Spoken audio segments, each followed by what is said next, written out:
comunque insieme, ci stiamo fare. solo una bella comica.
power bank.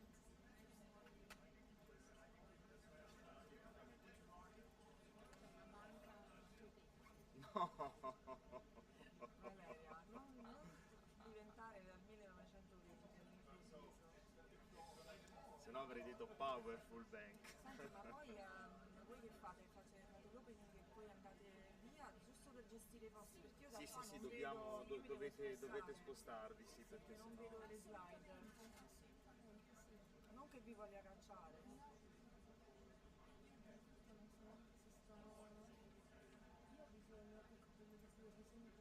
Allora facciamo così, visto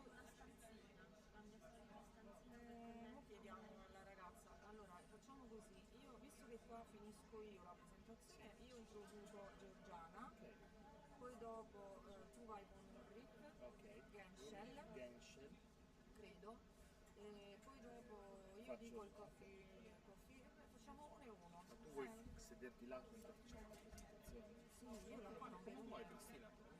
Allora, quindi qua ci mettiamo Cristina, questo ci mettiamo. Se no io faccio sto blocco, no, facciamo alternato, è più carino. Sì. Cristina, Davide, Cristina, Attanasia, Muguta, becchi te, Davide. Quando cominciate la presentazione, giocate a slide. Ah, ok. Me lo ricordate. Però mentre io faccio la presentazione non posso anche controllare i slide. Allora, Ma io sicuro non lo conosco. Nel senso, le domande sono moderate, quindi comunque... E il link è quello che ci ha mandato ieri per aprirlo? Sì, esatto. L'ho mandato pure al... Sì, ce l'ho. se no gli dici che alla fine di tutto questo blocco rispondiamo alle domande. Katia is online? Allora, diciamo che dopo la MSAP rispondiamo a tutte le domande. Così io mi risiedo qua e c'è sta presentazioni per filtrare slide. They should stop and then it stays in the box as you said. Well, it's for... Quindi io vado con Mina, No, this is for me. tu ti presenti Codice dell'evento.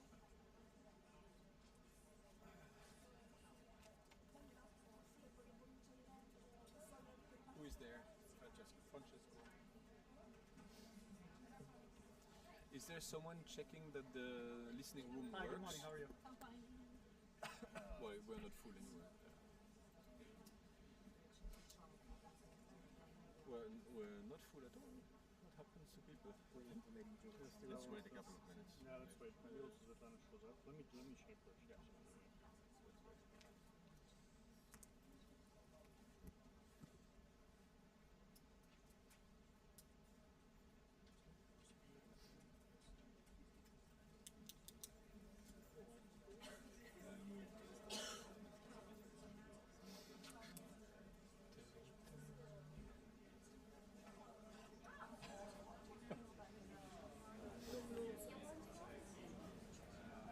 fai sedere tutti.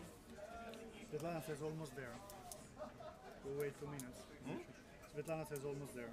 Ah, okay, so wait for the time. Yeah, but The thing is, I will really speak 30 seconds. no, but I also. I mean, that's. What is the first presentation? First is Rea, Nel yes. senso, lo schermo, tu dici vieni qua al mio posto quando She said she has it on your quando behalf. presenti, Yes. perché da qua non lo vedo se così. Però allora bisogna togliere le bottiglie, perché sennò non vedi niente. Togli le mo. It's okay. We need to wait 3 minutes. Grazie. Siamo live, funziona. Quand est-ce que tu vas... Encore notre copine. Io la così almeno vediamo. Et elle vient à Bruxelles dans 2 semaines. C'è un ritardo. Siete presenti in presente? Will you stay until the beginning when we start the presentation? I Just stay to until the organize the coffee. chairs. Yeah, I stay until the So coffee I break. will move to the chair of Valeria because from here I can see the screen. Oh, yeah. Okay? But then we need the space for Georgiana and Caterina. You want No, you No, it's recorded. It's just to organize the chairs. Maybe, yes, because we need the after we can also move, but we need 2 chairs for the next speakers that are Caterina.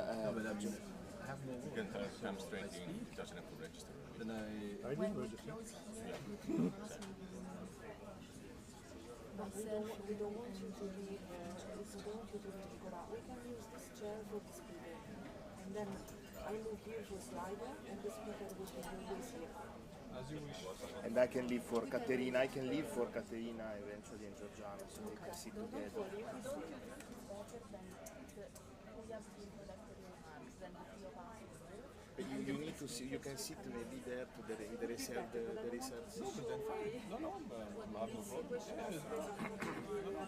And then these three, at the end of these three, they will move, and then Yeah. they will So come. after your No, presentation, after mine. after yours, Yeah. I introduce you. Okay. Okay. So after Valeria has finished, we have to leave the chairs because there will be other people. Sure, coming. voilà, that's the plan. Svetlana. Super. Insomma, io dico a Giorgiana che dopo che loro si tolgono, Yeah, you can take a minute. Sì, ok. So just to inform you, we'll speak in that order, and then after Valeria speaks, we have to leave our chairs because others will come here. Okay, we just say welcome and Yeah, then we sit. and then we go. This is also streamed, you know, you stream, you will record it and then you can also send it. Come le trasmissioni dell'Unione Sovietica. C'è qualcosa, non bloccare. È normale perché c'è lo streaming. io le faccio vedere già quando presento io, sì, così stanno tutti. Quando presenti tu. Sì, loro sono quindi ci sediamo tutti qua e facciamo il primo blocco. Non so se c'è. Questo Ulrich non lo so chi è. Per gestire le persone online. Christophe, Moi, je pars au café. can you help me out to read this Genschel? Si on peut parler au café.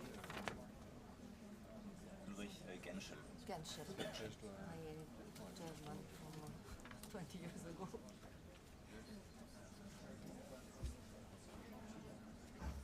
Che ho paura che alcuni forse siano connessi online. Perché ad esempio. Shall we?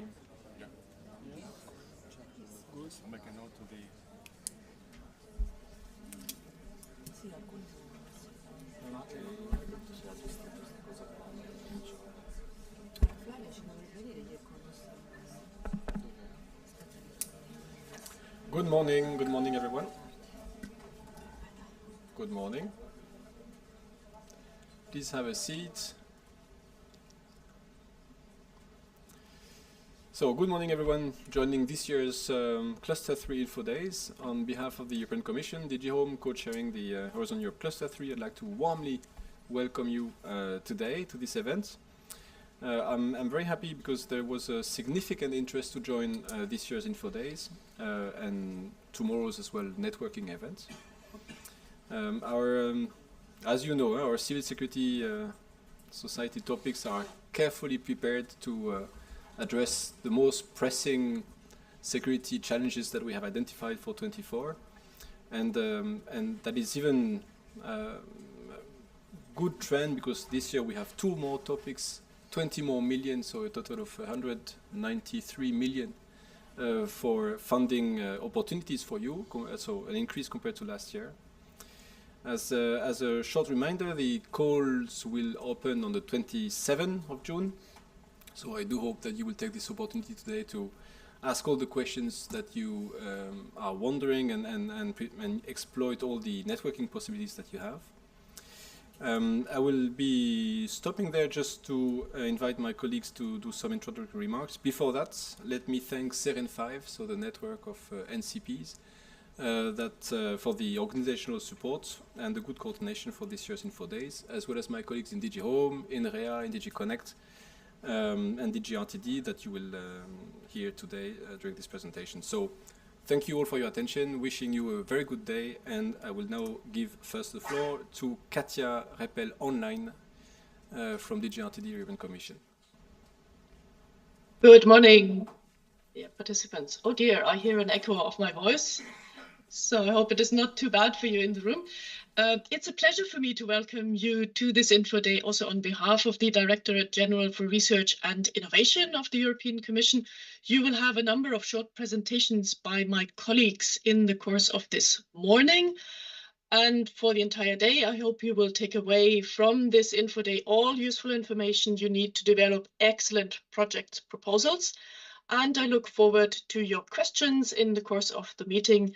And as usual, if there are still pending issues, the national contact points and the research inquiry service are other means to ask us further questions. With that, back to you, Nicola.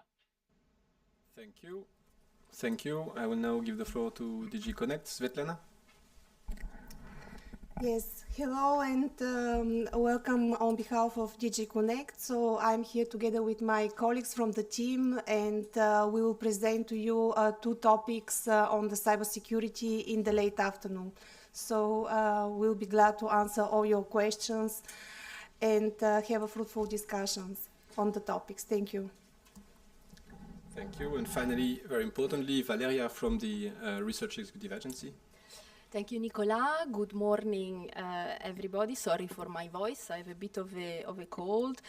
I would like to add, and trying to be as brief as possible, a couple of points that, in our opinion, speaking on behalf of REA, which is the agency that will take care of the evaluation of your proposals with the support of the independent external experts, a couple of points that could give added value to your proposal. And this is a little bit, those of you who know me, the points that I try always to repeat, to emphasize.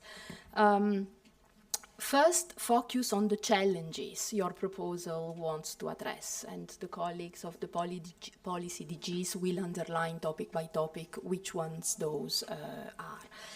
And then on the impact that your proposal wants to make, so challenges and impact. Then secondly, focus and try to involve as much as possible end users, practitioners in your proposals. They are key to our work program, and they will be key to the success of your projects. And why this? Because they will be the ones able to corroborate your proposal in terms of users' requirements, in terms of validation, etc. So end users as key in your proposal.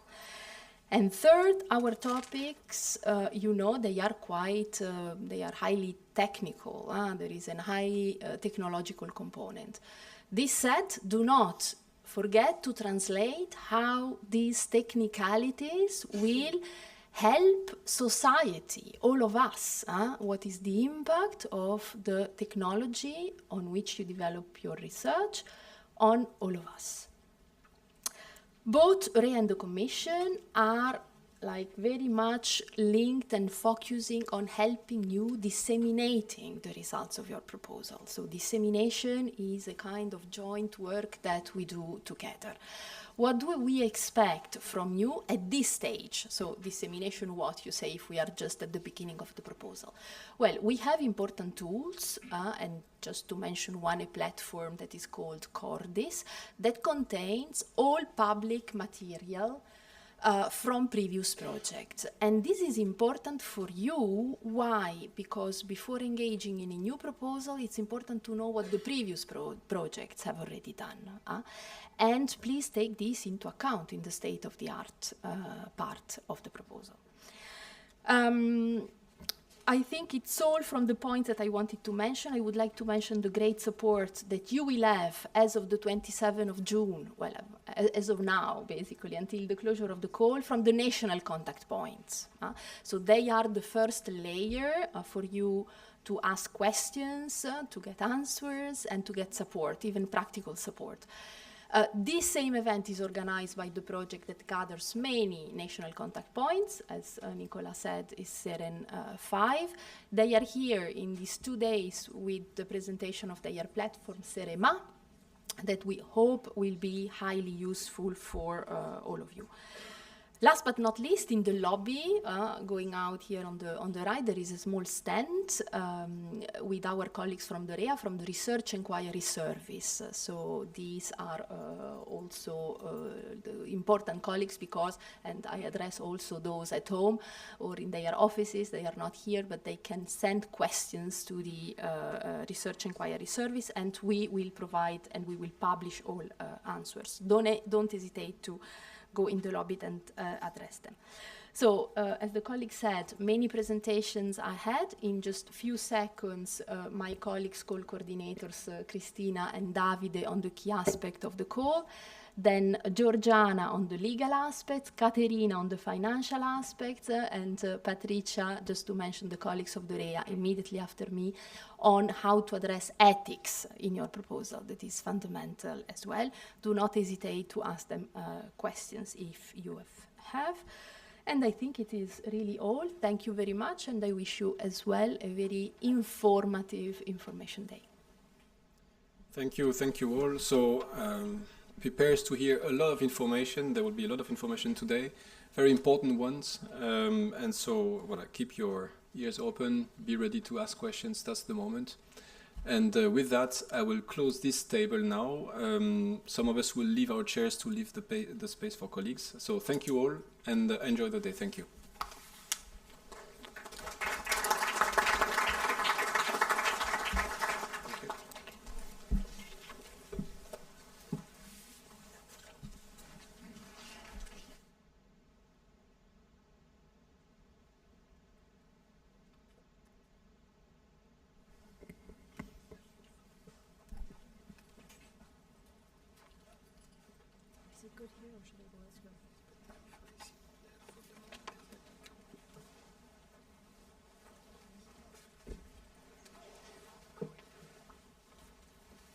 Good morning, everyone. So, as already announced by Valeria, today is a long day of presentations, so we will start with the first one. In this presentation, we would like to give you information that will help you submit a successful proposal by mentioning all the key aspects of the Cluster 3 work program, including information on the evaluation process that we think may be useful for you to be successful. I'm Cristina Longo. I'm the co-coordinator together with my colleague Davide, working in REA, the Research Executive Agency, implementing the work program Cluster 3 on behalf of DG Home. So we start with an overview of the work program 2024 and with our calls published this year. They are 5 plus the call on cybersecurity that will be then presented in detail by the colleagues in DG Connect. So we have 5 calls or destinations, and for each of them we have a number of topics published that you can find in details in the work program. There are specifically 8 topics for fight crime and terrorism for 41.7 million euros, 5 topics for border management with 29 million euros allocated, then 3 topics for resilient infrastructures for a total of 16 million euros, and 5 topics for disaster resilient societies with 30 million euros. 2 topics for 16.5 million euros for strengthening security, research and innovation, and 2 topics for increased cybersecurity with 60.4 million euros allocated. As I said, my presentation will focus on the management of the first 5 calls. The 2 topics for increased cybersecurity will be presented this afternoon. The total budget allocated for the work program 2024 is 193.6 million euros.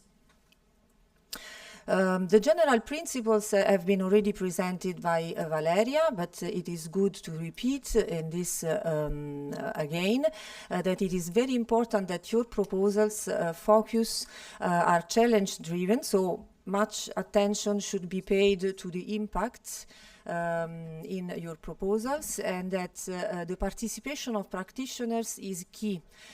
This we will repeat it later in this presentation today, because it's a key aspect, and it is important at the eligibility stage, but also later for the research and how you want to develop it in cooperation with the people that will use in the end the tools that you will be developing.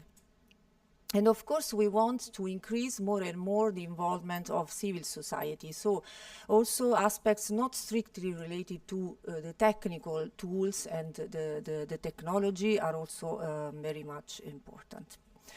In this slide, we would like to show you a little bit the timeline of the main steps of the evaluation to give you the idea of when we will be evaluating your proposals and when the selected proposals will be transformed into contracts and the projects will start. So this is the date of the publication of the work program. The calls will be opened very soon, so on the 27th of June. And then will be closed on the 20th of November. The timing is always more or less the same, like the previous years, in case you were already involved and interested in our course. Then what we do after, when we receive your proposals and we close the calls, we start with the remote evaluation. So we contract experts, external experts. They are in charge of our evaluation. So the Commission does not evaluate directly the content of the proposals. We use external independent experts. They will start a remote evaluation, meaning that individually each of them will evaluate each proposal. Then they will sit together in groups to evaluate the same proposals and discuss and finally come to a decision. And then there will be panels to cross-read the proposals and be sure that everything is aligned and is harmonized. And this will be done starting from December and to be finished in February 2025.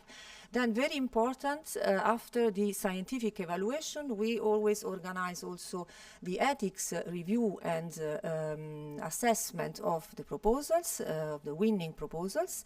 And in parallel, we also organize a security scrutiny to analyze if the proposals include sensitive information and to make sure that if there is sensitive information is well protected. And these two processes will run from January 2025 until March. After this, we can, let's say that the evaluation is finalized, all the aspects are analyzed, and then we inform the program committee with the results, and then we launch the grant agreement preparation for the winning proposals with the aim to start the projects as of July, August 2025. Now, let's have a look at our evaluation process to explain to you how we evaluate the proposals, and this can be helpful for you to understand the key points and what you should not miss to win in this call. So the first step after the receipt of the proposals is very, very important. We first check if the proposals are eligible and admissible. If the proposal is not eligible and or not admissible, the process for the proposal stops and the proposal is not evaluated. So you may understand that this is a very important step and you have to make sure that your proposal is first of all eligible and admissible. Let's see what we check when we perform this task. First of all, who is eligible for funding? These are general rules, I want to repeat it, that are valid for all the Horizon Europe work programs. So it is not specific for our work program, it is, and in fact, all the information that I'm going to give in the next slides are included in the general annexes to the Horizon Europe work program that we really invite you to read carefully, because this is the basis for you to prepare your proposals. So, first of all, who is eligible for funding, not to participate, but to get the funds. So the EU member states, of course, and the overseas countries and territories linked to the member states. Of course, the countries associated to Horizon Europe. Then low and list of low and middle income countries, and other countries if this is specified in the work program, and this is not the case. So for the complete list of low and middle income countries and associated countries, I invite you again to read the general annexes, because there is a link to this update, the latest, the updated list. So you will find them there. And then there are also specific cases that are accepted for funding. For instance, affiliated entities, if they are established in countries eligible for funding. EU bodies, unless otherwise specified in the Basic Act of the EU bodies, EU agencies. And then also a international research organization of European interest. They are eligible for funding by default, while other international organizations are only eligible for funding exceptionally, and I will explain later what this means. So now we see what kind of activities are eligible for funding. So first of all, you have to refer to the call description, to the topic conditions, to see what we expect from you specifically for this work program. But in general, there are some activities that by default are excluded from funding, that we don't want to fund it with this work program. And you see here the list of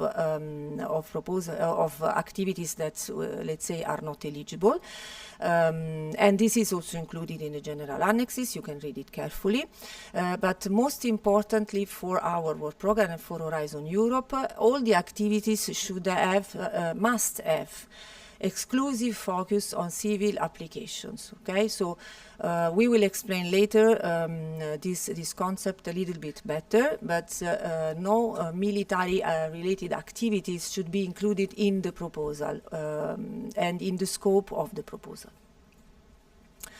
Still, about general eligibility conditions, we also require the proposals to include a specific composition of the consortium. And we want to see for research and innovation actions and innovation actions at least one independent legal entity based in a EU member state, and at least two other independent legal entities, each established either in another member state or in an associated country. And then this year we have one PCP topic, which is SSRI 0102. And in this case, there is a specific condition that you have to respect in terms of type of members of the consortium that you can briefly read here. But also for the PCP, again, sorry for repeating it, but it's very important. Read carefully the general annexes, because there is an annex specific for the PCP to help you submit an eligible proposal. Then, another important point in all Horizon Europe, for certain entities which are public bodies, research organizations or higher education establishments from member states and associated countries, we ask them to declare at the proposal stage to have a gender equality plan in place. At proposal stage, we just want a self-declaration. This is sufficient. So you have to tick the box if this concerns you to say, okay, I have it, and we don't check more. But then if the proposal is selected for funding, there will be a deeper check, and we will, with the legal office, during the validation of the entities, we will check if actually you have a gender equality plan in place or not. But for the proposal, you have just to tick the box.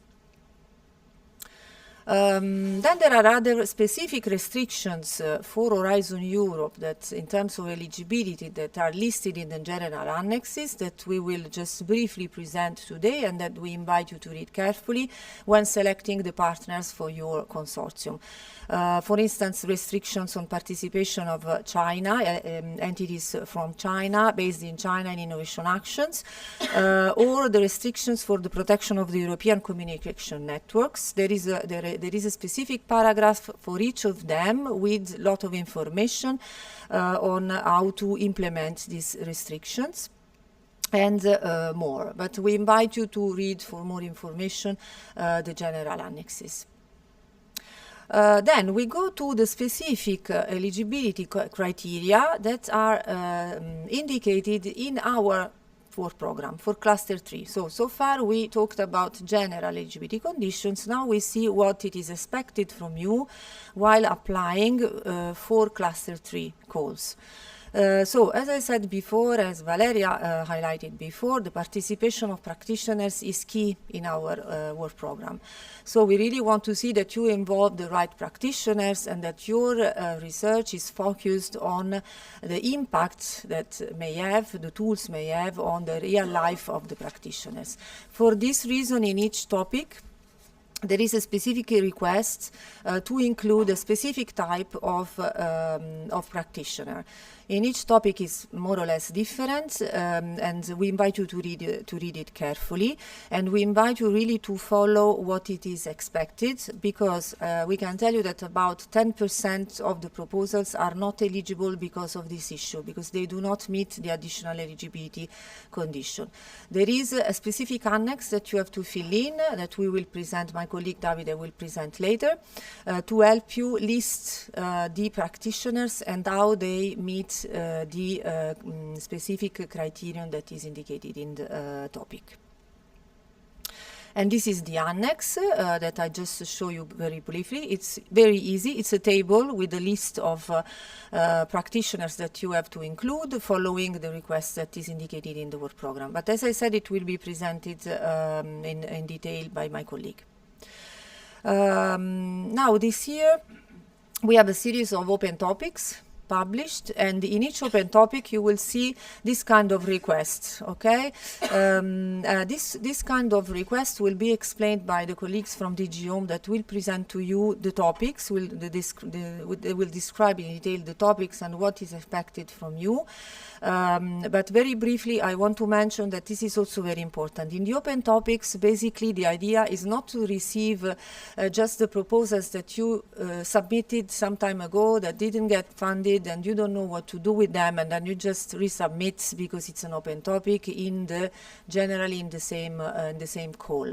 This year we really would like to see here something new, something that we didn't even think about it. Okay, something that has not been funded already and that is very innovative. But as I said, this is just like a mention to tell you that in terms of eligibility, we will keep an eye also on this part, but more information on how to fulfill this requirement will be given to you by DG Home.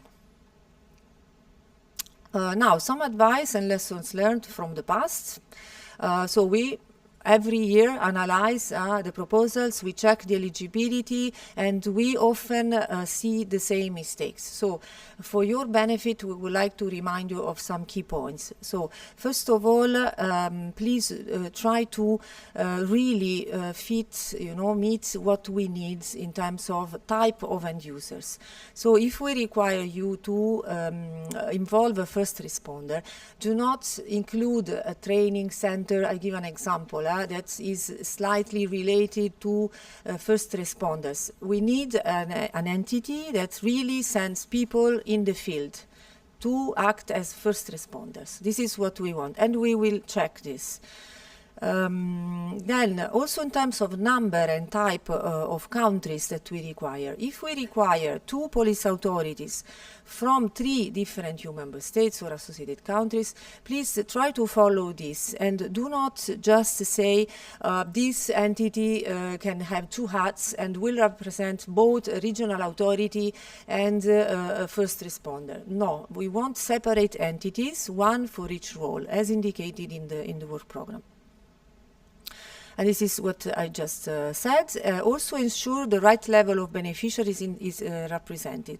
If we require a national authority, it must be a national authority, not a local authority, and vice versa. If we require a regional authority, you have to be clear in the proposal. We should not guess if the ministry that you included as a specific regional department that can be considered a regional authority. Just indicate it, use the pages that you have at your disposal in the proposal to indicate this. Now, just 2 slides on admissibility to explain to you when and why we may declare a proposal inadmissible. Also, these rules are all listed and explained very well, both in the proposal template that is annotated and in the general annexes. So again, I invite you to read carefully the general annexes.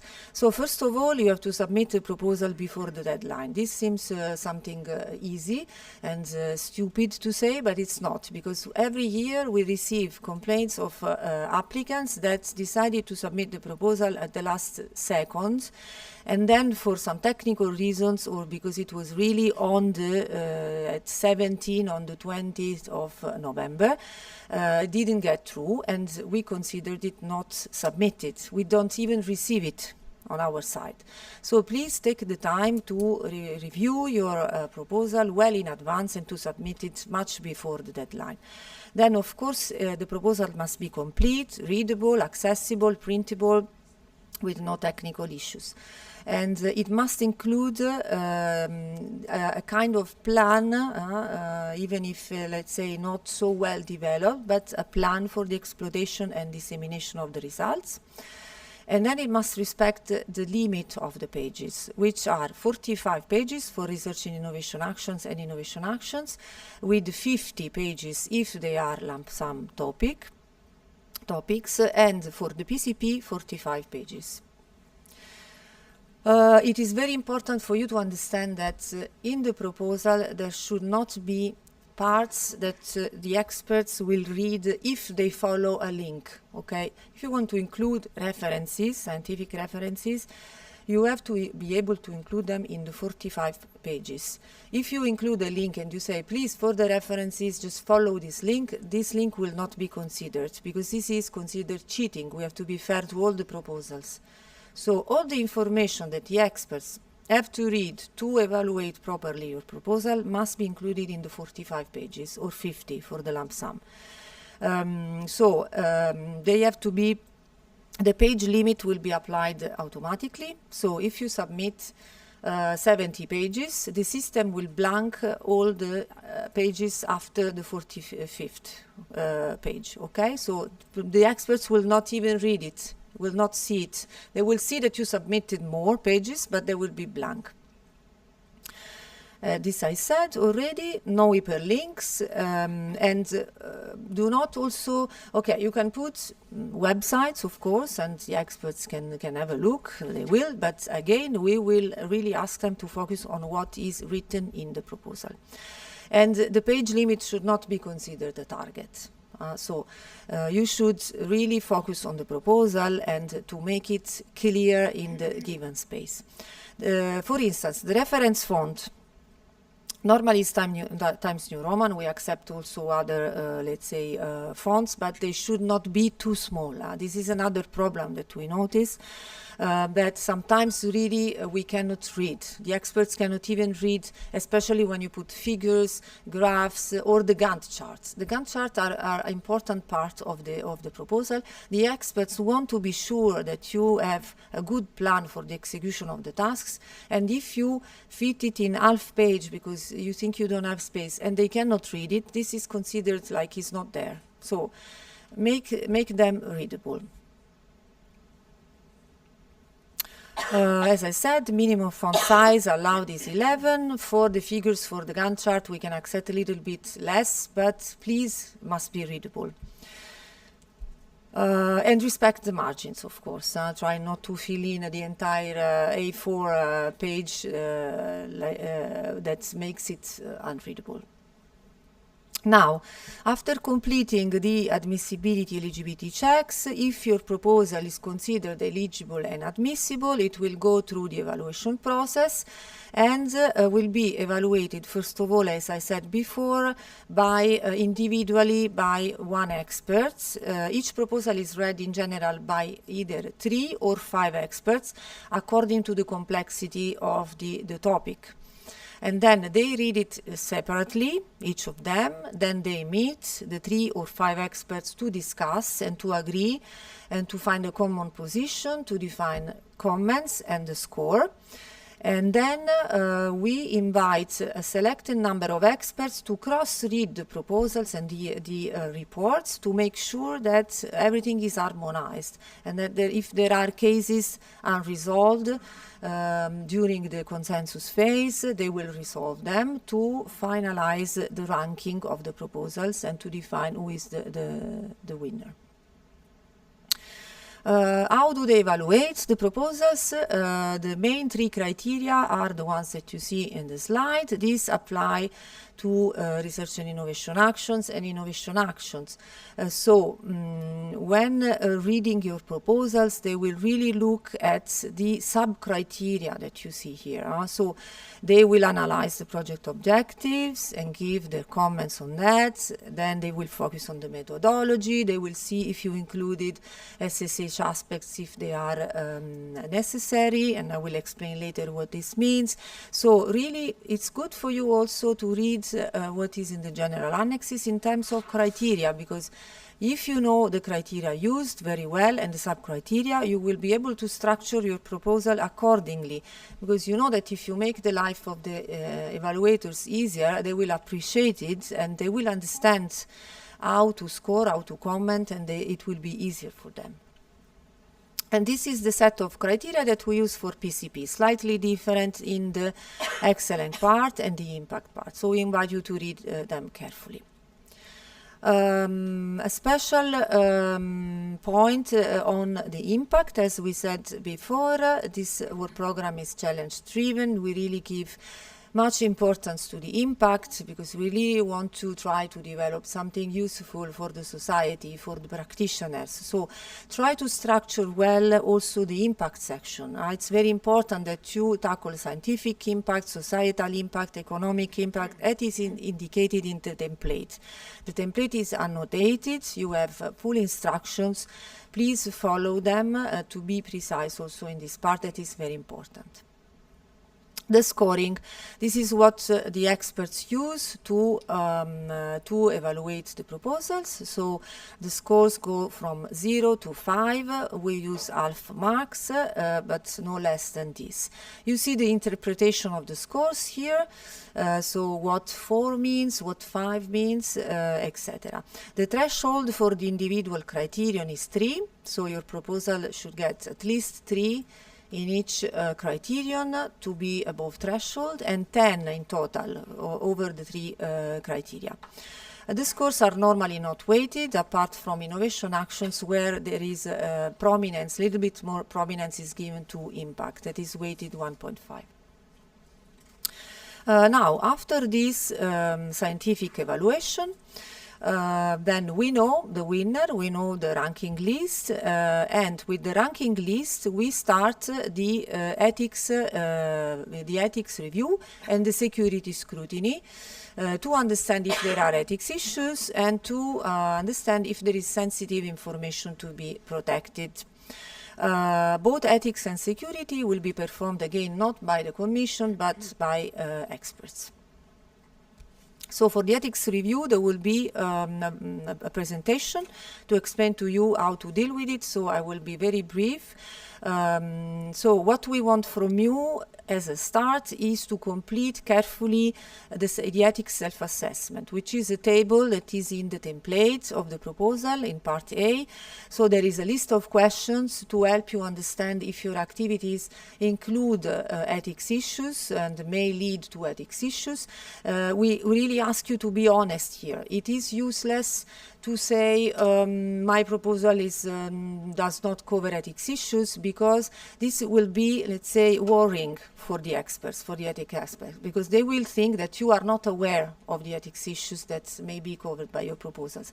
If you interview people, for instance, this is already enough to tick the box, I deal with people and then I have to protect the privacy, etc. So you have to immediately declare that you include ethics issues. It's not a problem. It's not a problem. It's normal. It's acceptable.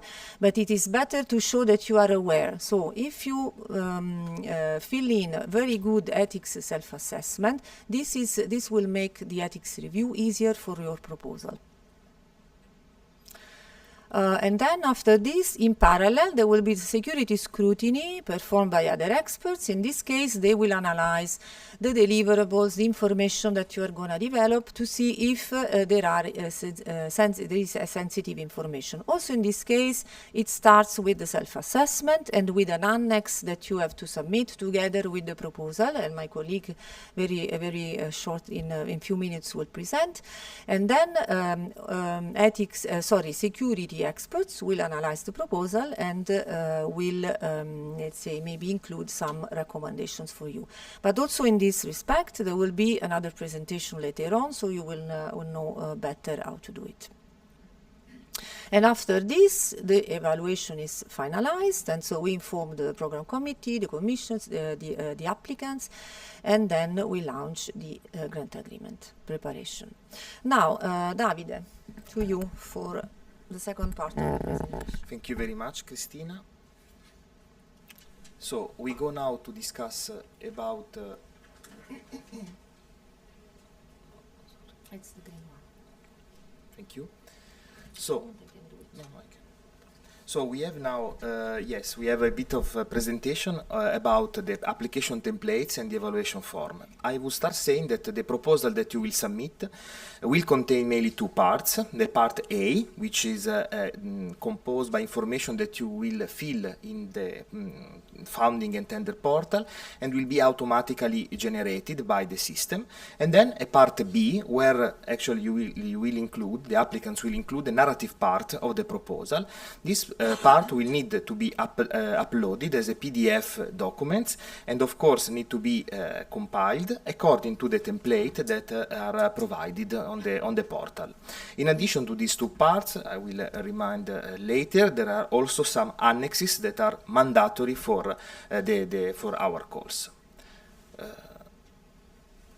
What the applicants need to do before completing the templates, for sure check the call description, read very carefully the topic description in the work program, because there are information that of course will impact the way the information will be included in the templates. For instance, the title and the specific condition, the type of action, the indicative budget, the technology readiness level. Then it's also important to really focus on the expected outcome and on the scope of the proposal. Let's go now more in detail to the structure of the template.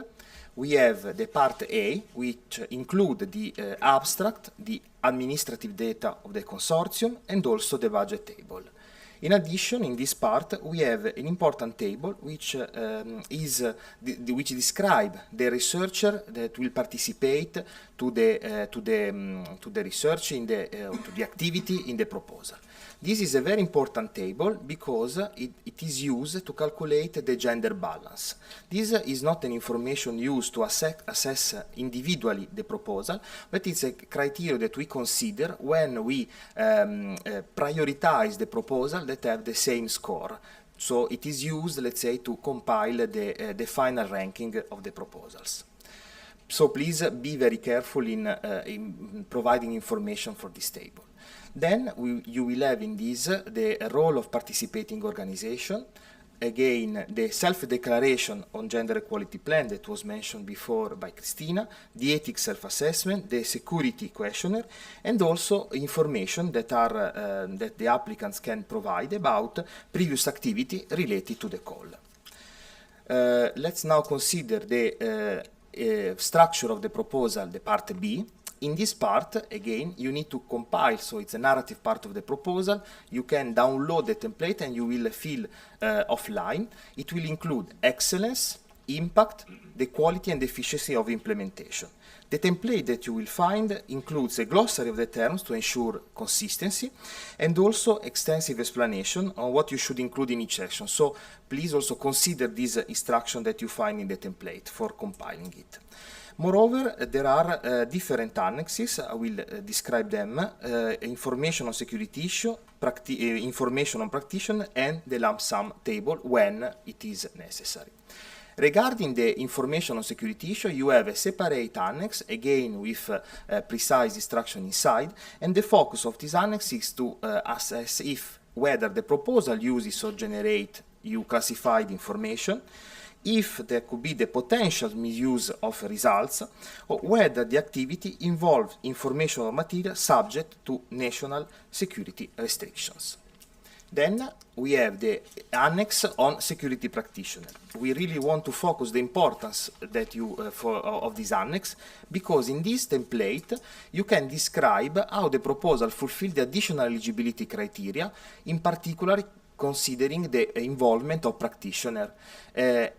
Each topic requires a specific involvement of practitioners, so it's very important for the expert that this table is correctly completed to assess if this proposal is indeed eligible. The applicants should include only project beneficiary, that is important, and then this is again mandatory to be uploaded as part of the application. In this table, so you have the list of the practitioner, and you need also you can also provide the information about their, let's say, activity in the proposal, in the sense that which is their status and why they are relevant for fulfilling the conditions. Let's go now to present very quickly, after these templates, the structure of the evaluation form that is used by the independent experts to assess your proposal. Again, they will have three main criteria which correspond, let's say, to the main part of the part B: excellence, impact, quality, and efficiency of the implementation. And then the expert, on the basis of the information that you have provided before, they will reply to additional questions regarding, of course, the scope of the application, the exceptional findings, the activity excluded from founding, the exclusive focus on civil application, and artificial intelligence. Let's go more in detail on some of these questions. First of all, the exceptional founding. There are indeed some entities that are not automatically eligible for funding, for instance, third country participant or international organization. Therefore, during their assessment, experts will provide their opinion on exceptional funding, and they could recommend that these entities are founded in case there are some conditions. For instance, if they bring outstanding competencies or expertise, if they give to the project the possibility to access to research infrastructure or to a particular geographical environment, or again, if they give to the consortium the possibility to access to relevant data and that are essential for completing the activity in the project. Then it's also we have also mentioned the dual use and exclusive focus on civil application. So the assessment is on exclusive focus on civil application is indeed carried out by the independent expert that will need to complete to reply to a specific question in their form. If the expert may recommend to remove some activity that are not focusing only on civil application, and then of course would lead to a lower, will be reflected in a lower score in the evaluation. Regarding the dual use, there will not be additional question for the expert, so the declaration on the exclusive focus on civil application will be sufficient for, let's say, for us, and there will be no further check in the evaluation or in the grant management activities. I go now to the last slide on artificial intelligence. Indeed, is again a point that the expert need to check, and is about the fact if the proposal or not, whether the proposal or not involve the use or the development of artificial intelligence-based system or techniques. If the expert indicate that this is the case, there will be a comment in the excellence part about the robustness of the proposed artificial intelligence system. So it's very important when the applicants describe this kind of system in the proposal, if they are used, of course, that they are very clear in order, let's say, to allow the expert to assess the technical robustness of the proposed artificial intelligence-based systems or techniques. I think with that, I just want to remind that, of course, the definition of robustness that we have included in this slide are taken from the ethic guidelines from trustworthy artificial intelligence that was published some years ago by the Commission. With this, I think I can go. I can give back the floor to Cristina for the last part of the presentation. Yes. Thank you, Davide. Okay, just a few more slides to complete the presentation, and the slides will be about cross-cutting aspects.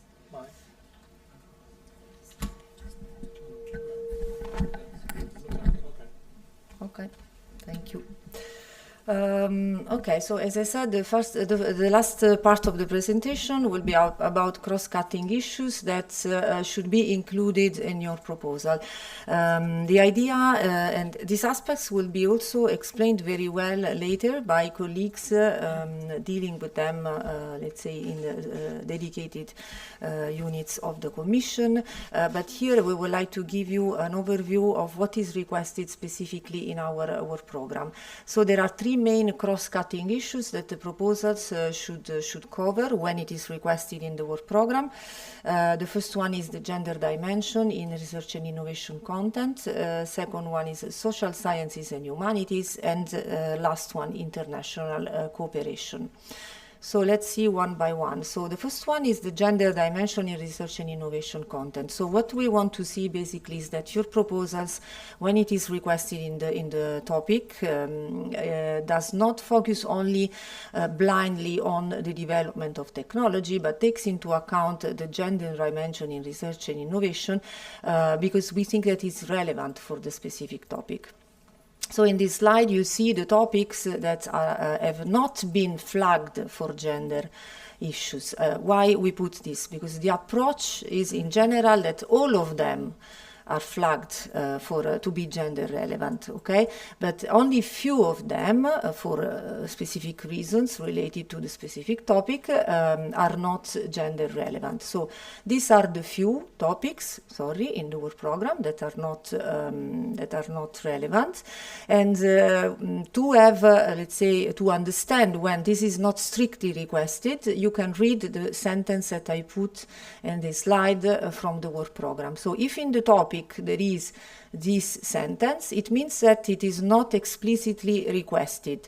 However, if the applicants think that their research may still involve, may still have this kind of aspect to address and wants to explain it in the proposal, they can do it. And if it's well done, it will be for sure appreciated by the experts if it's well addressed. So it is not mandatory, but if you think that it is, let's say, relevant, you can add it. Second aspect is social sciences and humanities. Why? As I said before, not only technology, but also, for instance, the impact of the technology in the society. Okay, so to analyze also these kind of aspects, and to include also the right disciplines to do so. So not only just a short description on what you think could be interesting in this respect, but also to give the right role to the right participants to address well the social science and humanities aspects related to the proposal. In the work program, to identify the topics that are flagged for these aspects, you will see the sentence that I put in the slide. Okay, if you see this sentence, it means that you must do it, and the experts will check if you did it. So the proposal could get a lower score if this aspect is not well addressed. And then finally, we have few topics that are for which the international cooperation is relevant. In this case, we think that sharing knowledge, experiences, expertise, mutual learning with international partners can be of great benefit for the proposal. So we would like to see that you involve those partners in the proposal as beneficiaries or in other ways, and that this kind of aspect is also addressed. And these are the topics that are for which the international cooperation is requested. Then one more slide about lump subtopics. There will be a presentation later because this is a very, very important aspect in the proposals, and it is, let's say, seriously taken into account by the experts. So, and it is, let's say, the first and only moment where the budget breakdown of these proposals is analyzed. So it is very important that you explain very well in the proposal how you want to use the money that you request to the Commission. So there will be a dedicated presentation, but just to tell you that in our topic, in our program, there are these topics that are lump sum based topics, and that you have to submit an extra annex in this case, which is the budget, and how you want to distribute the money over the work packages and to the different partners. Why we do this? Just a few words about why. Because we would like to really make the life of the applicants easier in terms of financial verifications and to invite also small organizations to participate, because they may have issues with, like dealing with all the requests that we normally ask to the applicants in terms of financial checks, and to focus more on the content and less on the financial aspects. So it should be taken as a good aspect to simplify your life. Now, final tips. So again, to wrap up what we said today. So please, first of all, check carefully the work program, the admissibility eligibility conditions in the general annexes, and including the additional eligibility criteria in our work program. Read carefully the topic description, especially the scope, the expected impact, to really match our expectations. Then fill in well by following the instructions, the proposal templates. You have seen today that the evaluation form that we give to the experts is basically strictly linked to the proposal template. So the more you follow the instructions, the more, let's say, the life of the experts will be easier to understand what you are proposing and to hopefully give you a good score. Of course, do not forget the annexes. Because they are very important to explain a very important part, especially the practitioner part, but also the security annex. Then address very well specifically the selection and award criteria, so excellent, impact, and implementation. As I said, there are sub-criteria, and you can follow the structure of the sub-criteria to structure your proposal. Respect the page limit, because all the rest will be blanked. Describe clearly what you want to achieve, how you want to do it, and really try to be clear, concise. We know that we receive excellent proposals every year that with 45 pages are able to describe whatever is needed to understand that the proposal will be excellent. Then, when you choose the consortium, choose it based on the project needs. Okay, this is very important. No duplication or partners without clear roles. Okay, so do not put just partners there because I don't know for what reasons, but just because they are needed for the projects. Describe carefully the impact with the 3 types of impacts that as indicated in templates. And then please submit well before the deadline, not at the very last moment. And if you have questions, please send all your questions to the Research Inquiry Service. This is our official way to answer the questions of the applicants. It is the basis to then build our frequently asked question database that will be published. And it is basically the only way to have official answers from us. Concerning the question, a last word on Slido, we see that there are questions arriving, so we will finish this block of presentations with the legal and financial aspects, and then we will reply to your questions. So thank you very much for your attention. For the moment, as I said, we proceed with the presentations and then we will answer the question. And the next one is a presentation on the legal aspects, and it will be given by my colleague Georgiana Popescu, who is sitting here by me. Thank you very much. Good morning, everyone. It's a privilege to meet you all here in person today. My name is Georgiana Popescu, and I'm one of the legal advisors. Why I'm saying it's a privilege to meet you here today, it's because if you are lucky, this will not be so often that we will meet, because as you know, lawyers have the bad habit to appear only when there are problems. So fingers crossed that everything goes as planned. I'll be presenting you today the legal aspects of our work, and then I'll give the word to my colleague Katerina here to give you a presentation on the financial aspects. As you know, there is the process of the grant agreement preparation that all starts with. The grant agreement must respect the model grant agreement set by the Horizon Europe regulation. Every beneficiary, every participant must be registered in the Funding and Tenders portal and must be validated in order to successfully participate. I will end my presentation by giving you an overview of the modalities to participate to the grant agreement. This is an overview of the grant agreement preparation. It all starts, of course, with your submission that must be done, as you know, within the deadline, after which a total of 8 months will be flowing from the call deadline until the grant signature. And out of that, 5 months are dedicated to the evaluation of your proposal. After the evaluation proposal, the applicants will be informed of the outcome of the evaluation and will be invited to prepare the grant agreement. After the grant agreement signature, finally, the Commission will be paying the pre-financing, and then the beneficiaries must accede to the grant agreement. Now, what is the model grant agreement that we all need to respect? If this works. What is it and why do we need it? The grant agreement is a contractual document that is signed with the granting authority. In this case, the granting authority is the Commission or one of its executive agencies, in this case, the Research Executive Agency. And why do we need such a contractual document? Because it sets your rights. You have the right to receive the funding, you have the right to own the results of your work, and you also have the right to ask for amendments if anything needs to be changed. You also have obligations, unfortunately. You must implement the project, you must submit reports in due time, and you must display, among others, you must display also the EU emblem and reference to Horizon Europe funding. Overall, the granting authority can never pay more than a maximum grant amount, but however, it may pay less if at the end of the project the costs are less than budgeted.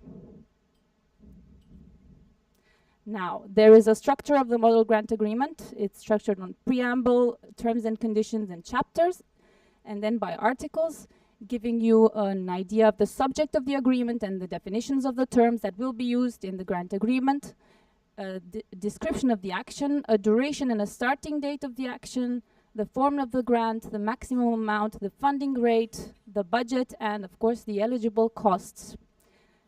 In Chapter 4, you will see the categories, different categories of participation, such as the beneficiaries, the affiliated entities, and other third parties. And in this chapter, you will also find set out the rules for carrying out the action, as well as the grant administration. Now, in Chapter 5, there are a number of consequences of non-compliance with the obligations under the grant agreement, such as the rejection of the costs and the grant reduction, the suspension and termination of the grant agreement, and other measures and sanctions. The model grant agreement has some final provisions on the accession to the grant agreement, communication, amendments to the grant agreement if necessary, applicable law to the grant agreement, and the entry into force. This is now the general corporate model grant agreement, but in case of Horizon Europe, there's also an Annex 5 setting specific rules only for Horizon Europe. Now, in Annex 1, you will have to describe the action. In Annex 2 to the model grant agreement, there is an estimated budget.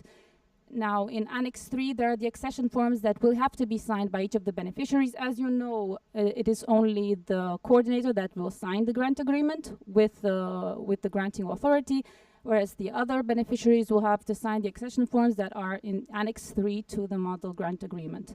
In Annex 4, you will see a model for financial statements, and in Annex 5, there are the specific rules of Horizon Europe that I just mentioned before. Now, about the registration and the validation, important information for you. There are two phases, the phase of the submission and the phase of the grant agreement preparation. Now, during the submission, you need every participant needs to register via the participant register. And the grant agreement, during the grant agreement preparation, starts the validation of the organization, and we have a dedicated service to this, the validation service. You will see there in the slide VS, that deals with and validates your organization based on the documents and the data submitted by the organization. Now, during this phase, you also will have to nominate a LEAR, legal entity appointed representative, that under Horizon Europe is mandatory. After this, if necessary, a financial capacity assessment, as you see there in the slide, FCA, will be performed in case necessary. During the phase of the submission, there is the registration on the funding and tenders portal, which starts with you creating a user account, so you'll be able to log into the funding and tenders portal. All the participants must be self-registered and will be identified with a provisional PIC, so an identification code. However, the third parties, including the linked third parties, do not need a PIC, so an identification code, at the proposal stage. At the grant agreement preparation phase, now this, as I mentioned before, we have a separate structure, validation services, that will verify the legal existence of an entity and the Horizon Europe status. And these two will be verified based on documents submitted by you, starting with the legal entity form that needs to be filled in, dated, and signed correctly. We really appreciate this very much as lawyers. The registration and the law decree extract, the VAT extract, and specifically for checking the Horizon Europe status, you also need to submit the status or the articles of association. Now, in the same phase, a bit of explanation about the LEAR, the legal entity appointed representative.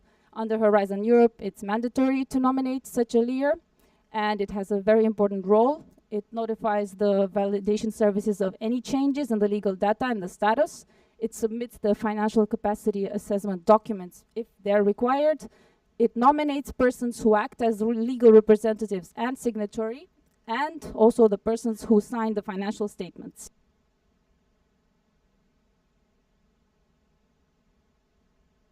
And I cannot, oh yeah, there I go.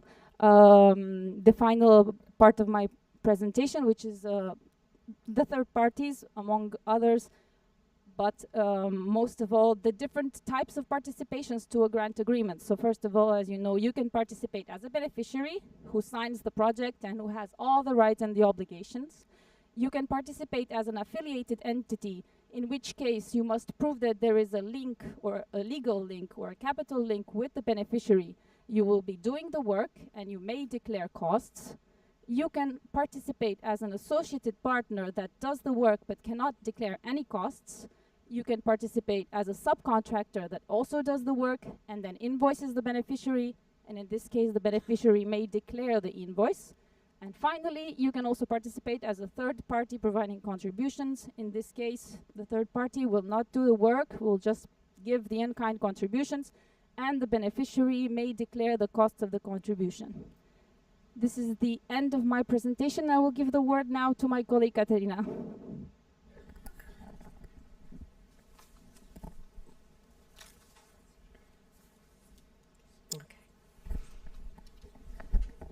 Hello, my name is Katerina. I'm financial officer in REA. I'm sorry for my voice. It has suffered from a big cold, so I'm going to try to keep it clear for the next 10 minutes. Okay. So, as financial officer, I will present you the financial aspects of the grant agreements. First, we're going to see how the maximum grant amount is fixed based on the budget you will have to prepare beforehand. We're going to have a look into details, the budget structure and what are the categories that are included there. And then we're going to go through the moments of reimbursement. When do we reimburse and how much do we reimburse during the lifetime of the project? And finally, a word on the different mechanism of control that we put in place in order to ensure that we owe you this money for the projects that you implement. There are different types of actions, and the funding rate is different depending on the type of action. So the funding rate is the rate that we will apply on the total eligible cost that you have estimated or declared. So the action, when the main activity of the action is research, it can be funded up to 100% of the total eligible costs. For the innovation action, it will be funded up to 70%, except for non-profit organization and public entities that can be funded up to 100%. For CSA, coordination and support action, it can be funded up to 100%. So these here are the main frequent type of action we have, but there are other like pre-commercial procurement that are designed specifically for public authorities, and those can be funded up to 90%. But these are the frequent ones. Okay. So the grant amount, the maximum grant amount is fixed in the grant agreement. It is the maximum, so it cannot be increased once it is set. It cannot be increased even if the total eligible costs that you have incurred in the end are higher than the maximum amount that was set in the grant agreement. However, there are possibilities that this grant amount is lower due to, for example, some irregularities, errors, or some ineligible costs that we identify or you identify. These can lower the maximum amount. So what is set in the grant agreement is not especially the final amount that you will get. This is this is how the budget is presented in the proposal. So okay, it's a bit small, so we will see in a bigger font in the next slides. But at the proposal stage, you will have to estimate the amount per categories in order to implement the project. The categories are the personal cost, subcontracting, purchase costs, and then on this total cost, you will have to apply the funding, and then you get to the maximum grant amount that you can get if the proposal is accepted. So I'm going to go back because there is one slide missing. Okay, one slide has disappeared. Yes, okay. So normally, before this, there was also the budget, how it is presented in the grant agreement. Because from the proposal to the grant agreement, the budget table is a bit different. There are some additional categories that I will show you now in a bigger font indeed.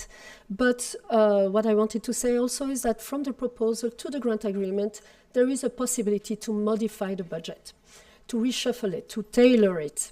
And however, when the maximum funded amount is already approved in the proposal, it cannot be higher in the grant agreement. But during the grant agreement preparation, you still can modify the budget and from beneficiary to another or from one category to another. So in the Annex 2 is where the Annex 2 of the grant agreement is the estimated budget that you will have to prepare and is more precise, like for example, the personal cost. There is a distinction done between some type of personnel, so employees, natural persons, under direct contract, seconded person, or SME owners. The subcontracting cost, there's only one type. The purchase costs are divided between travels and subsistence, equipment, other goods, works and services. And then the last category, other cost categories, you'll see the two first one are the ones that are applicable in our calls, but the other ones you will have to see the call conditions in order to see whether they are applicable or not. And then you have the indirect cost, which is a flat rate of 25% applied on the direct costs. So the budget presented in the Annex 2 will have to be translated into words in the Annex 1. Part B in the Section 3 under Resources. In the same document, in the Annex 1, under Resources, you will have to present a table with all the efforts, the person months that will be allocated per beneficiary, per work package, in order to support the personal cost that you present in the budget table. There is also here the calculation for the actual personal costs. However, always go back in the annotated grant agreement, because there is a big section which is really comprehensive on how to calculate personal costs. With this slide, just a word on the forms of costs. For example, personal cost. There are either actual or can be declared either as actual or as unit. So for an employee hired under a direct contract, it can be declared either as actual or on the basis of an amount per unit that the beneficiary has to calculate, and will be done in accordance with its usual accounting practice. There is also a category for the SME owners, which has to be used if indeed the SME owner is taking part in the project. And it's a fixed amount. This cannot be decided. It depends on the country where the SME is located. Here also I would like to say that there is the principle of budget flexibility. So you can transfer one amount in the budget to another form of costs if needed without requesting any amendments. And regarding personal costs, also still towards simplification, very soon there is a new feature that will be available. As of 1st of May, already available. There is a new option to use unit personal cost in a simplified way. So in the next call, you will see this new feature appear. As beneficiary, you will have the possibility to see if this is advantageous for you, and make a request, a special request that has to be accepted. And if it's accepted, you can use this simplified method. After personal costs, we have subcontracting costs. So these need to be estimated and declared as actual costs, and have to respond to some conditions as best value for money and avoid conflict of interest. Subcontracting costs have to be also explained in the Annex 1, Section 3. But there is also the possibility, if they were not estimated in the beginning, that they are also approved ex post in the periodic report.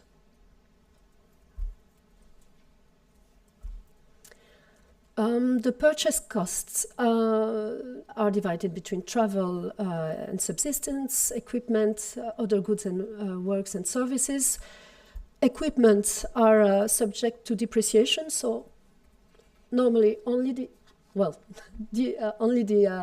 estimated amount of the depreciation and the depreciation itself needs to be declared. And this, of course, depends on your internal policy regarding depreciation. Purchase costs have to be explained partly in the Annex 1. It depends. if the total of your purchase costs exceed 15% of the personal costs.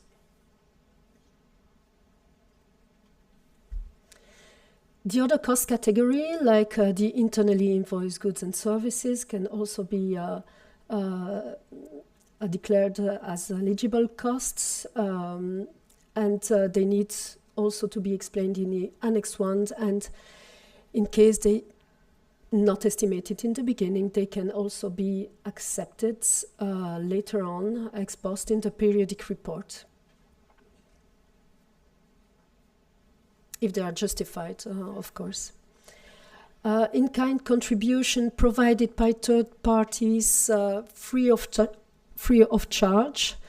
These also can be eligible, provided that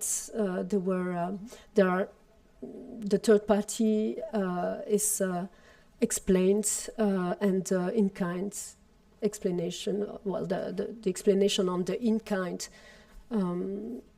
which is provided, is explained here in the Annex 1, whether it's personnel which is provided or equipment provided.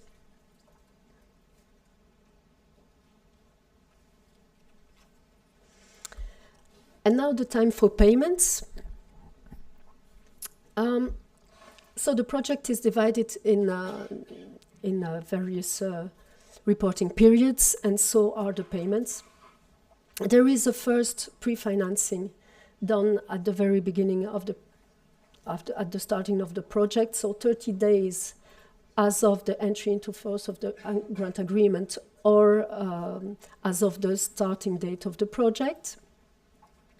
The amount of the pre-financing will depend on the number of periods of the project. If it's only one period, it's 80% of the maximum grant amount that will be paid at once. If more than one period, it will be 160% applied on the maximum EU contribution divided by the number of periods.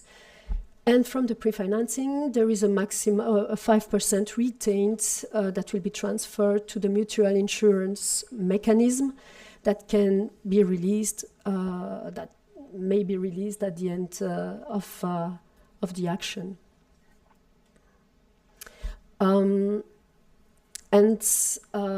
So during the implementation of the project, at the end of each period, there is also an interim payment, which is based on the costs that you will declare, and which cannot be higher than 90% of the maximum grant amount. And finally, at the end of the project, there's the payment of the balance, still based on the costs that you will have declared, and which can go up to the 100% of the grant amount. Now the controls are put in place. We can request an audit to be performed on any of the beneficiaries of the project up to 2 years after the end of the project. And at the end of the project, we can also, there is in some situation a requirement to provide a certification on financial statement. And the condition is the following: if the amount, well, there is a threshold of 430,000 of the full requested EU funding at the end of the project. If it is equal or above this amount, then you will have to provide a certificate on financial statements. And this is the end. We have many useful links that we advise you to have a look at. And thank you. And I think there are... Thank you. It's not the moment of questions. Oh, okay. Thank you, Caterina. Yes.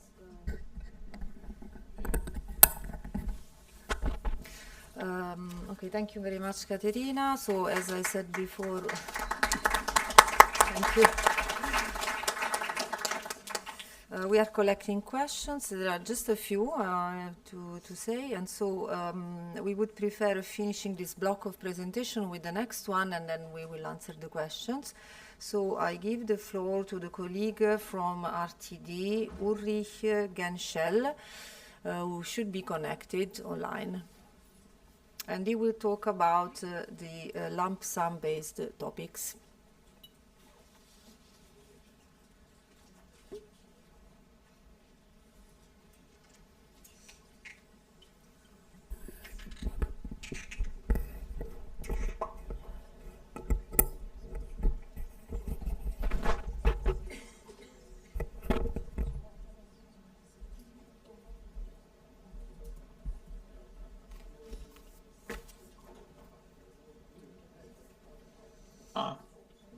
I'm not sure if you can hear me.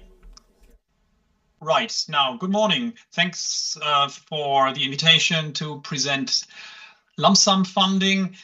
Happy to be with you this morning. I understand that the work program of Cluster 3 contains a number of topics that use lump sum funding. So the very first important message is all I'm saying now is about those topics that specifically in the work program are identified as using lump sums. So whenever a topic is using this scheme, make sure you take into account the following information. I'll try and share my slides. Here we go. Probably. I'm not sure if you, yeah, I think now you can see them in full screen mode.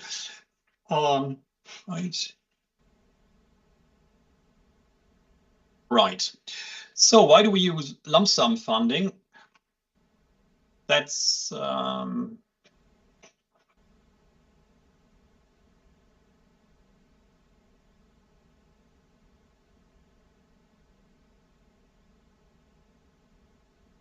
bear with me for a second. I'm trying to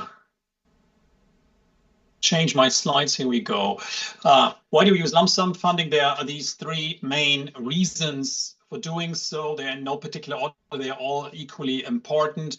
There's full agreement across all actors in the European institutions that we need to reduce the financial error rate.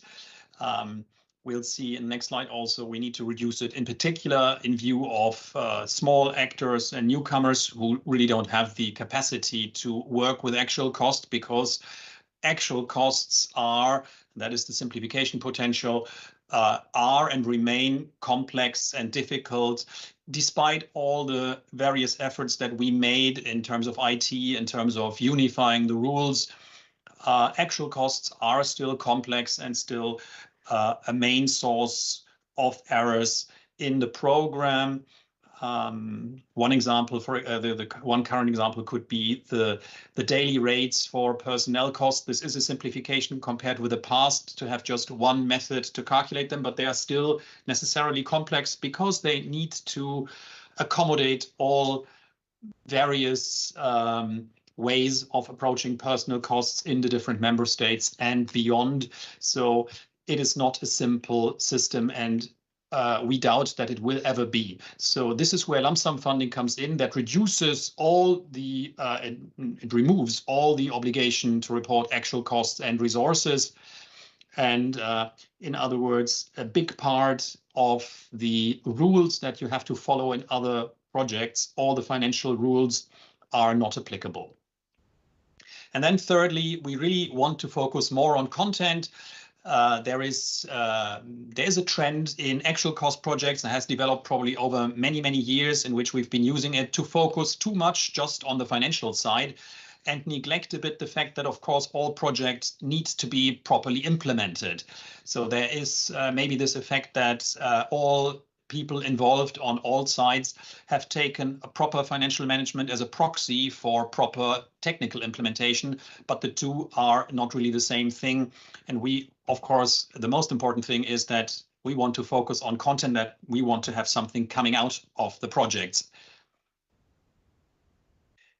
The basic principle of lump sum funding is that wherever possible, we use the standard approach. That means we use the standard templates for evaluation, for setting up the proposal, of course, for reporting. We have the same evaluation criteria, and we follow the same payment scheme. In other words, payments are at the pre-financing, at the end of every reporting period, and at the end of a project. And then we have the basic principle that there is one lump sum share agreed upfront per work package and per beneficiary. You see here in the table, you have a number of work packages and a number of beneficiaries. For each of those, we have one lump sum share agreed, which is based on the details that you provide in the proposal. We'll see a bit of that in the next slides. And because we have agreed on this upfront, we have a super simple financial reporting. Basically, all that has to happen is that the coordinator declares which of the work packages have been completed, and then the total that you see in the last row, the total amount agreed for each work package, is paid at that moment if the project officer agrees that indeed the work package has been completed. So when you report, that we can already say here, you need to declare which work package have been completed, and you should make sure that this is clear in your report and justified in your report to make sure the PO really understands why you think a given work package has been completed as described. And indeed, afterwards, the financial statement is generated automatically, and the payment follows if your declaration is accepted. Then, when you write a lump sum proposal, we already said you use the standard application form. There's no difference in the way that you describe your objectives and the methodology, all of that, and all the policy aspects that might apply to your topic. All of that is exactly the same as in any other project proposal. What is different is that you will have to add one additional document, and that is the detailed budget table, which you find as an Excel template in the submission system. Make sure that you always use the version that is in your submission system for your specific topic. Don't use any other versions that may be floating around or shared by colleagues. We also have a copy for information on the funding and tenders portal under the reference documents. Don't use those. Use the version that is in your submission system, because it may indeed have a specific adaptation to your specific topic, and to be on the safe side, use that version. So in the detailed budget table, what you have to do is you need to provide the detailed cost estimations for each cost category, and then you fill that in per beneficiary and affiliated entities and for each work package. Make sure that you read the instructions on the first page, on the first tab of this Excel table, to help you understand how it works. Generally speaking, don't worry, you don't need to have, we don't expect your cost estimations to be accurate in the sense that ex post you can know what things cost. So we know that the project hasn't started yet, it hasn't happened yet, so you don't know what the costs were, but you are supposed to enter the best possible estimate at the time of writing the proposal. You need to estimate costs in line with your normal practices. The measuring stick, the guiding principle for us also in the evaluation, is that your costs are reasonable and non-excessive. That is in the end the main thing that we want to make sure in the evaluation of your lump sum proposal, of your proposed cost estimates. We want to see a reasonable, non-excessive budget that fits the activities that you propose. And beyond that, I mean, here in the first line goes without saying, all the costs that would be eligible in any other Horizon grant are also eligible in a lump sum grant. So whatever you could get reimbursed in an actual cost grant, you can also enter as a cost estimation in a lump sum grant. The rules that govern this are exactly the same. And then once you have entered your cost estimations in the various input tabs of this table, the table will automatically calculate a breakdown of the lump sum shares as we have seen it 2 slides before. In other words, this breakdown of shares of lump sum shares, 1 per work package and 1 per beneficiary, to show the participation of all beneficiaries in all the various work packages where they are active. Right, and then more information on how to fill in this detailed budget table, because that is in the end that is the difference compared with actual costs. Otherwise, there is no difference worth mentioning at proposal stage. This is the additional thing that you need to deliver. Maybe I should say already here, it goes without saying that also in actual cost grants, you are expected to use detailed budget planning. So the details that we ask you to enter into this table are details that you're expected to have anyway in all grants, in all proposals. So that's not new. What's new is that you need to enter these details in a table in this template and submit it as part of the proposal. One other thing that you should pay attention to when you design your proposal is that the work packages determine your payments. We already saw that once your project is broken down in a number of work packages, as usual, as in all proposals, as in all grants. And in lump sum grants, you will get paid for each work package that is completed. Now, if you, which happens quite a lot, have work packages that span the entire duration of the project or a big part of the project, bear in mind that you will only be able to be paid for those work packages towards the end of the project when the work package is completed. In order, if that is necessary for you to optimize the cash flow, and there's no other reason, there's no technological or content-based reason, it's solely related to cash flow. If you believe that you need to optimize cash flow beyond that, then you are perfectly allowed to split work packages in a way that allows you to get paid for the work earlier. And that I'm going to illustrate here. So you have a classic example that is a work package for project management. It lasts the entire duration of the project. So you have a single long project work package spanning here, in this case, all 4 years of the project. In this case, if you leave it like that, you would be paid for your project management work only at the very end of the project. Now, that may be perfectly sufficient because you may get, in many projects, you get 50 or even 80% pre-financing. And in that case, maybe you have no need to optimize the cash flow further because there is enough of a float to for a work package like this, which is probably also not the biggest part of the grant. You can allow yourself to be only paid for this at the end of the 4 years.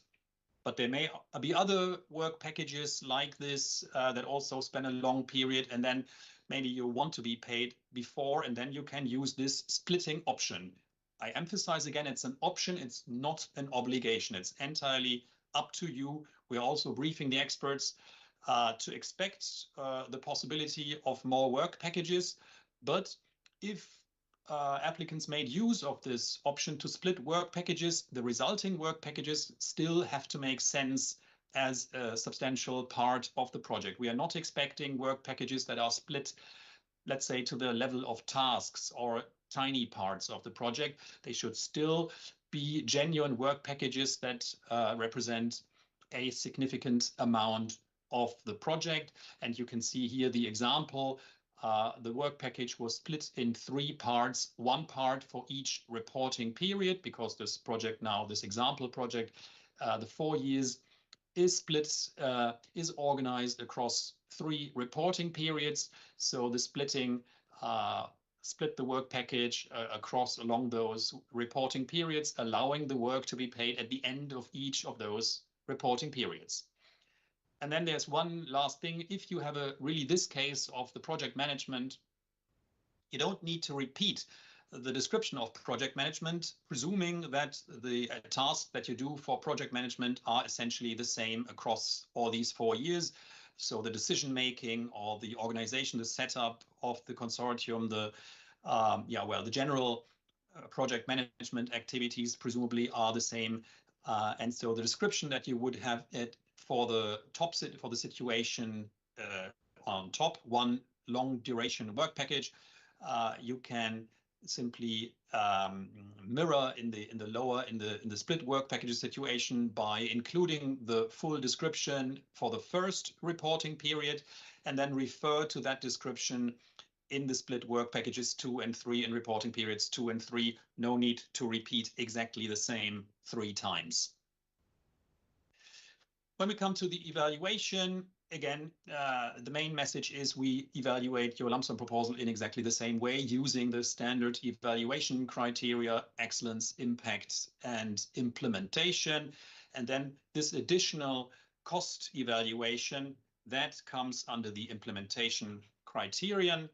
And I already mentioned what we are interested in, and what we want to make sure is that the budget is reasonable and non-excessive. So that is the measuring stick for the experts. And we instruct the experts to make sure this is the case, and make sure that the lump sum splits and the overall lump sum fit the activities per beneficiary and per work package. In other words, are fit for purpose to allow completing the activities that you want. So either a gross overestimation or a gross underestimation, that would of course be considered a negative. But if there are just a few costs that need corrections because they are found to be somewhat overestimated, the experts will make recommendations, and you will find those in the evaluation summary report, on specific budget items that they believe need to be corrected. And the good news here is this would then not change your chances of being funded, because this will not change the score. So just a number of corrections of individual cost items, or also maybe it's also possible to shift costs between work packages or between beneficiaries. This could also be recommended by the experts. All of that would not be considered a shortcoming that leads to a decreased score, like generally is the case in the evaluations. Any shortcoming should normally lead to a decreased score. Not so here. This would just be considered a correction of the lump sum, but not lowering of the score. Lowering of the score would only come into it if the detailed budget table is really flawed, is really clearly overestimated, underestimated, not fit for purpose, substantial information missing, these kind of things. If there's really a major problem with the budget suggested, then of course that could also lead to a decreased score. But under normal circumstances, we would not penalize little corrections necessary in the budget. What the experts are using, and what maybe as an applicant you should also have a look at, is the Horizon dashboard for lump sum evaluation. The background is that roughly up to 2/3 on average costs in a grant are for personnel costs. So it's really the lion's share of the costs that we fund are personnel costs. So this is why we focus on those, and we share historic data with the experts in a way that they can see what are the rates, the personnel cost rates per month, at which personnel costs, at which person months were funded so far. The dashboard uses the signed grant agreements since 2022, since January 2022 for this purpose, plotting, giving sort of an indication what are normal personnel cost rates in Horizon Europe, and resolves this information by country and by type of organization. So here I used the type of organization research institutions and research organizations, and I compare 2 countries. You can see that the normal distribution in Romania is below that in Germany, and I could probably have found examples where the differences are even bigger than that, because personnel costs in Europe and beyond Europe vary by a very large degree. This is why we need to provide this orientation to experts. And now the key message for applicants, for prospective applicants, is if you see that in your situation, in your country and your organization type, you have, following your normal practices, of course, you have personnel costs that are above this 80th percentile, which is shown here, above the distribution that is shown here. Because we show the range between the 20th and the 80th percentile. In other words, this 80th percentile value marks the value where 80% of the person costs that we fund are at this rate or cheaper. So if your personnel costs are at a rate above the 80th percentile, in other words, if your one can also say if your personnel cost rates are among the 20% most expensive among your peers in your country and in your type of organization, then we would really like to see an explicit explanation why that is. And you should use the Any Comments tab of the Excel table for that. So if you find yourself in that situation, I strongly recommend you will also find that back in the instructions of the Excel table, that you include in the Any Comments tab a clear explanation why your institution, why your organization has these higher personnel costs. And we also give some examples why that could be. There is, I mean, obviously you could have high increases in personnel costs in recent years, but bear in mind the data that we use are from 2022 onwards. They don't go back 10 years or so. They really start with signed grants with grants that we signed in 2022. So they are already relatively new.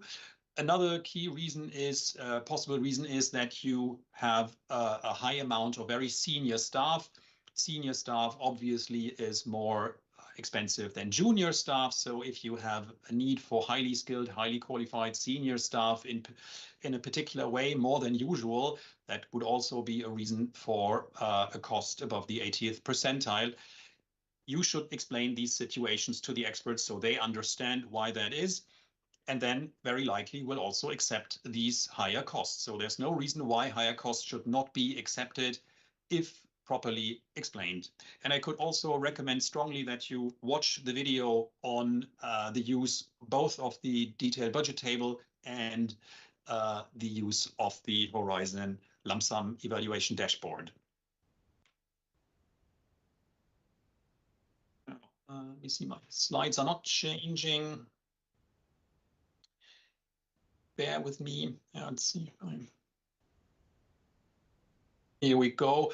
I have a few links here for you of things I mentioned. You have the video tutorials. I should say there is one dedicated lump sum page on the funding and tenders portal where you find all the information. Numerous guidance documents for, let's say, the beginner and the advanced. So there's the detailed guidance, that is detailed guidance, really the authoritative guidance, legally binding corporate guidance for use of lump sum grants in the Commission. But there's also more specific guides for Horizon Europe and more basic presentations for you to know if you really begin with lump sums. But if you're starting to use lump sums for the first time, I'd say the 3 video tutorials are the point where you should start. There's further reference documents. We also have some previous studies. We are currently doing a follow-up study of the one released in 2021 that will probably come out later this year, after the summer probably. And all the trainings, events are also listed on that page. So this is the place, the one-stop shop for information on lump sums for applicants and lump sum grantees. And then before I finish out, just like to point out for all of you, also especially those that are not lump sum grants, but that go for actual cost grants, we have a new option on Horizon Europe to use personnel unit costs. So instead of the, by all means, rather complicated actual personnel costs, any organization may, and this is new since May 2022, so it's just like 1 or 2 months old, this option. It's a new option and will be available to everybody signing a grant under the calls that we are discussing now. So if you're interested to use personnel unit cost, where you agree a personnel cost rate upfront, you will have a daily rate that will be applicable to all the people working in your grant for your organization. You can go for this option. I don't go into more detail here because we don't have the time, but if you're interested, you can use some of those links. Again, we have maybe the second one is the most useful because it's the one-stop shop on the funding and tenders portal to bring you all the information on this new personnel unit cost. you can go to the personal unit cost wizard. That's a standalone wizard allowing you to pre-calculate what the daily rate for your organization would be.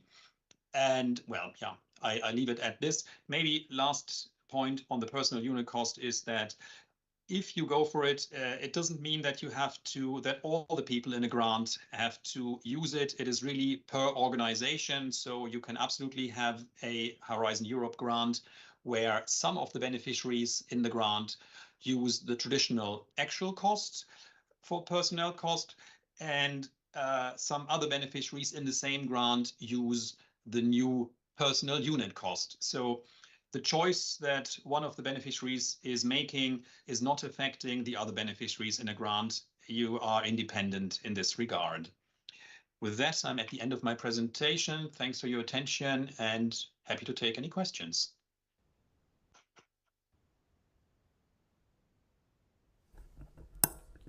Thank you very much, Ulrich.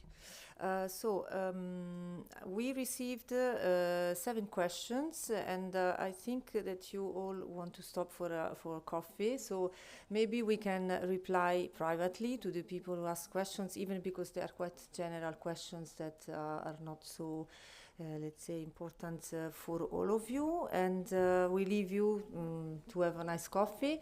And we kindly ask you to come back in about 15 minutes, let's say at 35. Okay, we reconvene at 35.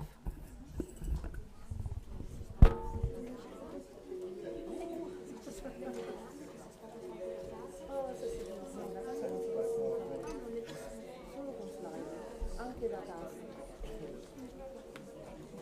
Casa non è casa. Ok. Abbiamo chiuso le comunicazioni. No, via slide. Slide sì. Via slide sì.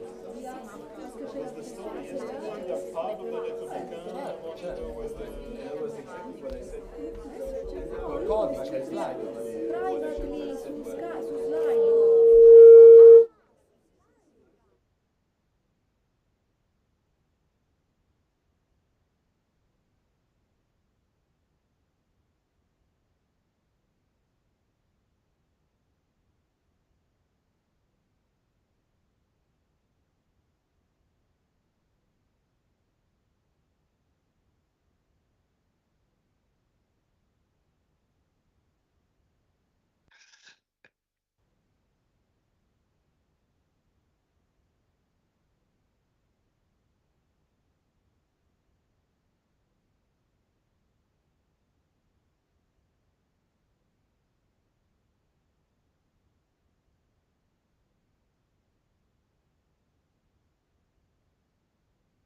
Mm-hmm. Mm-hmm.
Ma quella è partita a razzo, io volevo dimettere al posto mio. Comunque io ti ho scritto subito perché il telefono Ma io stavo a fare anche tu eri un po' tagliato. Non è una grande perdita. Poi Manolis stava dormendo un sonno profondo.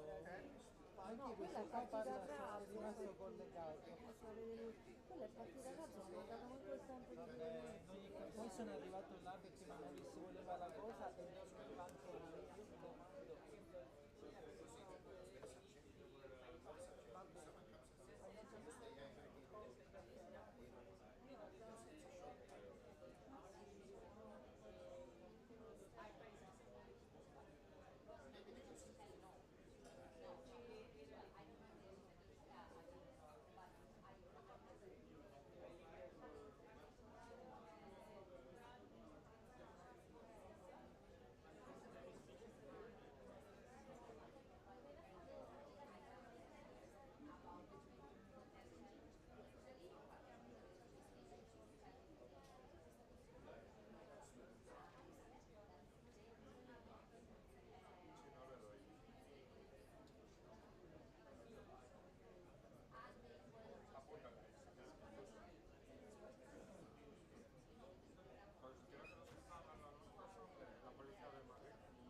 Athanasia Mungu.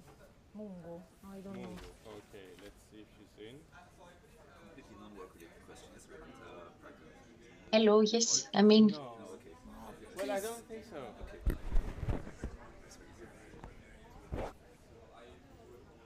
It's okay,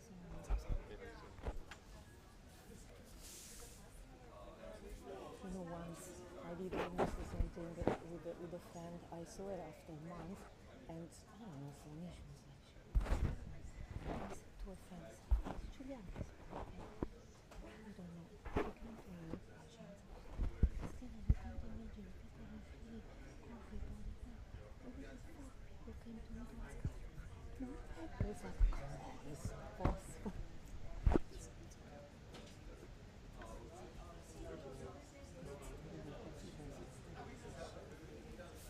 For so many aspects.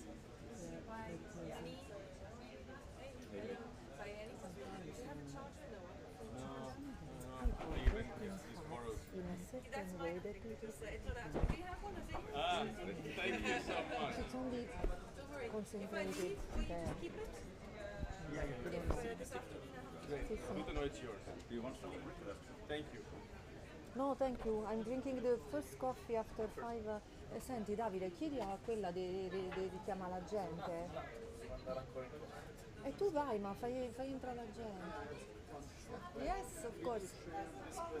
Yes, it will be available on the website where you registered. We can say this when we start.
No, they will talk later. Don't worry, I will tell them. So when it's your turn, you will move here, and I will move there, okay? Because otherwise there is no camera. So which, I don't have that, so which is first? I think first is gender, no? I'm the last. We have to start. I am after. So you're gender and you know the next year.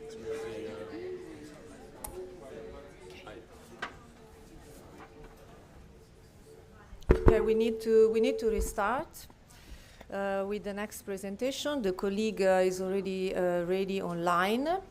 The next presentation is about gender dimension in research and will be given by the colleague from RTD, Athanasia Mungu. Athanasia Mungu. Yes, hello, Sorry, good morning, Athanasia. everyone. No worries. Can you please confirm if you can see my slides? Yes, we see your slides.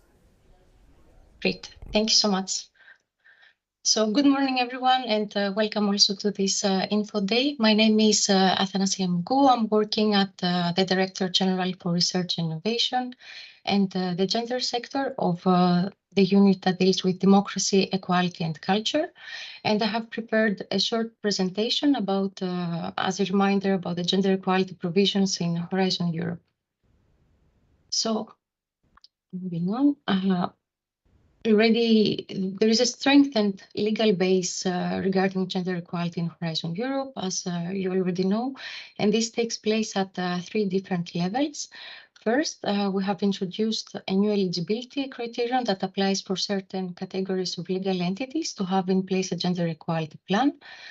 Also in terms of integrating a gender dimension into research and innovation content, and finally also taking into account the gender balance in research teams. So this is in a nutshell, and now I will go a bit more in detail for these points. So about gender equality plans, I believe that most of you must be familiar with the provisions. This is a novelty in Horizon Europe, and it is applicable from calls with deadlines as of 2022 and onwards. What happens is that participants that are public bodies, research organizations, or higher education establishments from any European member state or a country associated to Horizon Europe need to have in place a gender equality plan in order to consider it, in order to be able to apply and to receive funding. So this takes place as a self-declaration that the leader of the legal entity has to fill in. So every gender equality plan needs to fulfill some process-related requirements. We have 4. So first, the gender equality plan needs to be a public document that is endorsed by the top management of the organization. And it also needs to have dedicated resources in terms of funding, for example, or in terms of expertise in gender equality in the form of a position. It also needs to be evidence-based. That means that the organization needs to collect sex or gender disaggregated data on personnel and, for example, even on students, depending on the kind of establishment that it is. And you also need to report annually based on some concrete indicators that you have set into your gender equality plan. And finally, you also need, the JEP needs to include some awareness raising activities and training. Additionally, we also recommend, this is not obligatory, but we recommend some thematic areas to be covered by the gender equality plan. These are very briefly the work-life balance and organizational culture. We also suggest to cover gender balance in leadership and decision-making, to take into account gender equality in recruitment and career progression, integrate a gender dimension into research and teaching content. And finally, we also recommend to have in place measures against gender-based violence, including sexual harassment, as we consider these factors are essential for gender equality in research and innovation. Now, moving on to the second level in terms of our provisions regarding gender equality is the integration of the gender dimension into research and innovation content. This is now mandatory by default for all research and innovation actions and innovation actions. It is one of the award criteria that is evaluated under excellence. And as you can see here, it is the evaluators basically will evaluate your proposal. The gender dimension is evaluated under the sub-criterion of the proposed methodology. What is it? This is the gender dimension to research innovation content. Is an umbrella term that we use in terms of addressing sex and gender-based analysis into the whole research and innovation process. For example, from the time that you will set your research questions to also the time period that you will analyze, that you will collect and analyze your data, and also present your results. You need to take into account whether there is a differentiated impact based on sex or gender. So sex here refers rather to the biological characteristics, while gender refers to the sociocultural norms, gender identities that actually shape our behaviors and our society. So as I have mentioned, it is mandatory. So unless you see in your in a certain topic a sentence like this, that I highlight that the integration of the gender dimension should be addressed only if it is relevant to the objectives of the research effort, you need to cover this. So in terms of what it adds, it is a matter of excellence. So this goes without saying. It also adds a lot of added value in terms of societal relevance, as we found research that can benefit the full society. And in case you also need some inspiration about how the gender dimension can be applicable to your field of study, a Commission expert group some years ago released a report with a set of case studies in different fields of study, where basically they also proposed refined methodologies about how sex or gender-based analysis can be applicable in different fields of study, basically. And it also closely relates to the structure of Horizon Europe, and as a result also with Cluster 3. So I would also suggest that you also have a look at this report. Finally, moving on to the third level in terms of gender balance in research teams, we also try to strengthen gender balance across the program. And in terms of proposals that have received the same scores, these are the EXECO proposals, there is a priority order that the evaluators will look at for such proposals. So, for example, you can see here that one of these ranking criteria is the evaluators will look at the gender balance among the researchers that are named in the researchers table in the proposal that you have submitted. And if in case it's not clear that the proposal has listed in the first two aspects, then it will go to gender balance. So you should also have a look into this.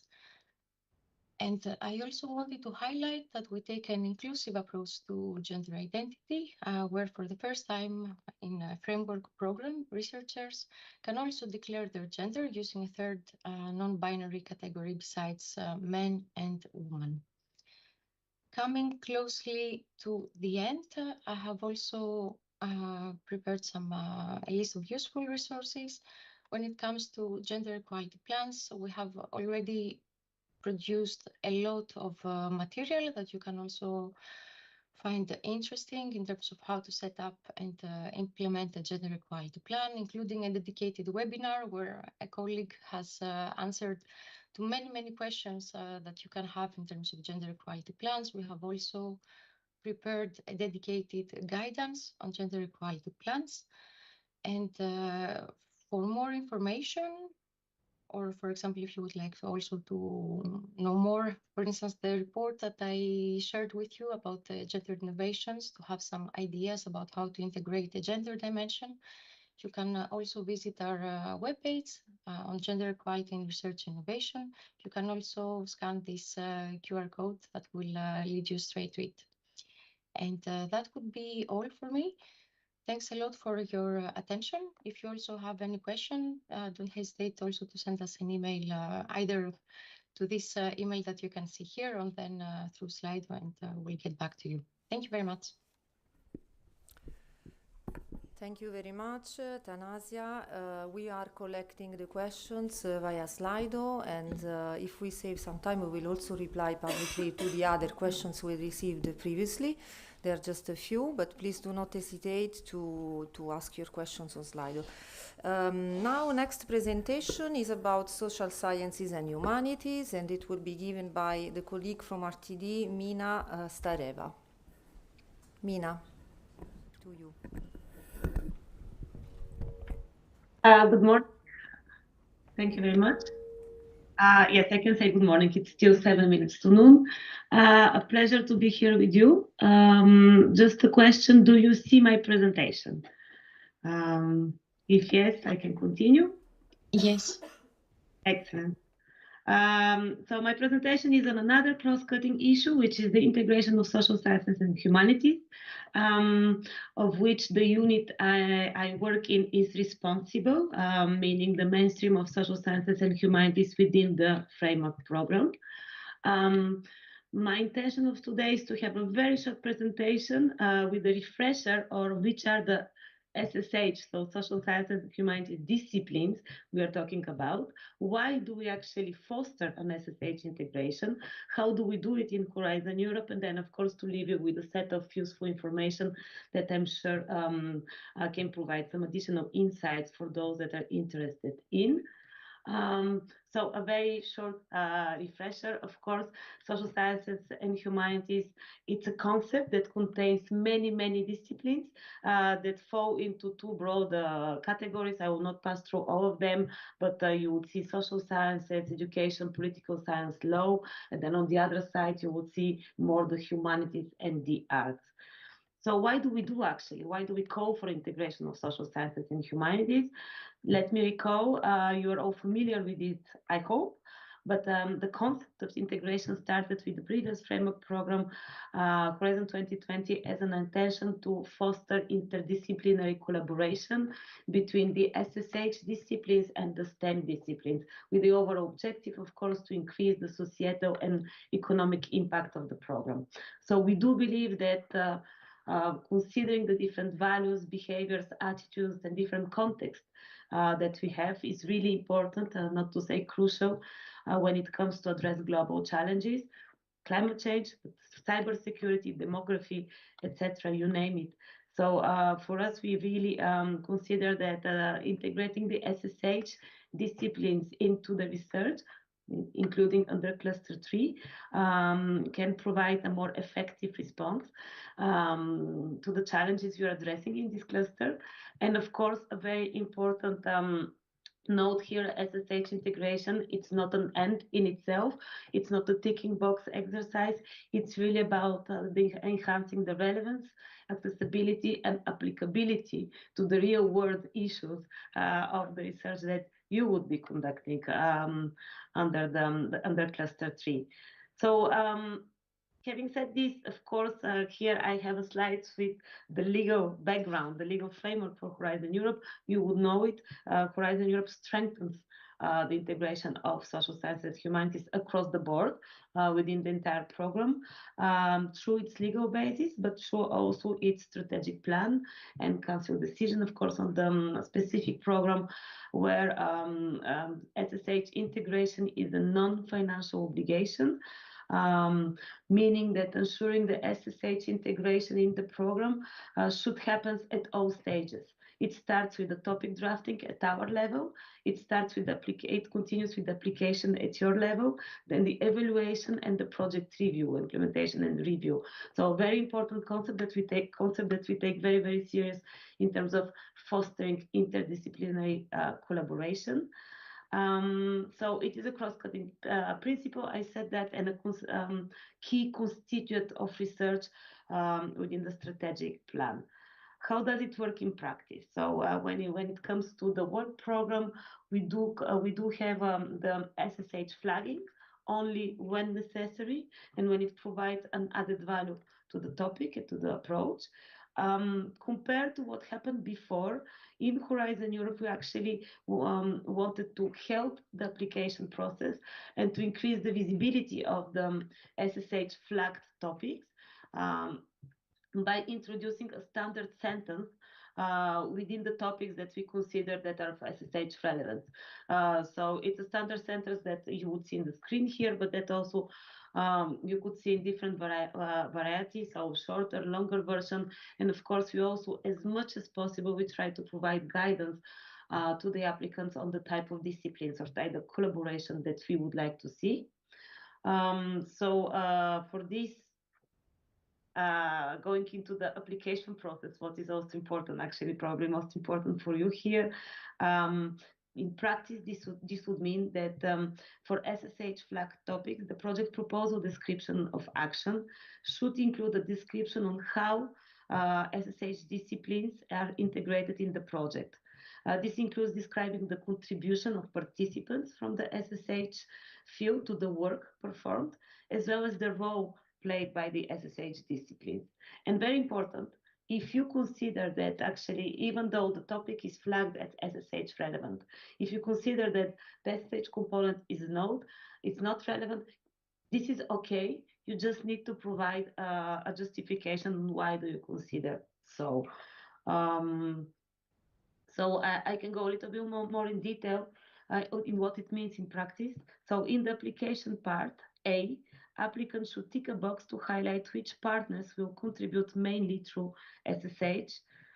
In the part B, under the methodology, the applicant should show the role of SSH disciplines in the project or provide a justification why you don't see a relevance of the SSH component. So this is for the application process, and then very briefly going to the evaluation on our side. As you know, before embarking on the evaluation exercise of the projects, the experts are briefed on the tasks they need to fulfill, and of course they are very much introduced into the SSH integration process. To provide you a concrete example, as experts would need to look into the three different criteria for the topics that are flagged with SSH. And when it comes to excellence, for instance, the question that experts should ask is the role of these disciplines properly addressed? When it comes to the need to justify the integration of SSH, and when you look into the quality of implementation criteria, so experts would actually need to consider for topics flagged as SSH relevant, does the consortium include expertise in social sciences, in humanities, or does the consortium match the project's objectives and bring together the necessary disciplinary and interdisciplinary knowledge? Obviously, for the SSH projects, flagged projects, topics, if there is no such justification, they should receive lower scores at the level of evaluation. So this is in a nutshell, so that for you to see that it is really an approach that we take from A to Z. It is an encompassing approach where we would like to foster the SSH integration from the definition of a research topic through the implementation of the topic, through the entire project life cycle. And I wanted to provide you, to finish with a short example of how this happens in practice. So when you look into the current topic on radicalization and gender, you would see, for instance, at the top of this example, at the bottom of this example, the typical sentence, which is the one which is the standard sentence on SSH integration. But then you would see also in the description of the scope the different disciplines that we consider that should be relevant for the proper implementation of this topic.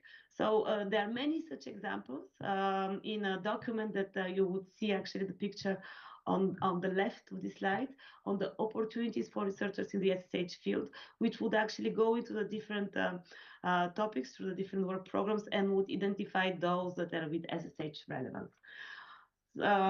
Also, and I would finish with this, I have prepared the slides with the background documents and reference for you, of course, knowing that time is always very, very limited with these info days. One with the link to a general briefing on SSH integration of 1 hour, where again a colleague is responding to the different questions that have been received concerning SSH integration. Then a second slide with a series of documents on the monitoring of SSH integration in the previous program, Horizon 2020, but they always include a good practice example of SSH integration in a specific field. So also with regards to the thematic in cluster 3, so don't hesitate to go to those documents and to have a look for inspiration if you consider needed.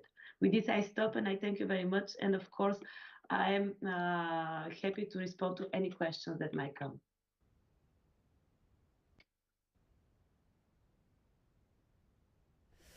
Thank you very much, Mina. So far we didn't receive questions on gender or social sciences, humanities aspects.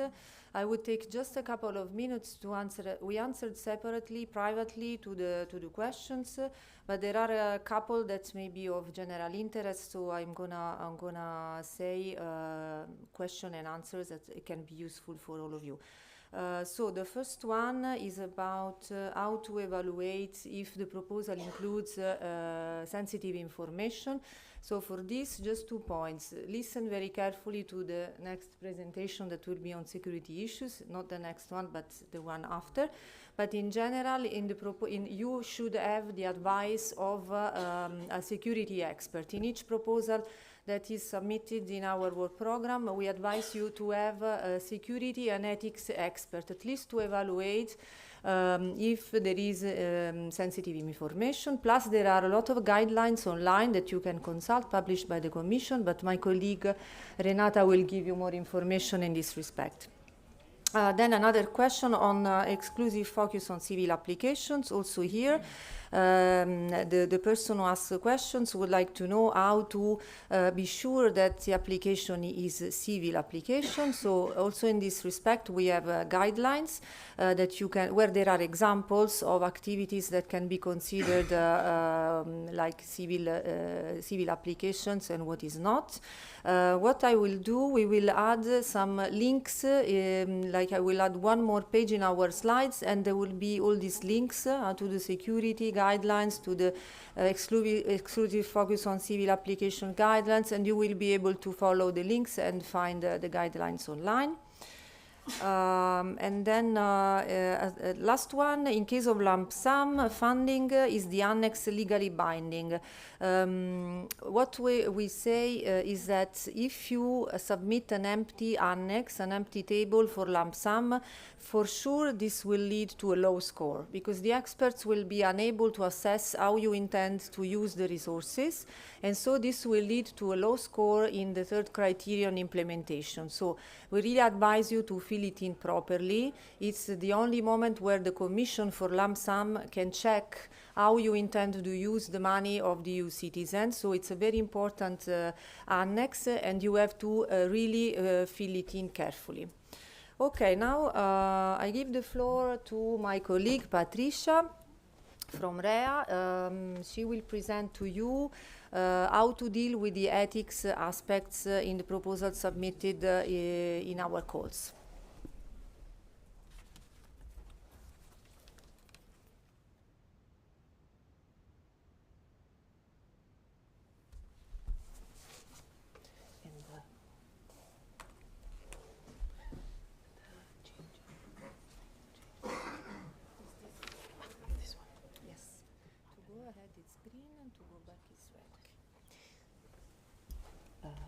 Okay.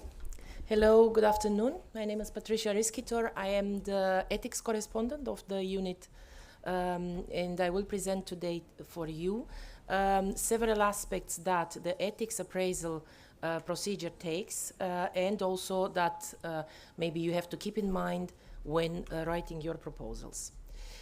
We will go today over 4 important points. The most important are the first 3. So what do we look at in the appraisal process?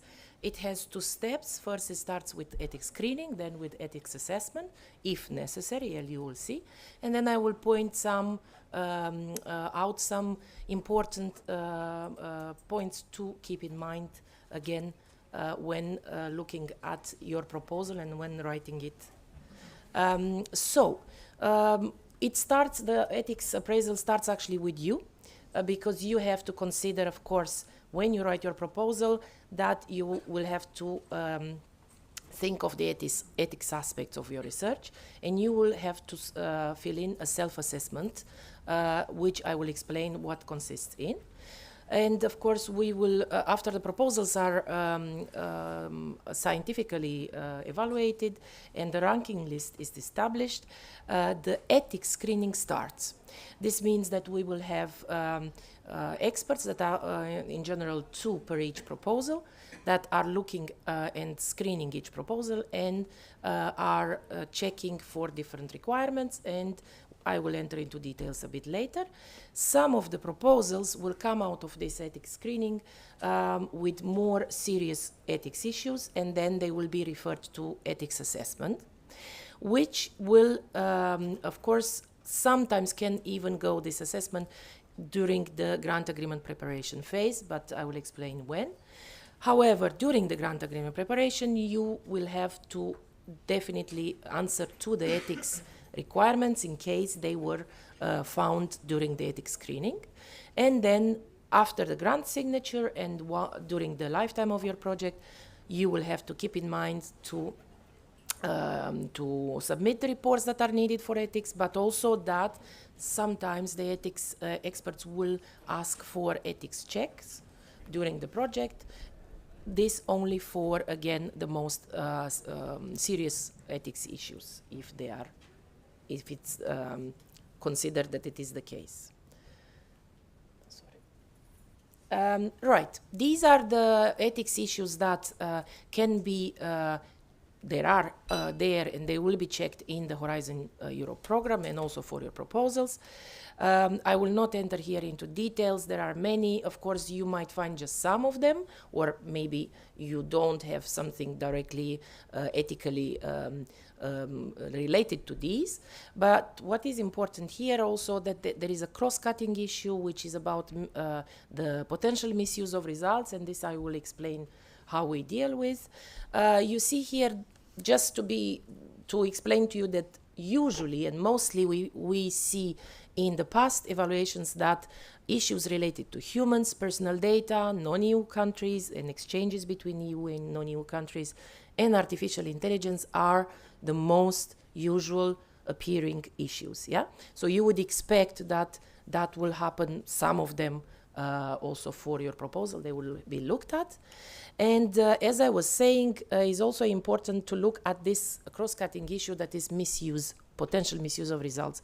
And here we want you to understand there is a bit of a separation in Horizon Europe with respect of the fact that from the security perspective, misuse is covered in the security screening. However, the experts, the scientific, so the technical experts in the evaluation, they will be asked to look at misuse that is not related to the security dimension. So that can be related to any of these ethics issues that I was presenting before. Like, for example, you have here an example of the development of surveillance technologies that can impair the human rights. So please be aware that that will be also included in the evaluation.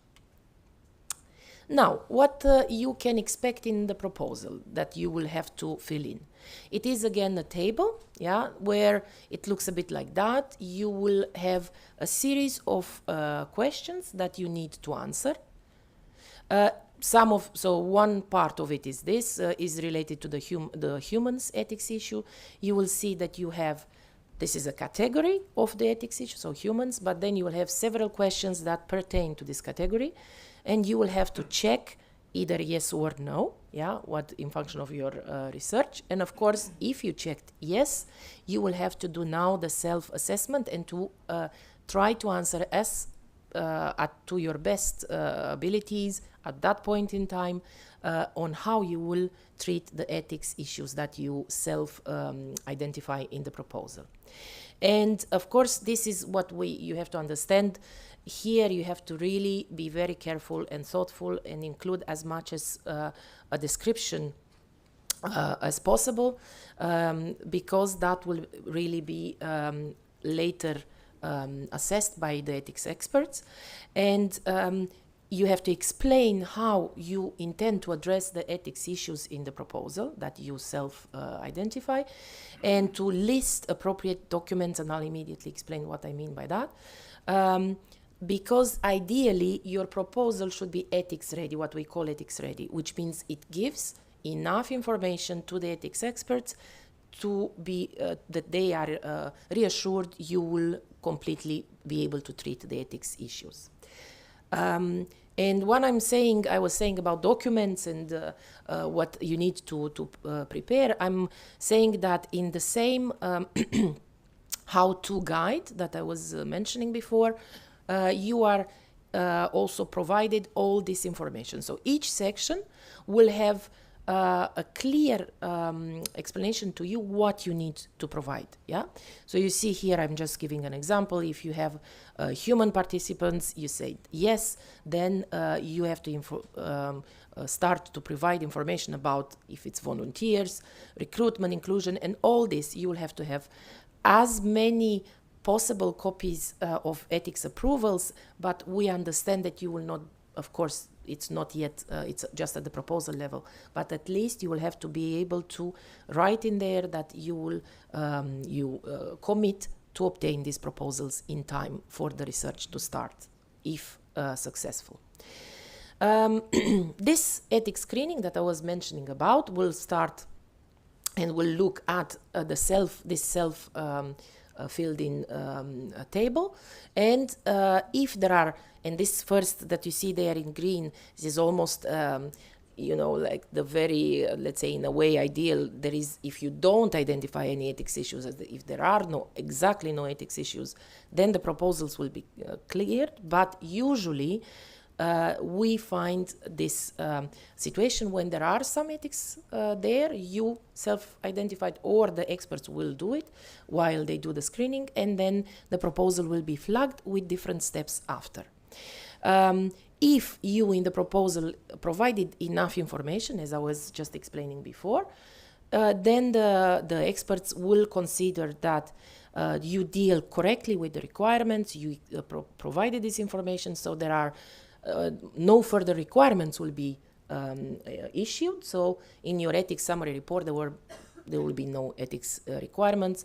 The proposal will be cleared. However, if they find some issues either mentioned by you or they do while they do the screening, of course, they will start issuing ethics requirements, which would mean there will be an ethics cleared. So there will be an ethics clearance with partial conditional clearance, or what you will see there in red later may be that your proposal is really dealing with a lot of serious ethics issues, therefore it can be proposed for ethics assessment, and I'll immediately explain what that means.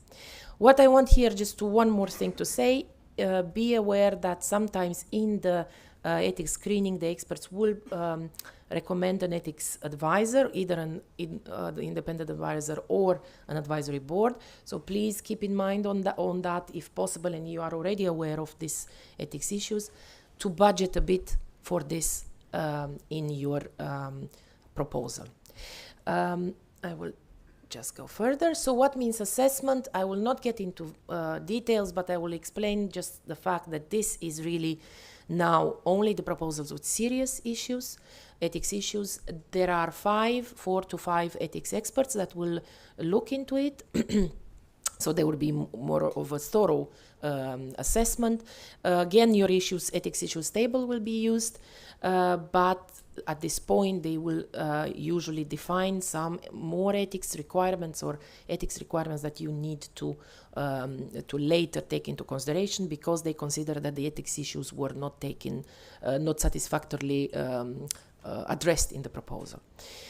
You have there again the steps with clearance, with conditional clearance, or sometimes what it's also important to just be aware, if during your proposal is in an ethics assessment and the experts consider that they need a bit more information from you, we might contact you at that point in time to provide that information. So that is really on a very short time basis, so you have to be prepared to do that.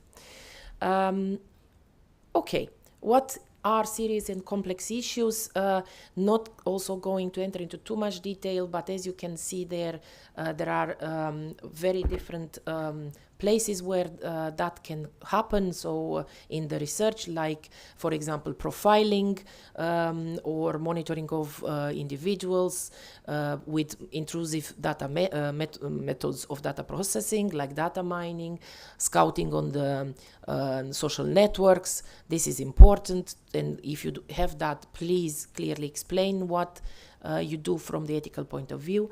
And also you see there are also other possibilities like data protection exchanges, where it's not clear what kind of consent is given. So please, these can be places where you might need to provide more information in case of these issues are found.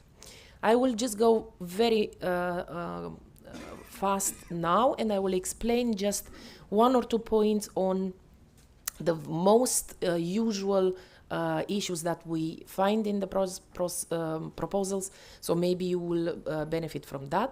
For example, for the ethics issues involving humans, please remember that research participants are always the people involved in, so that are recruited, and observed, that are actively engaged in the research.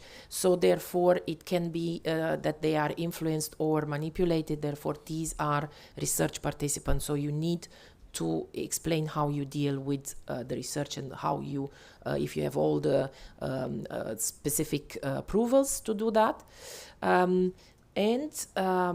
It is important also to look for the topics that will include ethics issues in social science and humanities. There are also some of the places where experts might find some ethics problems, like potential harm to human participants, for example, like psychological distress or exclusion.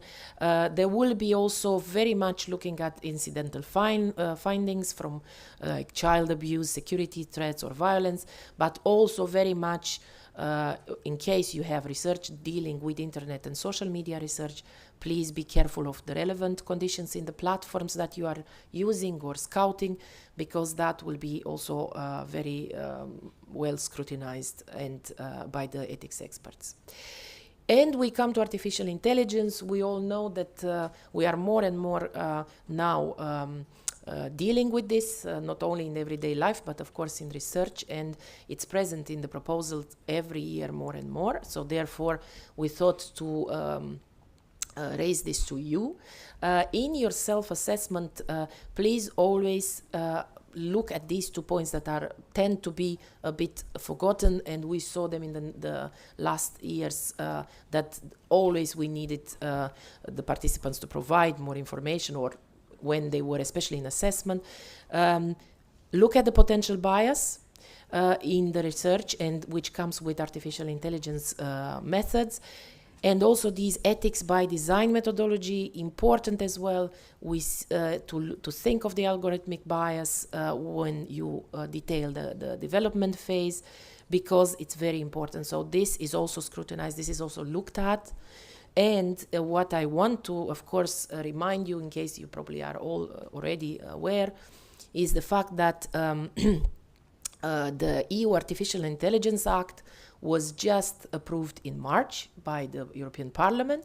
It came into, so it's coming now into application. So in June, July, so probably this month, if not next, will be published in the official journal, which means, and then you see that there are another almost 3 years with different steps of implementation in different states.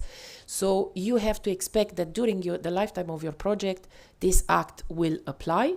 Therefore, please, when you do, and you now, if you have the AI involved in your research, please take care of all the aspects of this act and how you respond to that, because the experts will look at this. One last bit, it's about research involving non-EU countries. This is always about data transfer, but also about working with personal data. And you have to keep in mind 2 things. You have to comply with the laws in the country where there are these transfers or where personal data is used. Also, it has to be, these transfers or research has to be legal in at least 1 EU member state.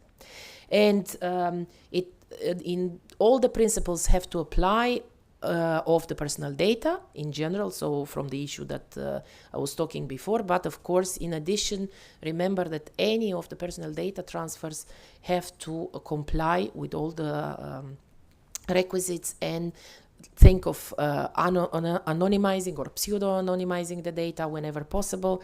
And remember that even a transfer or a look at another server in a new non-EU country is also it will fall into this. So the experts will flag your proposal if they will find that and if it's not clearly explained. Right, so here I will finish, but I will tell you that we put here in the presentation a lot of resources that you can access. Please go ahead. Again, if you have questions, I will be here to answer or later to discuss. And I wish all of you good luck for your proposals. Thank you. Thank you very much, Patricia. Thank you very much, Patricia. Now we give the floor to the colleague from DG Home, Renata Campiello. She will talk about security issues related to the proposal submitted in our work program. And there is a question on ethics for you, Patricia, but we will answer it later together with the other questions on security. Renata. Thank you. Just checking which one is. This is to go ahead and this is to go back. Okay. So, good morning or good afternoon, everyone. I'm Renata Campiello from DG Home, Unit F2. I don't see my slide yet on the screen. 1 second. Do we need to? Oh, and there it is. Good. So, by the end of this presentation, I will have given you an idea of the security aspects surrounding your application and also what comes after if you are selected, including the legal aspects, the sensitive topics, the documents, the procedure in itself, and most importantly also the outcomes. So the first thing you should know is that the security appraisal, it's not part of your evaluation. It is instead legal obligation coming from Article 20 of Horizon Europe regulation, which states that action shall comply with the applicable security rules, including protection of classified information relevant to national and union law, as well that proposal shall include a security self-assessment, identifying any security issues and detailing how those issues will be addressed. And lastly, that when appropriate, the Commission or funding body will carry out a security appraisal on those issues. Here I have a slide showing the lifetime of the project, and actually it's very convenient that this presentation happens right after the ethics presentation. As you see, there are a lot of overlaps, but still some things that are slightly different, so pay special attention when it comes to differentiating your ethical assessment and your security assessment. So just like in ethics, the security appraisal starts with you. The first part of the security assessment is a self-assessment done by the applicant. It's comprised of 2 documents, self-assessment in Part A and self-assessment in Part B. I will go into details to them later. A bit closer? Okay. Sorry, apologize for people online. Hope you can hear me better now. So, so it's comprised of 2 documents, 2 self-assessment documents annexed to Part A and Part B of your application. After, there are 3 steps, so the pre-screening, the screening, and the security scrutiny, which are carried out internally, so it does not involve you, but it's important for you to know. And finally, for the projects selected that have any security issues, there are the management of the security requirements as well as the security checks. So what is the security appraisal and what's the goal? The purpose is to address any potential misuse of project results, which means, in this case, an understanding of security of results that could be channeled into crime and terrorism. We know that consortia propose research activities with good intentions, but that doesn't mean that in some cases those results can be misused and misappropriated and by crime and terrorist entities. And the goal of this exercise is to identify any potential uses, so it doesn't need to be an imminent threat, but any potential threats, and to address them, diminishing any risks that could come by the existence of this risk within the project. Therefore, the project is to identify any security concerns, determine any sensitive or classified information in the project exists or not, and propose any mitigation actions to address these issues. How do we recommend you to understand is firstly to check the guidance note, potential misuse of research. As the colleague from ethics just explained, there is a differentiation what is the potential misuse within ethics and with research, and this guidance note explain what we understand by misuse of research for the security perspective.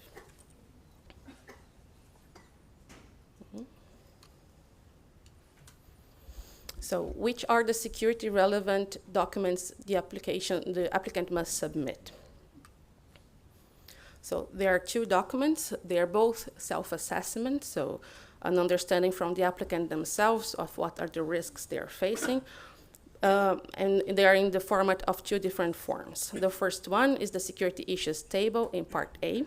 It looks like exactly as the image we are putting is comprised of 3 topics with sub-questions that will come up depending if you answer yes or no to them, and a text box of up to 5,000 characters for further explanation and details. Also, it includes, as you can see on the side, space for you to fill up which page in your original proposal you are making reference to.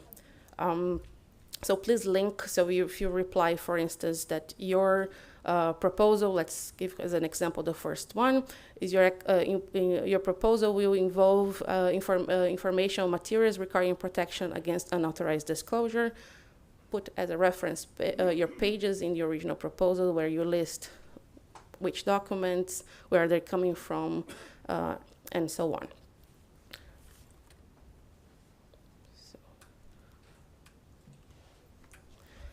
In order to properly fill in this and the next document, there is a document called How to Handle Security Sensitive Projects. It's a guide wrote by the Commission explaining how to fill with which information is expected and which information is not expected on this table.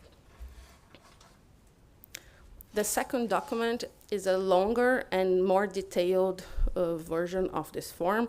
Is called also Self-Assessment Security Section Part B. Is also a Word doc that you download already pre-filled with certain tables and information. And in the document itself, it already contains instructions on how to fill it up. However, in the document I showed in the previous slide, it also has either further guidance and explanation of what's expected and how to fill it up. The documents that you must fill in the second part are, the informations you must fill are security aspects, the security aspects ladder, the security classification guide, the classified background table and foreground table, and the nomination of a project security officer or a security advisory board. All of those topics are if relevant. So only if you consider that you have X or Z security issues, we will need to fill them accordingly. Once more, in the form itself, you have the instructions of how to fill them, and you can always refer back to the documents on how to handle security sensitive projects to decide.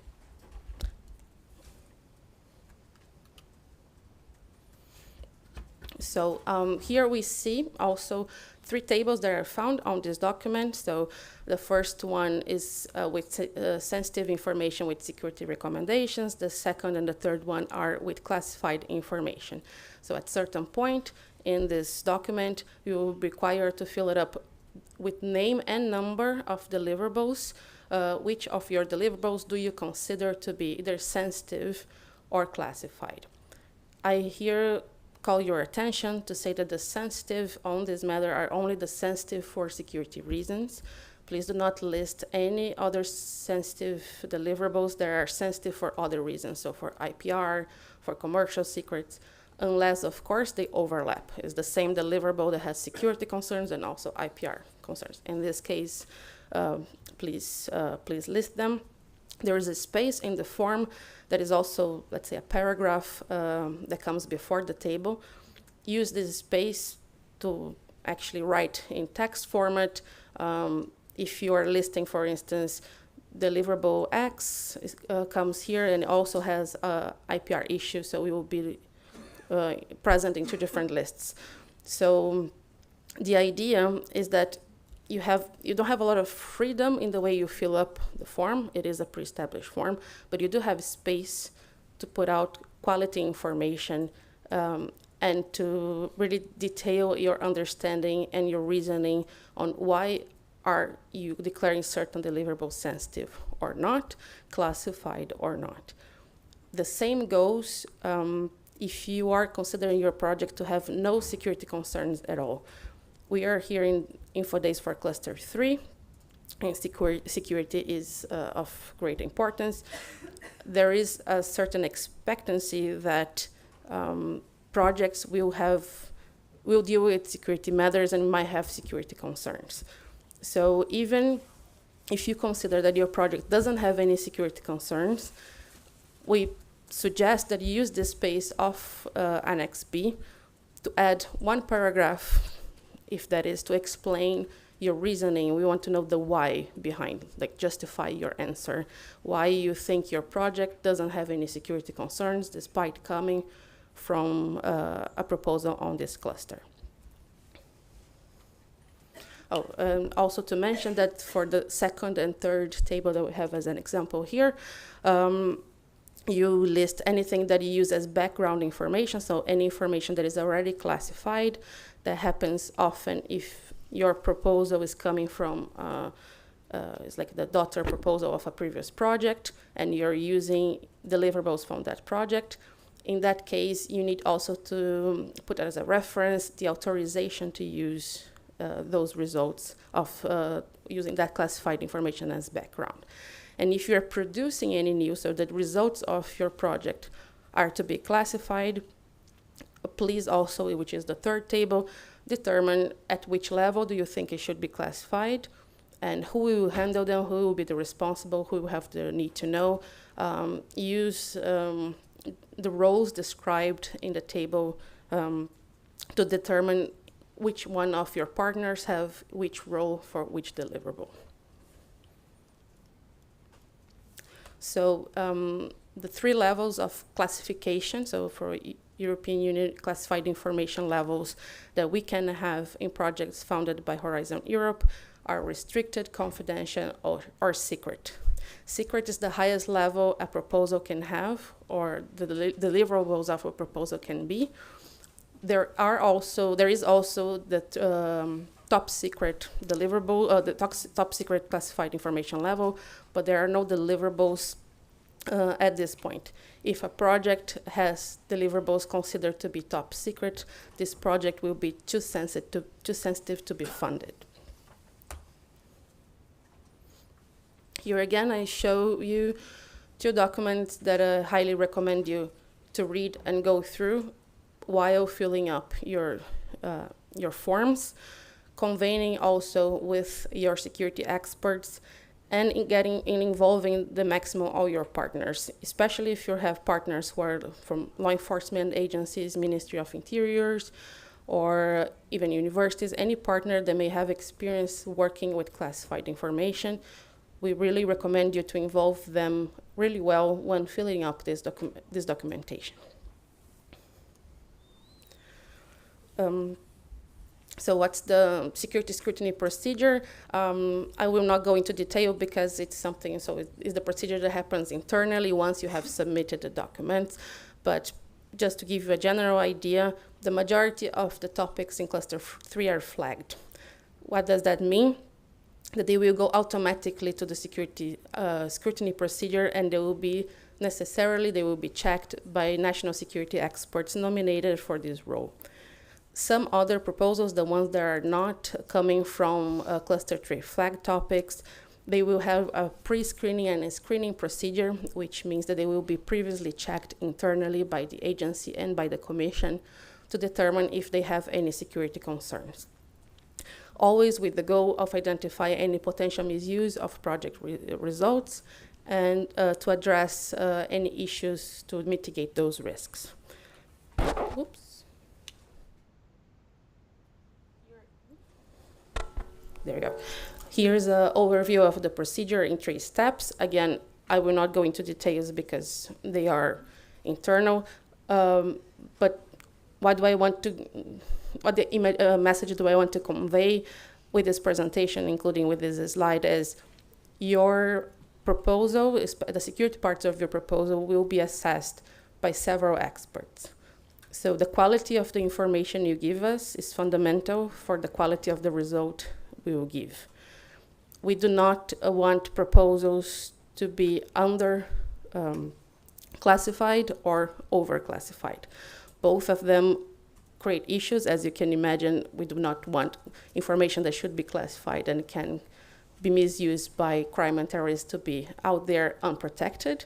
So this is an issue that is easier to see. So it's easier to understand why we don't want proposals to be underclassified. But overclassification is also an issue because it creates burden for the project itself. During the lifetime of the project, you have to comply with the security rules, if, of course, any is identified. So we want you we want you to help us identify the correct issues. That's why we are really, let's say, we get into the point that we want quality information, justification, and details, relevant details when filling up the forms. Help the experts understand your project, think that they were coming from just a proposal. So we are reading a few hundred pages that include all the financial, the scientific, the ethics, and everything. And from 2 forms, we need to determine any risks. So give quality information, including not only when you see any security risks, but also when you don't see any security risks. In many cases, a security risk is expected, and if you don't see one, we might understand, or the experts might interpret it, that you are just not qualified enough to see those security risks. So really put there all the explanations why you think a security risk exists or does not exist. Oops.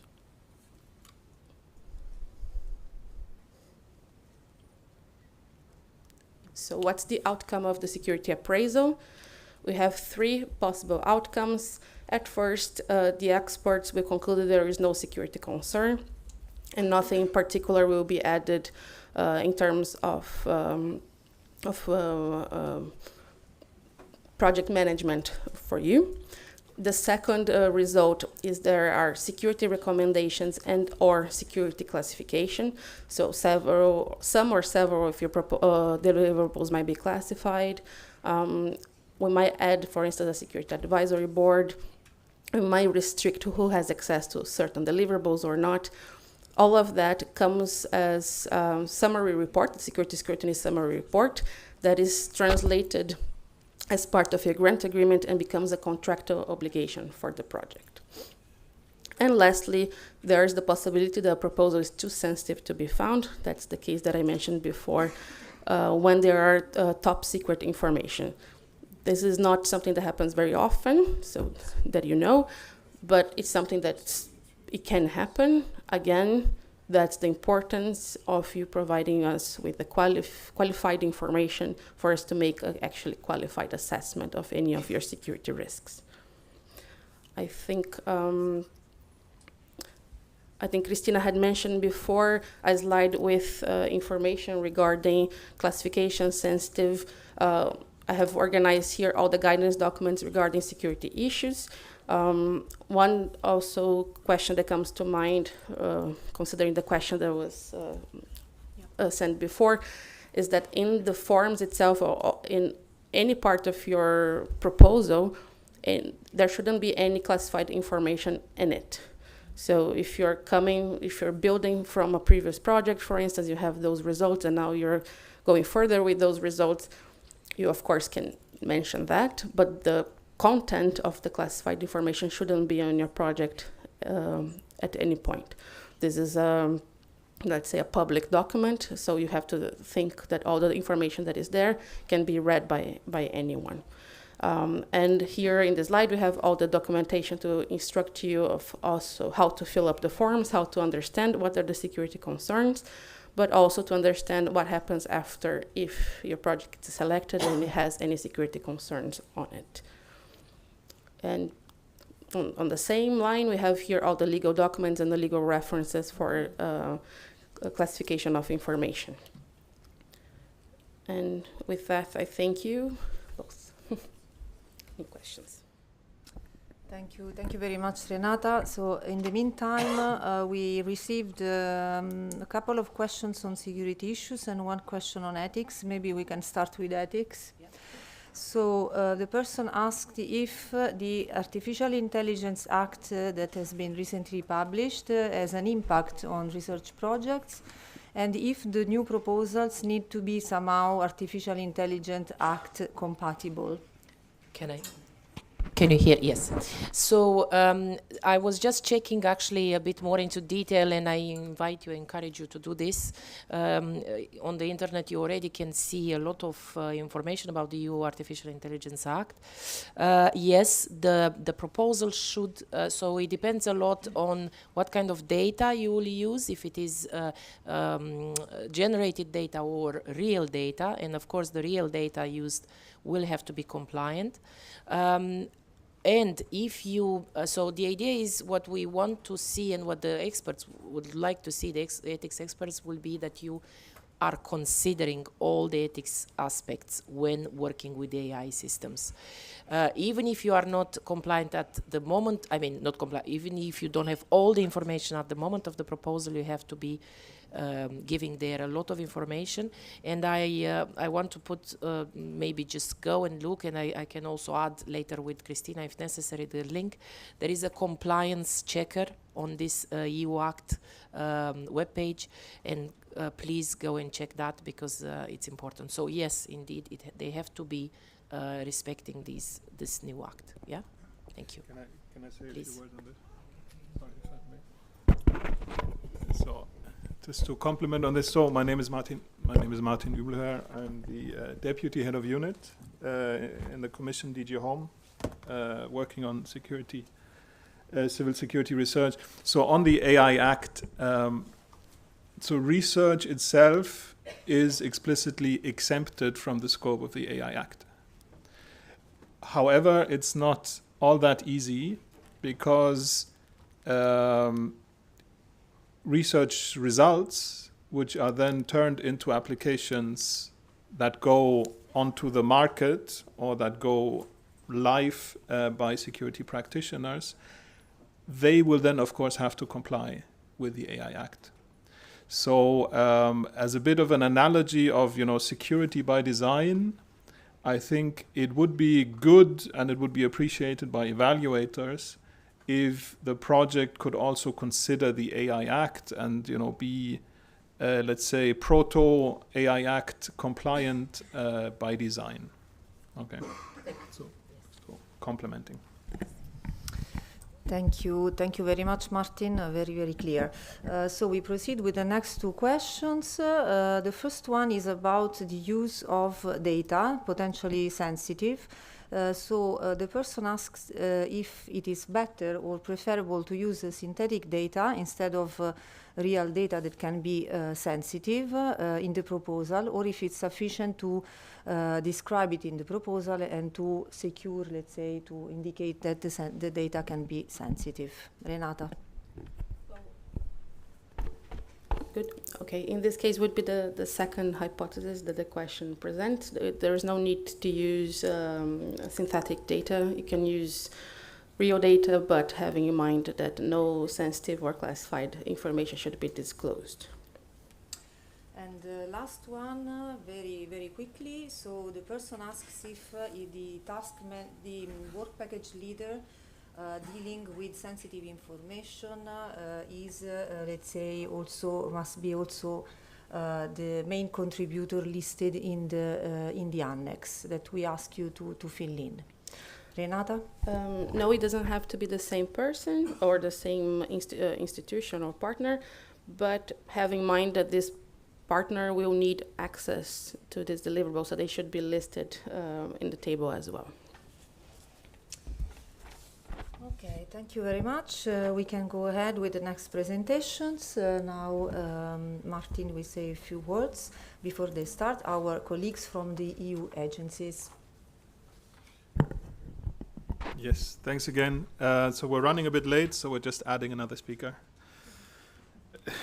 No, on the contrary, so we'll have 3 speakers from our partners in the 3 agencies. Maybe I can speed things up a bit by saying a few things which concern all 3 agencies. Okay. So the Europol, Frontex, and EU-LISA are, of course, very important stakeholders for us, also when it comes to security research. We, of course, cooperate very closely with them, and they have a role to play as well in the implementation of the research program. First, it's important to say that they cannot participate actively in project consortia, so they cannot become partners in the projects. However, they have advised us in drawing up the work program. So some of the topic descriptions have been, shaped also by the 3 agencies. And they will also remain involved in the implementation. So they may advise us on the evaluation, in the evaluation of proposals. And then after the grant agreements have been signed, they may, depending on their capability, their, let's say, resources and their interests, they may also follow individual projects to see what is happening, to advise them, to make sure that real, security practitioners' needs are addressed in the projects. And, they can be involved later on in testing project outcomes. And we also rely on them in disseminating interesting project outcomes among security practitioners. That's just to say the agencies are kind of very special partners for us. And to some degree, they can be special partners for you as well if you plan a proposal. But let's hear it from them now. So our colleague Dennis from Frontex, Dennis Destrebeck, should be connected. Yes, hello. Good afternoon. Thank you. Can you hear me? I have a slight echo, well. but okay. It's on me. So, and can you see the presentation as well then? Yes? I'm assuming you can see.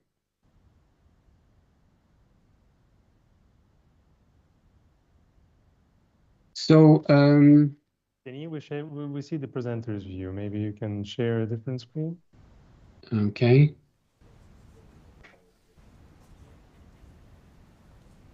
I will start again.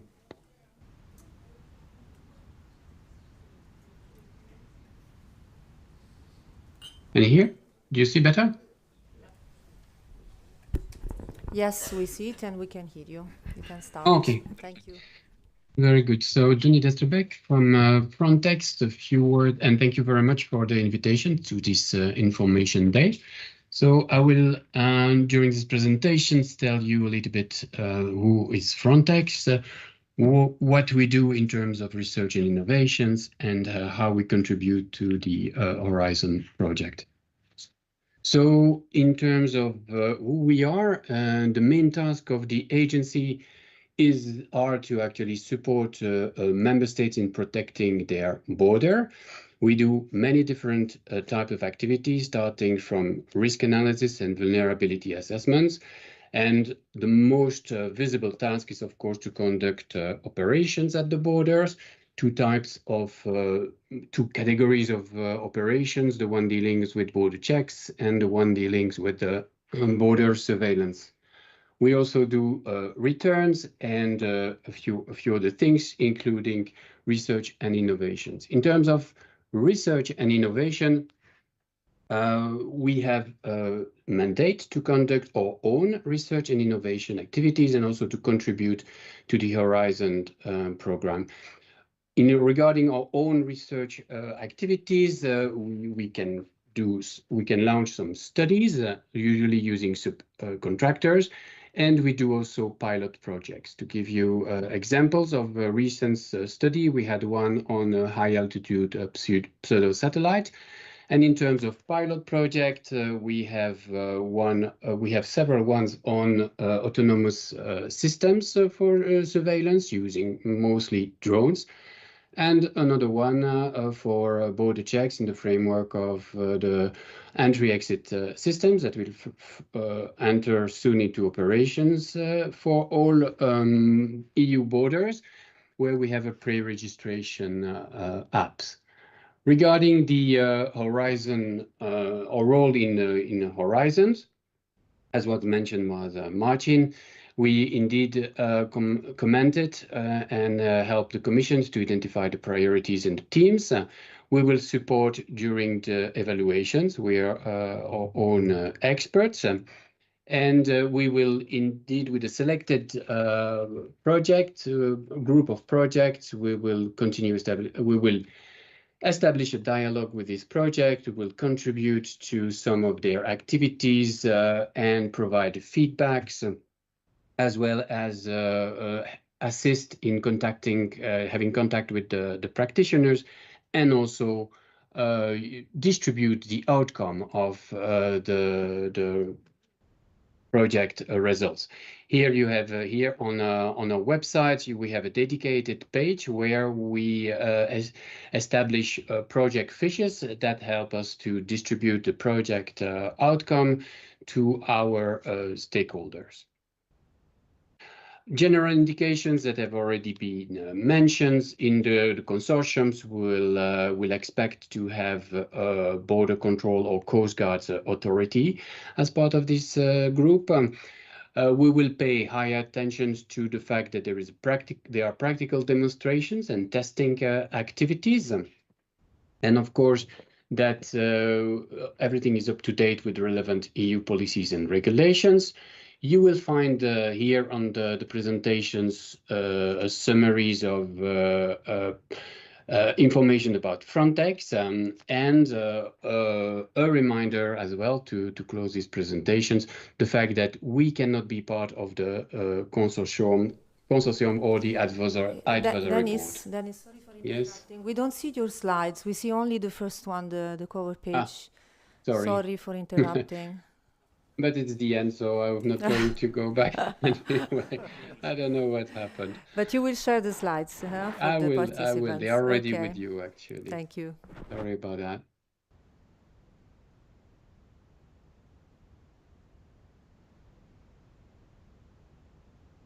That's it on my side. Thank you, Dennis. So the slides will be made available to you, so you will be able to see them later.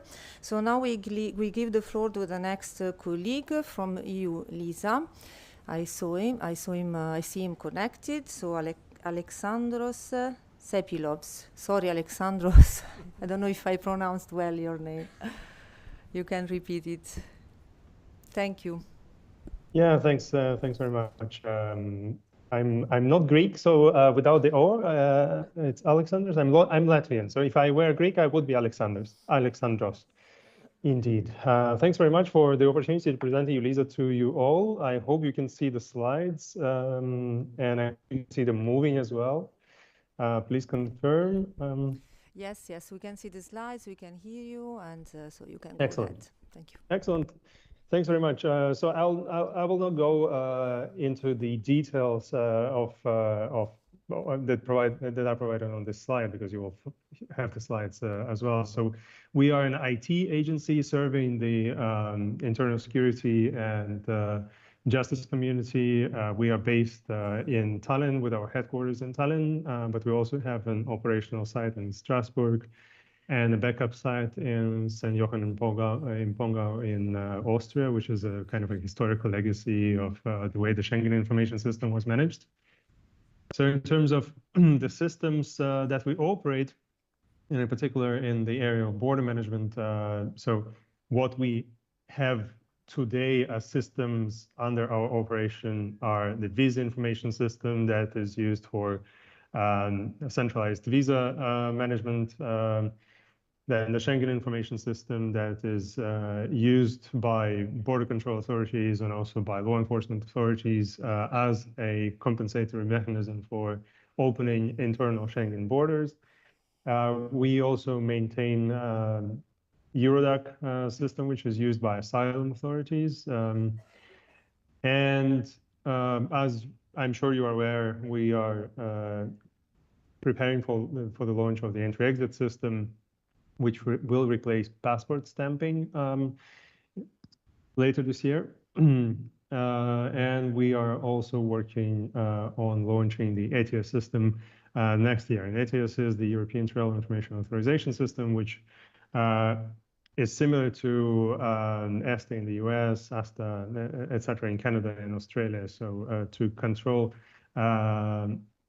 the travel to the Schengen area of third country nationals that are visa exempt currently. In addition to that, we are working on the development of the interoperability architecture that will facilitate the work of border control and law enforcement authorities using all these systems to locate relevant data in a simpler way through the single user interface, such as the European search portal, and with the use of biometrics and so on. And this work is twofold. One part of it is, of course, ensuring security.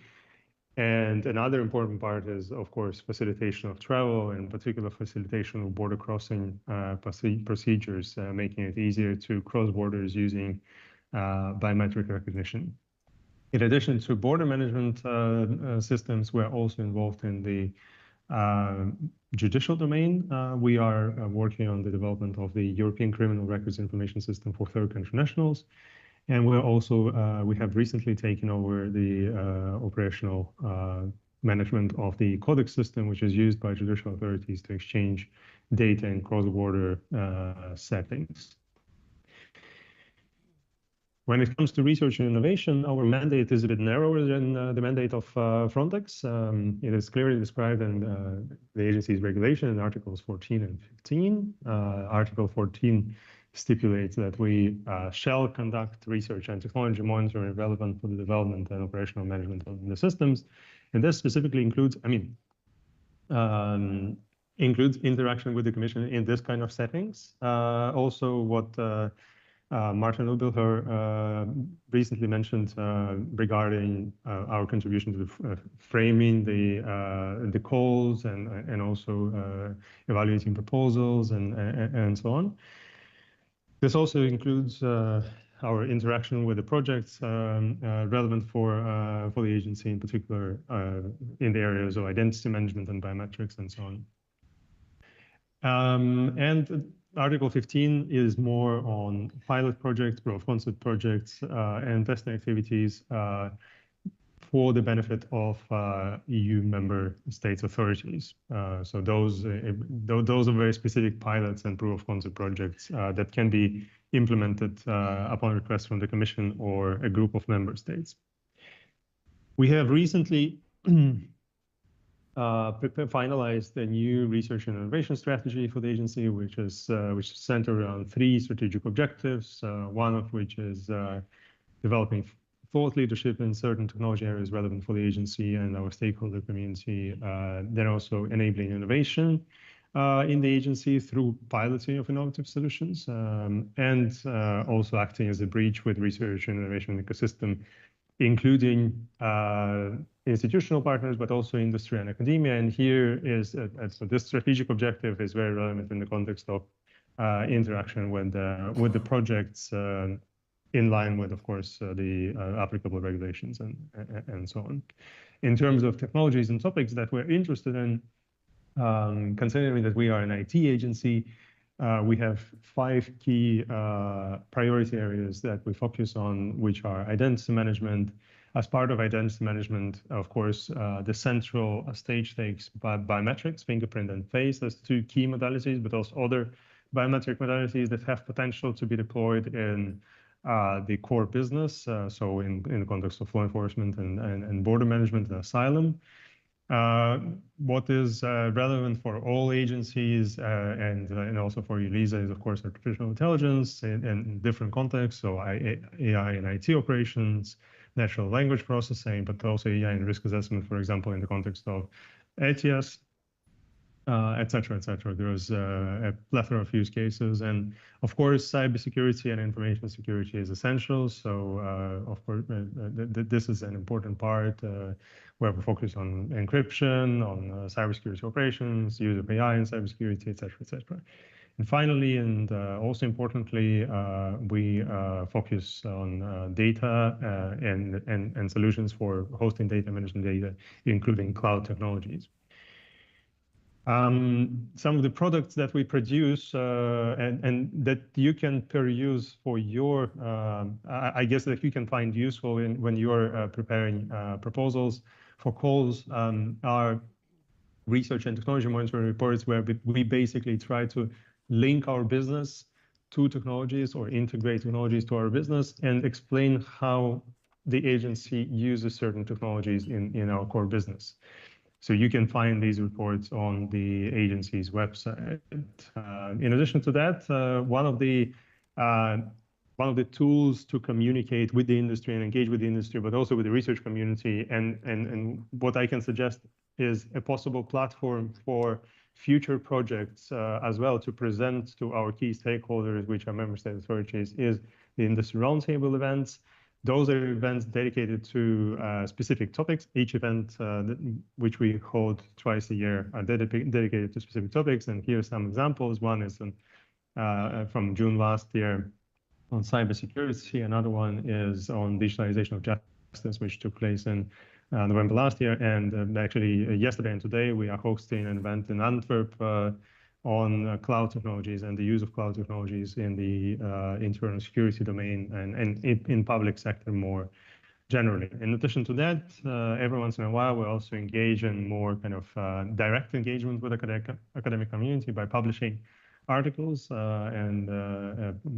Also, we have an expert in biometric recognition technologies in the research team, who is the lead author. And one of the particular interests for us is the influence of demographic characteristics on performance of biometric systems. And here specifically, I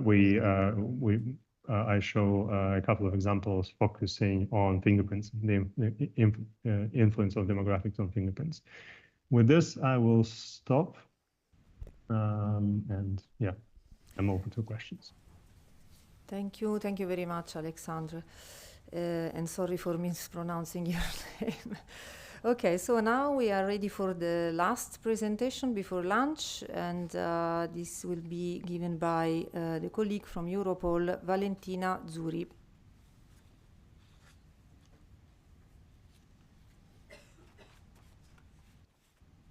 Yes, thank you very much.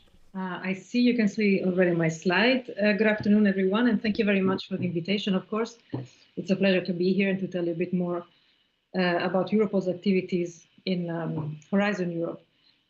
Just like my colleagues, I would like to first of all tell you a bit more about Europol Innovation Lab, specifically in my case. This is the team that I work on and that really coordinates or tries to centralize all the research, innovation and development activities for the law enforcement community. The Innovation Lab was launched in 2019 as a response to a few challenges that we saw happening in Europe. We know that the law enforcement community, in fact, is very innovative, very creative, constantly developing new solutions to make their own job as efficient and effective as possible, but without really a central place to coordinate all these types of different activities. We saw a lot of potential for duplication of efforts, leading, of course, also to potential waste of resources or duplication of resources as well. Competition sometimes between countries, but also within the same countries. And of course, this all led to missed opportunities as well. So in 2019, our director, Ms. Catherine de Boll, decided to launch a new strategy for Europol in relation to innovation that really put Europol at the center of Europe as a place to really help all the EU member states to work together, embrace innovation, and try especially to pool resources and be, again, as efficient as possible. So the Innovation Lab is now almost 5 years old. We have grown quite a lot since the very beginning, and we are now composed of 3 different offices, as you can see here: the Policy and Networks, Projects and Tools, and Observatory. And I want to spend just a few words on each of these offices, because I think all the different products and services that we have spent quite a lot of time now creating will be quite useful for you in your future proposals and projects. So hopefully this will also light some bulbs, hopefully in your brains.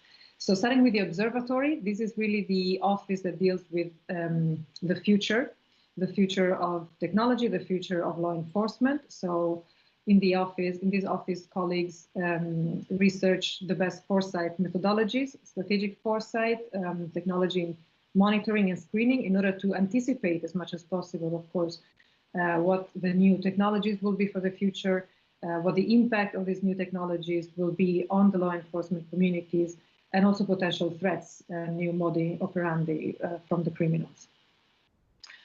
The second office on projects and tools is the more tech-oriented office, with colleagues actually developing code and developing tools. And here on the slide, you can see 5 specific products and services that we have created. I have to say that all of them are really restricted to the law enforcement community.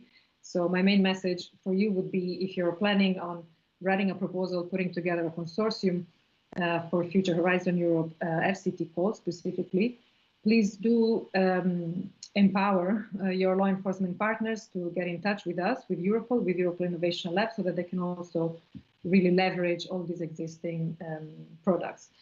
Just very quickly, the Tool Wiki is an online platform, a repository of knowledge about existing tools, whether these are commercial, open source, or in-house developed, that might be of interest to law enforcement officers, where you can find, again, only information and knowledge about these tools, but also contacts in order to acquire the tools. Maybe the Europol tool repository. So the last one is also quite interesting. This is an online repository where law enforcement officers can actually download directly tools. So in this case, we're talking about cost-free, license-free tools, usually developed in-house by, again, law enforcement officers. But if projects do have tools that they would like, of course, to share freely with the law enforcement community, this could be a good opportunity for you to distribute these to the practitioners. And the third office, Policy and Networks, which is where I'm working, is the office dealing more with existing networks, projects, and dissemination and communication opportunities. So starting from the left, we host the Secretariat of the EU Innovation Hub, where Frontex, EU-LISA, and other agencies, the internal security, are also participating. This is coming from, I would say, a realization that sometimes tools or methodologies, processes, and innovative projects that are relevant for the law enforcement community can also be, of course, relevant for the border community, the border guards community, as well as the justice sector, for example. So we have this board or this network in order to exchange knowledge on initiatives, projects, and so on. Maybe just very quickly, I want to mention that just yesterday a new report was published from the hub. It's about encryption, encrypted communication. You can already download it from Europol's website, I think also from Eurojust's website. So please do go and have a read. And if you have any feedback, of course, we would like to know. The European Clearing Board has a similar role, but this is composed of representatives of EU member states and the Schengen associated countries. So here we have officers that are usually dealing with research, innovation, and development activities at national level. And it's really the place where member states can, first of all, exchange knowledge, information about their own ongoing projects, but also co-create tools and launch projects among themselves. It's restricted to law enforcement. So again, the message is, if you have your own law enforcement partners in the project, let them know that this is an opportunity that they can leverage. Lastly, we have yearly excellence awards for innovation. The 5th edition, I think, is open at the moment with a deadline for submissions on the 1st of July. So if there's an interesting project or operation from law enforcement side, of course, that was even facilitated, of course, by an EU project, partnership with academia or private companies, we would love to know more about it. And on a yearly basis, since last year, we're also hosting the Europol Industry and Research Days, where we select companies based on specific criteria, which are completely public, and you will see quite soon a new call for expression of interest. We select companies to come to Europol and present their latest, most innovative tools, pieces of equipment, software, innovative products, commercial products in this case, to pitch in front of a wide audience of law enforcement practitioners and give demonstrations on these tools. So coming to the Horizon Europe topic, in the past, in Horizon 2020, Europol was actually able to participate directly in the project. And in fact, we could submit letters of support to consortia that we thought were particularly promising. We did participate as members of advisory boards or end users boards, and we even participated actually as full beneficiaries in 4 projects, 3 of which are now finished. But Starlight is still ongoing, so you might recognize us from that project. However, in June 2022, our regulation was amended. This is the extract from the new Article 4A that gives us a specific and quite different mandate at this point. So we have a much more strategic role to play in Horizon Europe, which is very welcome. Rather than participating in single individual projects, we are helping the Commission and the Member States in 3 specific tasks. They're coming, it's a bit slow. So first of all, we are helping in the drafting of the work programs and the calls for proposals, specifically the fight against crime and terrorism, by identifying priorities that we see based on our conversations with our networks. We will be helping in the evaluation of project proposals. And once the projects have received funding, we can monitor, support, engage with the ongoing projects.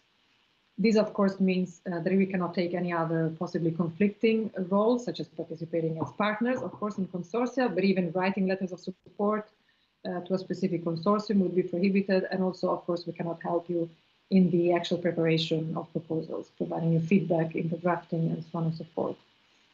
So what do we mean by monitoring, supporting, or engaging with funded projects of interest? This is still a blank canvas, if you like. So we're also hoping to hear ideas from you, the proposal writers, so to speak. But to give you already some ideas from our side, first of all, of course, the easiest or the most obvious one is that we can help you disseminate your news, your opportunities, your results, your events to our community, so the law enforcement community with EU member states and the Schengen associated countries. We can help you get in touch with the relevant experts within Europol on specific subject matters. So if you're needing a specific perspective on deliverables, reports, new findings, and so on, we can help you to liaise with the right colleagues.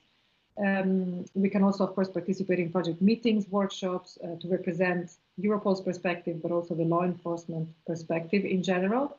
And if you're planning to develop specific tools, we can also participate in pilots, tests, validations, these types of activities. Last but not least, of course, and maybe even more importantly, we are hoping that your projects will not end or will not die at the end of the EU funding. Of course, we want your results to continue to be used by the law enforcement practitioners. We want your tools to have success stories, potentially in criminal investigations. So please do consider us for your exploitation and sustainability plans. Yes, my next slide, I have just a few examples with the projects that we have already started working with, just divided between 3 main, let's say, categories. So first of all, we work on the left side with quite a few projects already, which are mostly coordination and support actions in order to monitor the future research agendas, avoiding duplication of work, which is really our main focus. So if we know, for example, that EU HypeNet is already working on hybrid threats or Cyclops on specific cybercrime issues, then we as a Europol Innovation Lab, but also as a European Clearing Board, don't necessarily want to launch new projects on the same activities. We also help them disseminate their events, opportunities, and news to our stakeholder communities.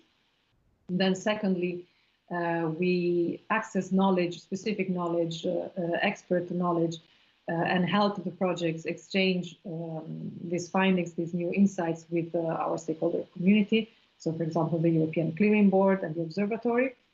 In the case, for example, of rhythms and uncheese, we have illicit traffic of cultural goods. They're very interesting topics. And last but not least, of course, when it comes to cutting edge technology that is funded by European money, made in Europe, we're trying to help projects disseminate, distribute their tools to the EU member states, in this case specifically via the Europol tool repository. So just to summarize how you could think of leveraging our products and services in your project proposals. First of all, of course, do follow our website. We have the observatory reports that are public there. We have hub reports as well there. We have reports from the UCB. Your law enforcement partners can participate fully in the European Clearing Board, so then you're better equipped to know what the priorities, the gaps, and the needs of the practitioners are, in order to really focus on the correct ones, or the priority ones. Second of all, again, use the European Clearing Board structures for the law enforcement partners to discuss more restricted, more sensitive topics, but also to find potentially new partners or to reach out to additional member states and the ones that are already in your consortium. And then last but not least, of course, for the plan of your sustainability, of your exploitation of project results, in order to tangibly benefit the law enforcement authorities, do use our products, services, as I was mentioning earlier, the Sandbox, the Europol tool repository, the UCB, the tool wiki, so that, again, all the tools and your results and all of your efforts can finally end in investigators' hands. Thank you very much. If you have any questions, I'm happy to answer. Otherwise, here you can also find our email address, so we can take this also offline. Thank you very much, Valentina. Thank you to the three colleagues from the EU agencies. I see in Slido there are no questions, so you were very, very clear, so no questions were asked, so we can stop for lunch.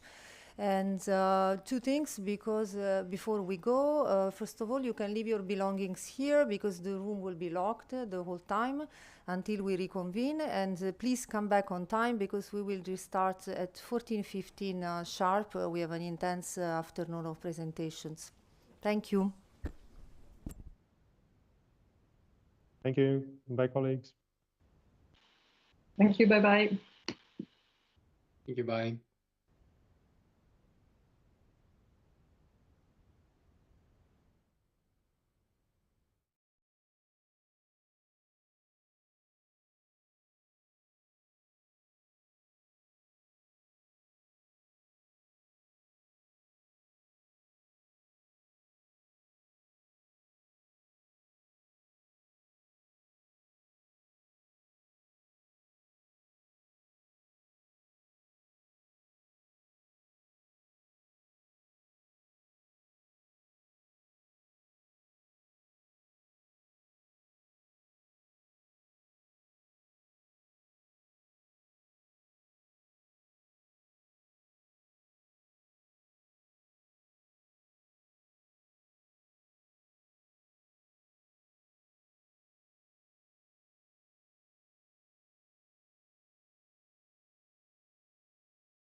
how we will see the questions? She will read us the questions from the chat. She can sit next to you to show you in advance. Yeah, that would be helpful. Which is the way we did it before, because the kid did not miss you. There could be some complicated Can we merge this one?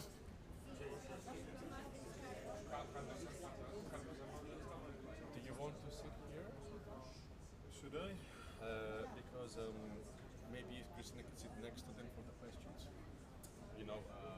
And then Martin can be next one. Before. And Martin can be just next to Christina, no? I think that the camera isn't good. Ah, okay.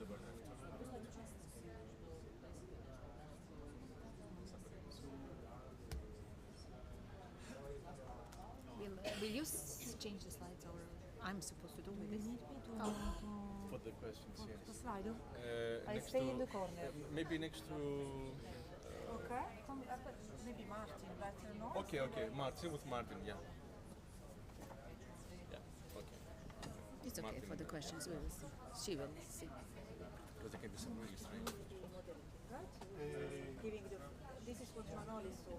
That's your wish. Yeah.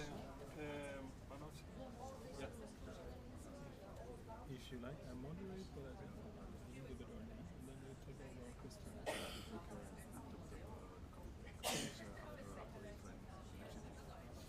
Yeah, just see on the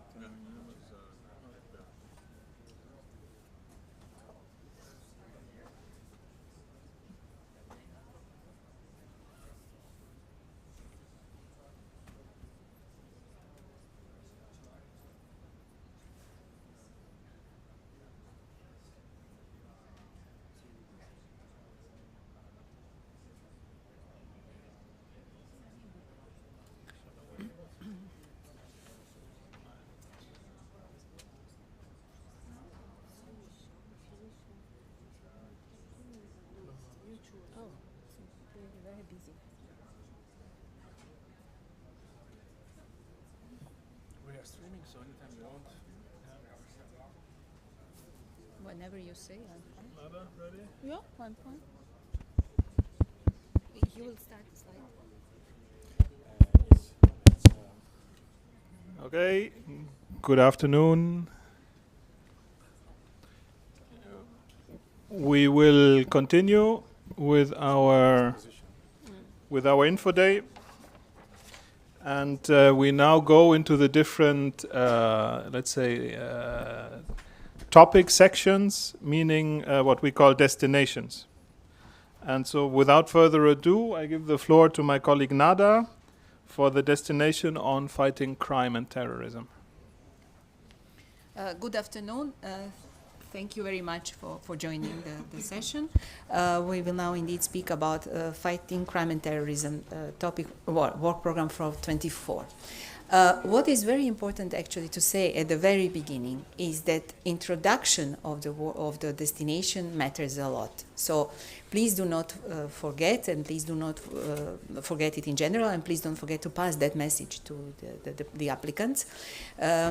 This is simply that we put in introduction things that apply to any topic, so that we don't need to repeat every time. We put it in the introduction, but it's very important. It gives a lot of hints on things that are cross-cutting and that we pass to evaluators as important things to be taken into account in the evaluation. So it's really mandatory and in order to really have a successful proposal or to increase the possibility to be successful, is to really read carefully what is written in the introduction. And that's why I will now spend a bit of time to clarify things that are there and that apply to any topic and any proposal that under this destination. First thing, in the text of the call, we always try to list as many as possible potentially related policy files, directives and communications. But meanwhile, from the moment that the work program was written and out and until today, there were developments. So we really ask kindly the applicants to be up to date, because that also shows that they follow what's happening in the policy area of the topic that they want to address, and because one of the main outputs of any proposal and of any project is also policy feedback. So being up to date on policy is something that really matters. Another thing is we do not want to things that are recycled or that we already have, so we don't want to reinvent the wheel. And that's why we ask projects to think carefully of what already exists, plus to think about synergies with potential related topics or projects. And I will come back to this a bit later. Or maybe I can already say here what we mean by synergies with other projects. You will see also that in whenever possible in different topics, we were speaking about any successful proposal should think about cooperate or is welcome to cooperate with this topic or that topic, or projects funded under this topic or that topic. Sometimes it's from the same call, so also 24. So we have questions: how can we cooperate when we don't know which project will be funded under that other topic? And the idea is just to plan some activities. So you do not know, and the others won't know either whether you would be funded, because it's always cross correlated. But just to have to show that you are aware that there will be other activities that relate to you, and in the planning, in the description of action, that you indicate that there is an indication that there will be some joint activities planned. Just that you cannot go further than that, because it takes two to tango. You don't know how much the others will want to cooperate with you, but it's important to show goodwill to cooperate and awareness that there are other initiatives and that you want to cooperate with them and that you plan some activities with them. So that's the idea about this. Because we don't want projects to work on an island. We are essentially research and innovation communities, so cross-fertilization is always welcome. Then another thing, that because we are essentially applied research program, we expect that at the very beginning of submitting the proposals, that the applicants already have an idea what they will do with the results afterwards, whichever they are, with the outcomes, so that there is a vision what after. We do not have directly plugged in programs for what after, but there is an internal security fund, there are national programs. So again, this vision of after we finish this project, nothing will happen, is not really the best way in writing proposals. So having some vision, of course, again, you don't know exactly what you will get, but you know what you want to get. And again, it's an applied, not fundamental research. It would be really nice to, at that moment already, when writing a proposal, think what you will do with the results afterwards. And this I'm saying because in our past experience, there were projects that were coming, really nice projects, coming to the end, having no clue what they will do afterwards. So that's why at that moment it's already late. It should have been thought right ahead when preparing a proposal. So this is a kindly recommendation to think about what would be complementary instruments, or how, if there would be instruments, or what would be your uptake or your vision of what happens next. Then we also already heard in the presentation of Europol, if you were following just before lunch, the importance of the involvement of police authorities. And here we always say it, even before we had this mandate changed of Europol, that police authorities should be in the core. And that's why they are in the eligibility criteria, again, because it's an applied research. It's something that should be useful at the end of the day to someone, and notably to the practitioners in fighting crime and terrorism, and notably police authorities. So they are not there in eligibility criteria, and I say it every year, just to tick the box. So if you ask them to be in the consortium, please think about having their needs in the core, and that will also help you, as you could hear in the presentation of Europol, to really have nice cooperation with the law enforcement community through Europol, because indeed, if you want to reach to these different tools that were presented at Europol, you would have to go through your police authorities, because they are authorized to cooperate with Europol. Not researchers directly cannot just go to Europol. So they would be really a nice ally in your projects between you and the further uptake by law enforcement community, the widespread that an entity like Europol can support. So please think about it, and again, not only because of Europol's mandate, but in general because we are an applied research.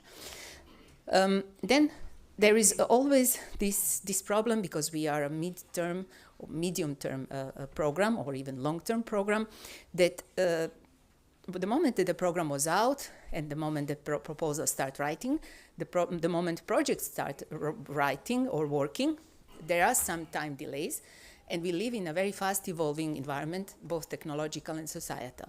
So it's very important also to see in the proposals the idea of how proposers, how the consortium, how the work plan will adapt to this changing environment.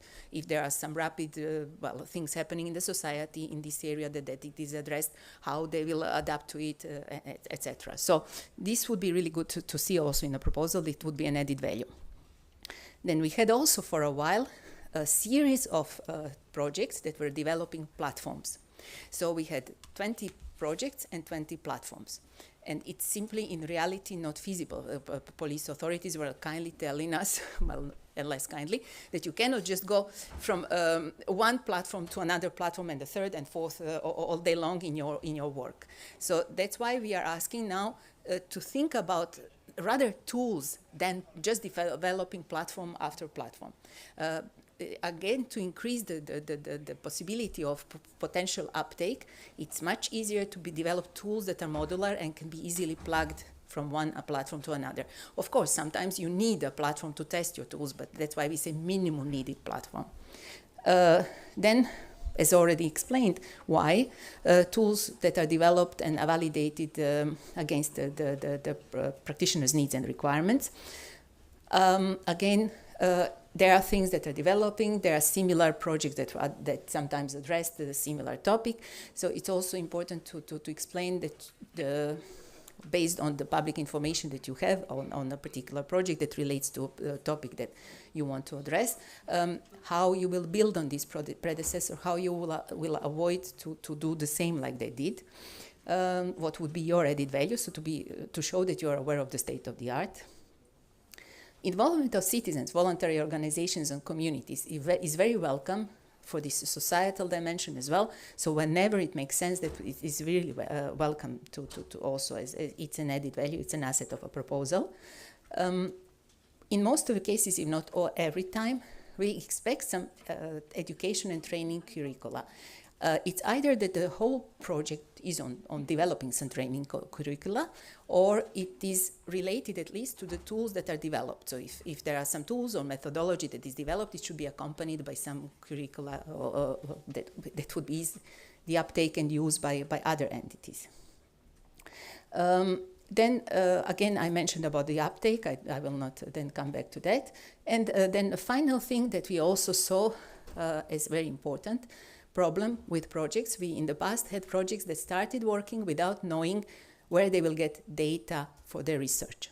And the moment you're funded, it's too late to think where you will. The time is passing, and you shouldn't at that moment start searching for data. So what we really ask from proposals is that at the moment of writing a proposal, they already know where they will get the data for their research. Now, we have different actions that are now going on in FCT to support this such as LAGO project that you might have learned about it. So there are possibilities that in future this problem might be more generally resolved, but we are not there yet. So please pass this this information to the consortium. The same for technology readiness level. It's important to show that during the lifetime of the project, you started with one TRL, if it's about TRL, if it's technological, and you made some improvements. So for that, you should have some robust methodology, how you will evaluate, how you will say that at the beginning it was TRL 4 or 5, and you ended it with 6, 7. So it's important to explain how you measure this. And so let's go to the next slide. Sorry for taking a lot of time, but as I said, this is something that is cross-cutting. Main impacts, they relate actually to sub-areas of the call, of the destination. So it's about cross-cutting modern information analysis for police authorities. It's about forensics and lawful evidence collection. It's about prevention, detection, and deterrence of societal issues such as domestic violence, radicalization, juvenile offenders, etc.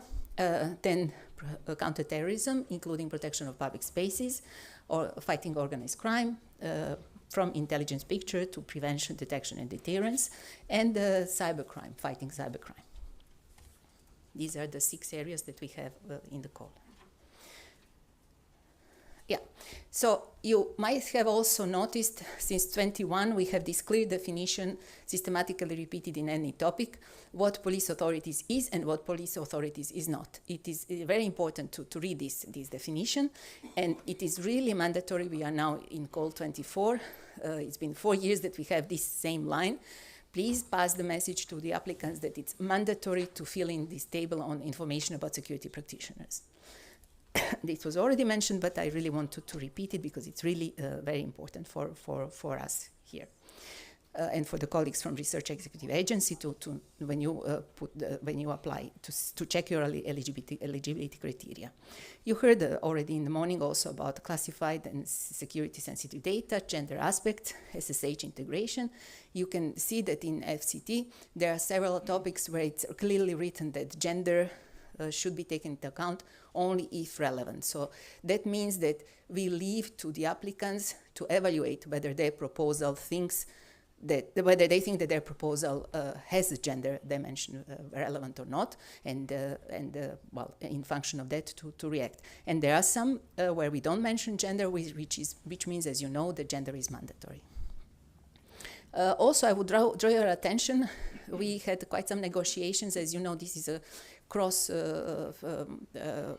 co-creation process where we write together with program committee and our different DGs and so on. So we had a lot of discussions and carefully selected in topics when outcomes have to be addressed all and when it's some or all.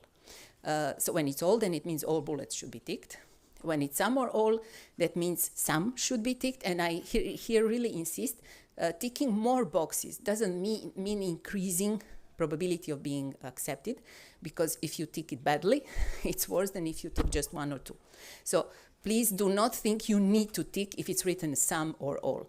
Focus on those where you will really deliver something. I mean, where you really can provide some essential information. Don't think you should increase by ticking more. You increase your chances by ticking more boxes.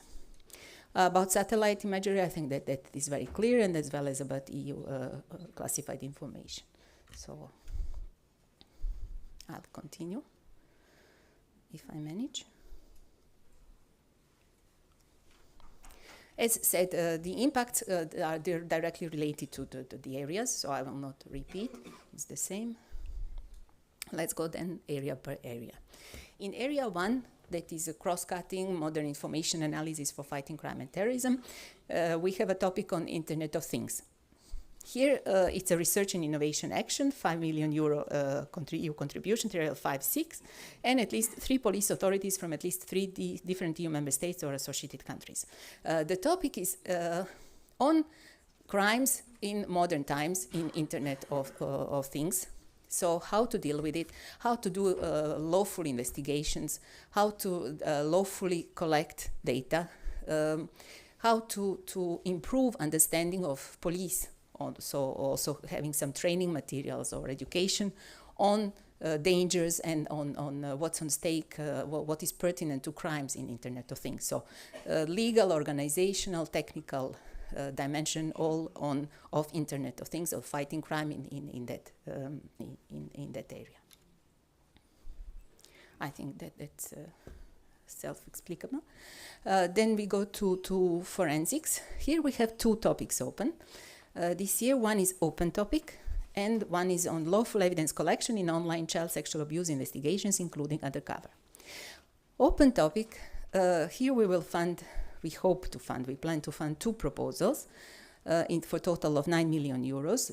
These are research and innovation actions, and here we want to have 2 police authorities and 2 forensic institutes from at least 3 member states or associated countries.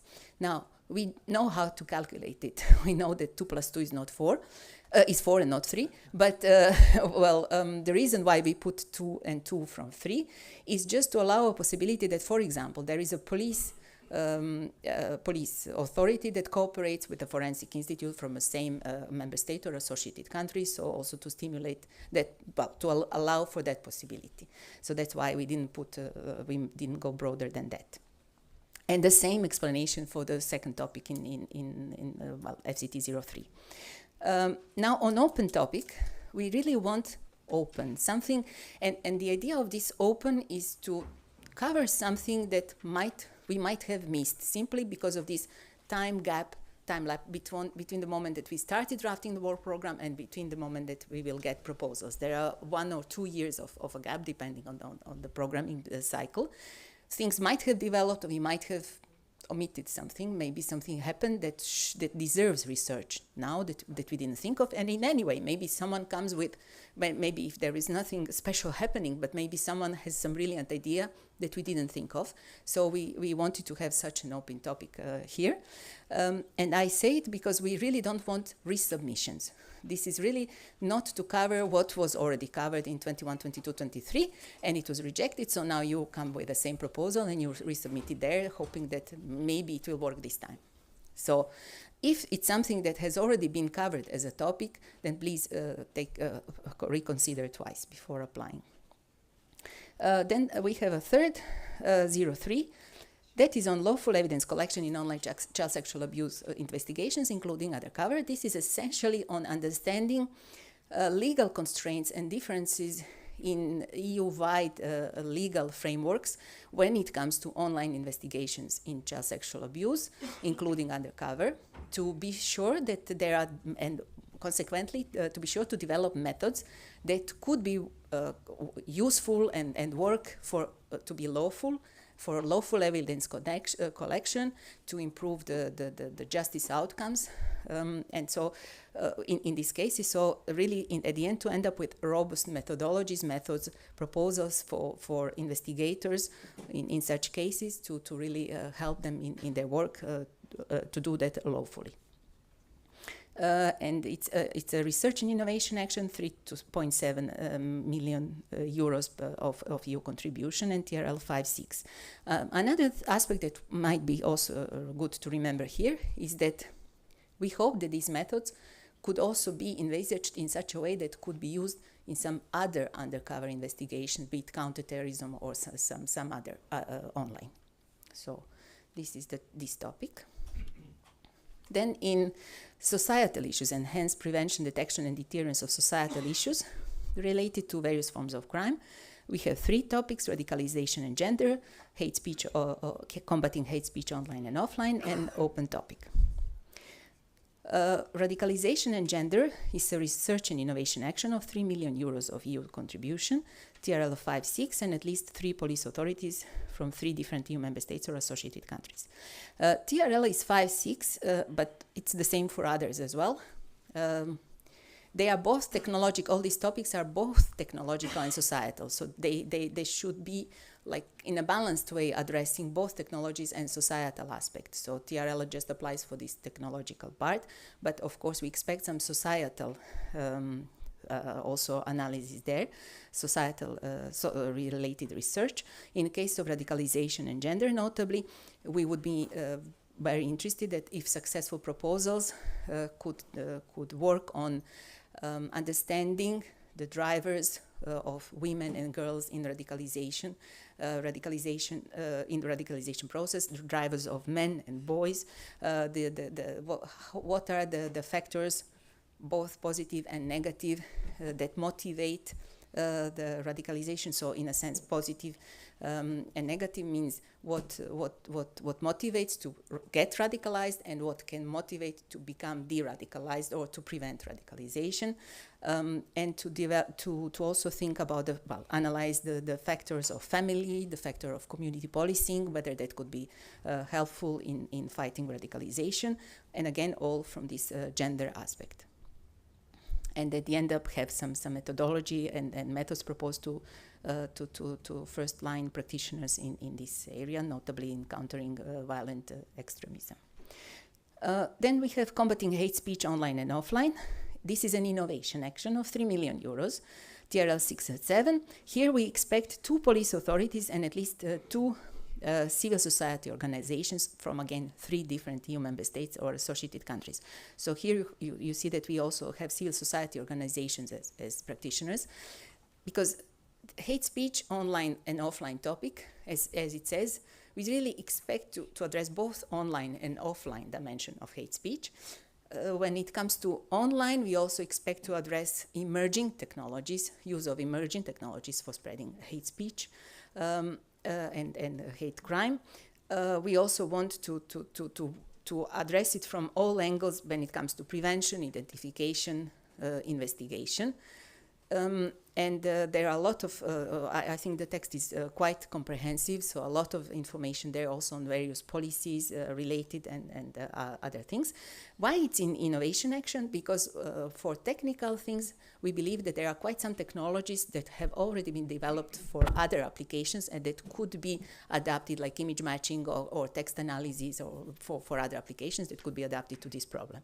That's why we think it's innovation action. And then open topic, again, we speak about societal issues this time, but the philosophy is the same, like we don't want resubmissions, we want something that was not tackled in 24, from 21 to 24 call. So all the rest is really open. Sorry.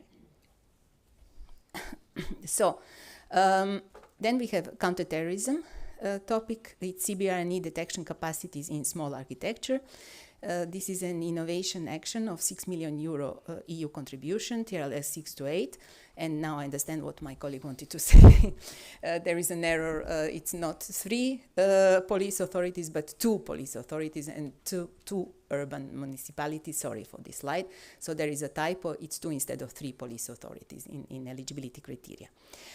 This topic is also supposed to be innovation action for the reason that we expect that technologies that are used for CBRNE detection for other applications could be also readapted and integrated in the cases of small architecture. We want also to analyze vulnerabilities that are related to possible CBRNE threats in small architecture, in urban environments. So small architecture, yesterday we were asked, we don't have a clear definition, but all that is rather small in urban architecture, so be it bus shelters or well, whatever you can think of in that sense, and we have also some other examples in the call, in the text of the call. So this is about this topic.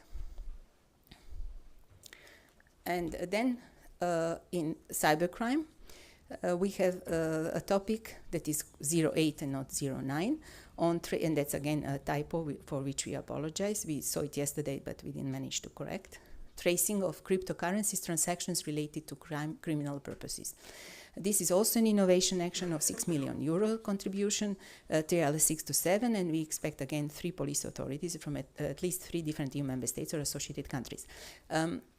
We had in the past some projects that were addressing money flows, tracking, also cryptocurrencies, and now here, that's why we are going for innovation action, where we expect innovation action is to look a bit what happened meanwhile, and not especially that we want these applicants to, but it's simply it was already addressed, there are technologies that exist. So to really go a bit step further, thinking on how to now go with these different tools, not only in these projects, but other applications, how they could be used for tracing cryptocurrencies, cryptocurrency-related transactions that are pertinent to crime, how to detect them, how to investigate them, what is legal, what is how to make lawful evidence collection, and also to prepare some training curricula for our police authorities to effectively combat this type of crime. So, and also to analyze new modus operandi if they raised meanwhile, and things like this. So this is all from my side. Thank you very much.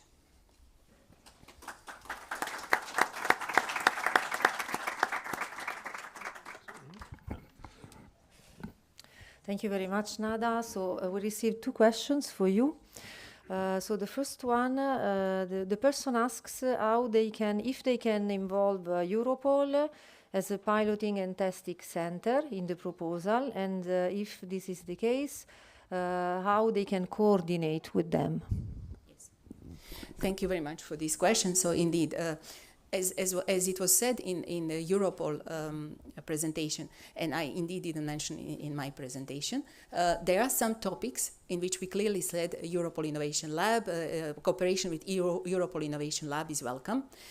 This means, again, similar to this cross other projects, is that we expect that proposers will think about having some activities in cooperation with Europol. Again, at that moment, they are not supposed to engage with Europol. They are preparing a proposal, but just to plan if they get funded, they will have some. And this is what I was saying, that at that moment, it would be really good to think about what Europol colleagues said, about the possibility of using police authorities in your consortia as a bridge towards Europol, because they have a direct entry into Europol facilities. So to plan activities in that sense, that also with the support of your police authorities, you have contact. So I would say it that way, to plan in the proposal activities in which you would suggest that your police authorities or propose or plan that your police authorities will reach out to Europol Innovation Lab and EU Clearing Board to work on this. I hope that answers the question. Yeah. Yes, so Nada, thank you very much. Another question still about FCT calls. The person mentioned the fact that in the work program in each topic there is an indication of the final TRL to be reached, but not about the starting level. And the person asks what this would be. But thank you very much. That's very difficult also to say. As I said, what we advise to projects is to make sure that they have a robust plan or robust way of evaluating TRL from the beginning, so that at the very beginning they say we start with this TRL and we will measure it this way, so to be able to see the evolution. So it can be whichever TRL, what we expect, well, it shouldn't be the same TRL as the one at the end. Of course, if it's TRL 6.7, then we expect some evolution so that you will not start with TRL 6.7. But for the rest, it doesn't really matter, as long as you are ready to prove that there was a reason why you were funded. I mean, that there was an evolution from a lower TRL to this TRL. Another one is about the CBRNE topic, and the person asks if urban municipalities will go through the security scrutiny. Not really clear in which sense, but the security scrutiny that we perform is about the proposal, and if it includes sensitive information, to make sure that we do not disclose sensitive information when there is the publication of the deliverables. There is no scrutiny of entities. Sorry, Nada, for if you want to add something. Yeah, that's exactly that. Yes, thanks. Yeah. And so we had a presentation on the security scrutiny procedure this morning. So please refer to that. And so thanks again to Nada. That was FCT, Fighting Crime and Terrorism. And next, we go to Resilient Infrastructures. Sebastian, please. Sebastian Serviak. Thank you. Very good afternoon. May we have the presentation, please? But okay, it's coming okay very well.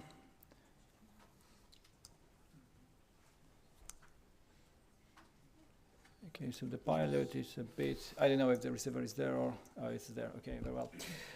So I can just reiterate what my colleague said. When you are preparing for applying, it's not enough to read only the text of the topic itself. You have to go broader, start from the very beginning, preferably. So whatever the beginning will be, it can be the strategic plan, then go through the orientations, and of course the policy documents I will get back to in a second. So from that, and the introduction to the cluster 3, and then the introduction to the destination, because there you will have all the, maybe not all, but the majority of the context information in which the projects should be developed. So here you can see also that for this year call, it hasn't changed much as it comes to the specific impacts. We are still trying to deliver through the research new tools and new solutions for the infrastructure to be as much safe and secure as humanly possible. We still, for us, the challenge is, and it's a growing challenge, the interconnectivity that is between different infrastructure elements, sectors, and of course it's connected with the potential cascading effects when a failure starts in one of these elements, how it's spread, and what we can do to, well, preferably mitigate it, but then also quickly recover from such an incident. And we are covering in that destinations all possible kind of threats. So whether it's a man-made, whether it's a climate-related, whether it's a complex attack, by which we mean physical and then digital, probably at the same time, different forms of the hybrid attacks, whatever you can theoretically think of, we try to address it under this destination. When it comes to the cooperate. Yeah, not so easy.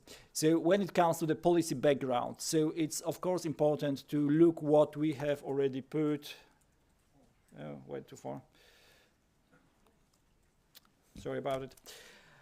Technology. So when it comes to the policy background, we put a lot of information already in these documents that will be in the introduction. But since we drafted it some time past, so the policy context has been developed in many ways. So we of course assume that whoever is applying knows his field and sector very well.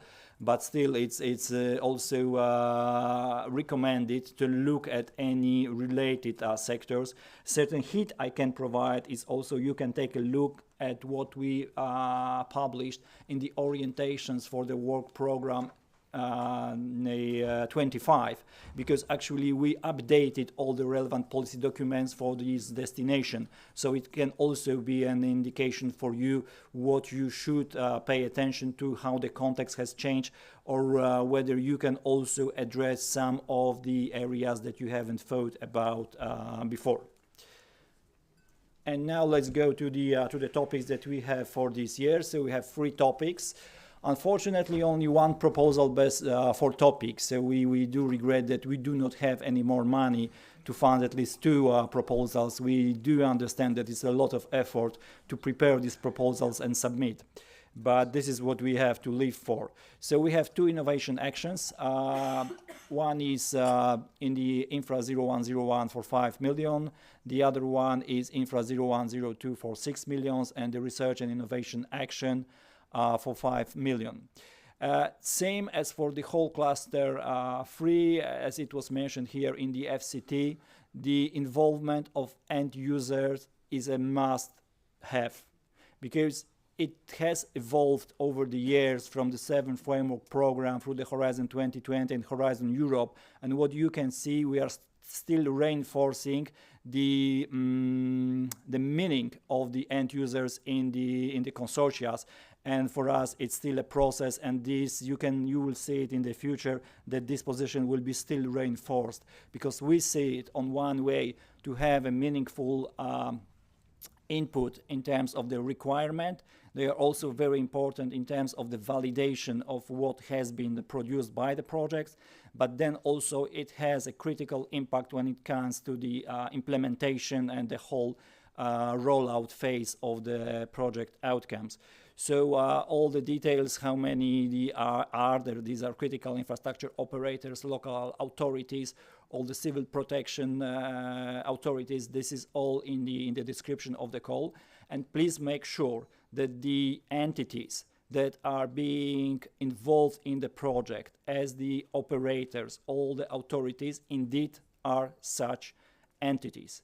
It was a case already when it came to the checking the eligibility criteria in the past, that some of the declared end users were not end users in fact. They just declared themselves to fill the quota, but unfortunately after verifying they have been found not to be what they declared. So of course it means that you, if you don't have a spare one, you may just fail to meet the eligibility criteria, and that would be a really blow for all the efforts of the consortium. So please be careful about it. As it comes to the topics, For the open topic, this is an open topic as it says. So we would like to see the proposals that we reinforce the safety and security of this infrastructure, probably preempting some of the questions that you may have, because we received some of them from the community already. Whether certain sectors, certain elements of the infrastructure are eligible to apply for this open topic. So I would say, first of all, make sure that the infrastructure that you are addressing is a critical infrastructure in fact. As you know, this is in the domain of the national government to make such list and declare certain elements, whether they are critical or not. So make sure that whatever you address is on that list. So that's the first eligibility criteria. Of course, you have altogether meet all the other eligibility criteria to still apply for that. Then when it comes to addressing some of the sector's elements that have been already addressed in the past, as we said, if you approach it with a new solution, something really inventive, some unusual, some new technologies that will improve the impact, the current state, yes, it's still eligible, but it must be a fresh idea. As my colleague Nada said, it cannot be just resubmission of the old projects that failed in the past. No, this will be quickly found by our colleagues from RIA and marked as a potential problem. So don't do it. Going further, next topic. I mentioned that we move to the area from this classical critical infrastructure into the area of the smart cities. What we already have these smart cities, we still strive to make them secure and more secure. We already understand that there is a lot of things that just have to be upgraded, but then also when we look at now at the planning and this urban planning also, spatial planning, we would like to security by design to be also implemented in that kind of development. There is a traditional, well-established way of thinking when you raise new power plants, etc. So the security is always there at the back of the mind. It's not always the case with the smart cities, but we would like to change it to make these elements also compulsory, but also in kind of a natural thinking when the new urban areas, the smart cities will be designed, will be operated, and also how to upgrade them. Budget is always a challenge, so effective and cost-effective solutions are very much welcome here. And the last topic for this year, Infra Zero. Oh, come on. It will work this time. Okay. The last topic. This is all about data acquisition. So we already have a number of sensors that are available in these smart cities areas. But it's also a challenge. The more the sensors you have, the more data is being generated. Human brain is no longer able to process all of that, so we must automate it. Of course, AI is the obvious solution that we may have at the back of the mind, but maybe you can also come up with some other ideas. What we would like to achieve is a better intelligence pictures. With all these sensors in place, the data coming, we need to acquire them, we need to analyze them, but also based on that, we must create this better intelligence picture with some warning systems, some threat identification, something that cannot be really derived from a singular sensor or set of sensors, the picture that can only emerge when you have all this data merged, and then you have this added value of the different sources, so you can see more. There was this topic presenting on the CBRNE capacities in the small architecture. So this is one of the potential source of future data. So with all these sensors in place, you must somehow process the data and make use of them. We don't want to see a situation when then in the post-event analysis, we realized that the data were there, but we were just not able to see the bigger picture. So this is something like we are going forward and trying to put already in place the tools and systems that will help out both the first responders and also the municipalities in having a full picture. Thank you. Thank you very much, Sebastian. Are there questions in Slido or in the room? Slido, we didn't receive questions. Okay, there is a question in the back of the room. Yeah. No, the microphone.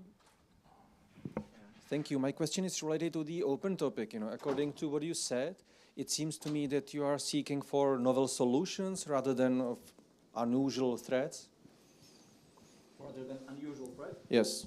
Because there are some common threats. The emergency response are focusing on a daily basis, and there are threats now which are, let's say, well established in the scientific community, but the emergency response is not following, let's say, the scientific knowledge. So my question is whether you are focusing or seeking projects which are more focusing on novel solutions, or whether you are seeking projects which are going to surface, let's say, new threats which are well established in the scientific community but are not well established in policy community, if I can say it in this way. I understand you are not inventing new threats, you're just addressing the threats that hasn't been properly addressed so far to your understanding or the level of technology that you propose. So actually we are looking for both of the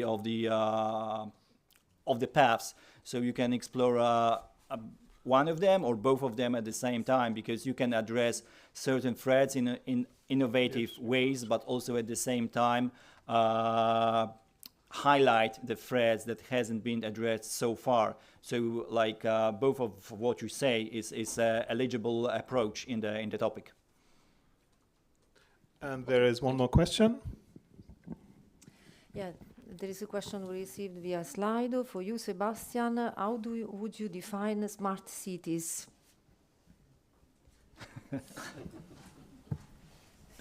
Okay, not an easy question. As far as I don't know, there is Philip. You would like to come in here for the smart cities? No. This is our next presentation will be on disaster resilience, yeah. But. There is no legal definition as such. There is more common sense into the smart cities and the solutions that we have in place. I know that there are some cities that are being already recognized as the smart cities. So when you look into the literature, you can find some examples of this. But generally, all these cities today, they are getting more and more digital. And with the ease of the services for the local population there, some of them already are naming themselves or are being named by the others as smart cities. But it's all, of course, a bit relative, so we cannot provide a definition here. Apologies. Yes. And so kind of, previous EU funding is not a criterion. No, no, certainly because it was part of the question. Okay, so thank you very much. Okay, no, sorry, there's one more question here in the room. Sorry, you need a microphone for the colleagues, for the people following online. Which topic? Second row.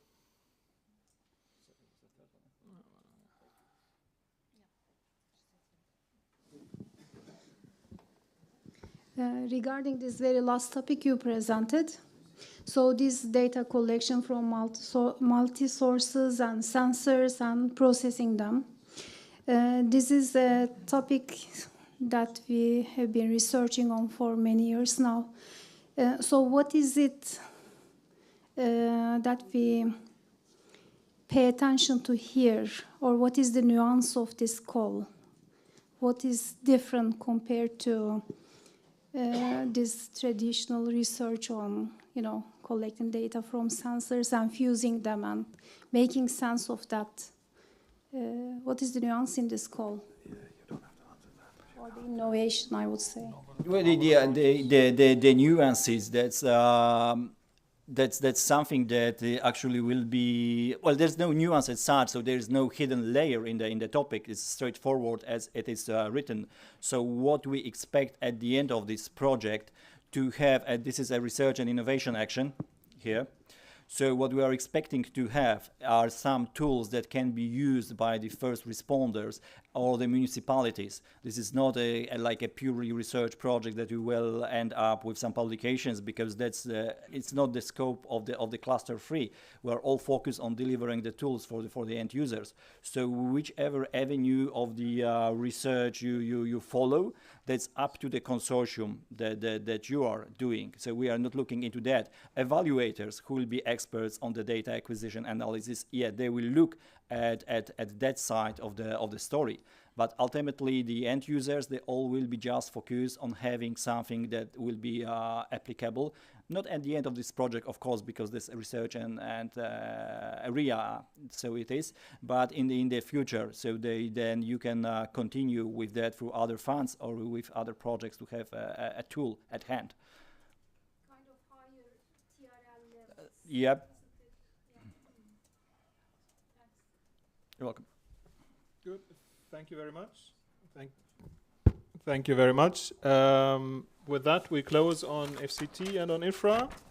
And just make one comment. okay, in the meantime, I would already ask my colleague for disaster resilient societies to come up. But Nada, please.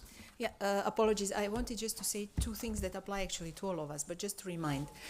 In the text, when we say welcome, it means that it's an added value, so not mandatory, but it will be seen as an added value. If we say should, then it's rather mandatory. So just pay attention also on this terminology, because there is a lot of nuances there as well to be taken into account. And we wish you good luck for FCT and infra. Thank you.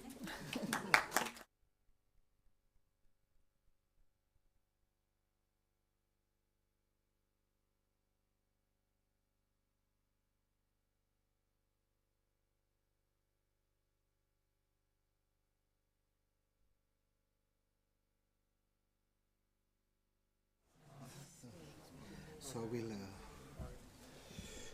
Okay, ready? So you have this. This Yeah. is to switch. Huh? This is for this is the computer for the presentation. It's this one. Okay. Okay. It was the green button. Okay. But the connection is not very good. It doesn't. I have to be soft. Look. Soft. Yeah. Okay. Okay. On the green. Oh, very nice. Yeah. Okay. After this little transition, I welcome my colleague Philippe Quevauvier on the destination disaster resilient societies. Thank you very much, Martin. I'm very pleased to be here.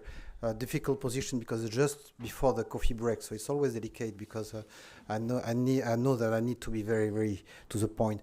Well, I will be giving you a snapshot of the different topics related to disaster resilient society. We'll not go so much into the eligibility criteria because you have heard a lot of things from my colleagues before.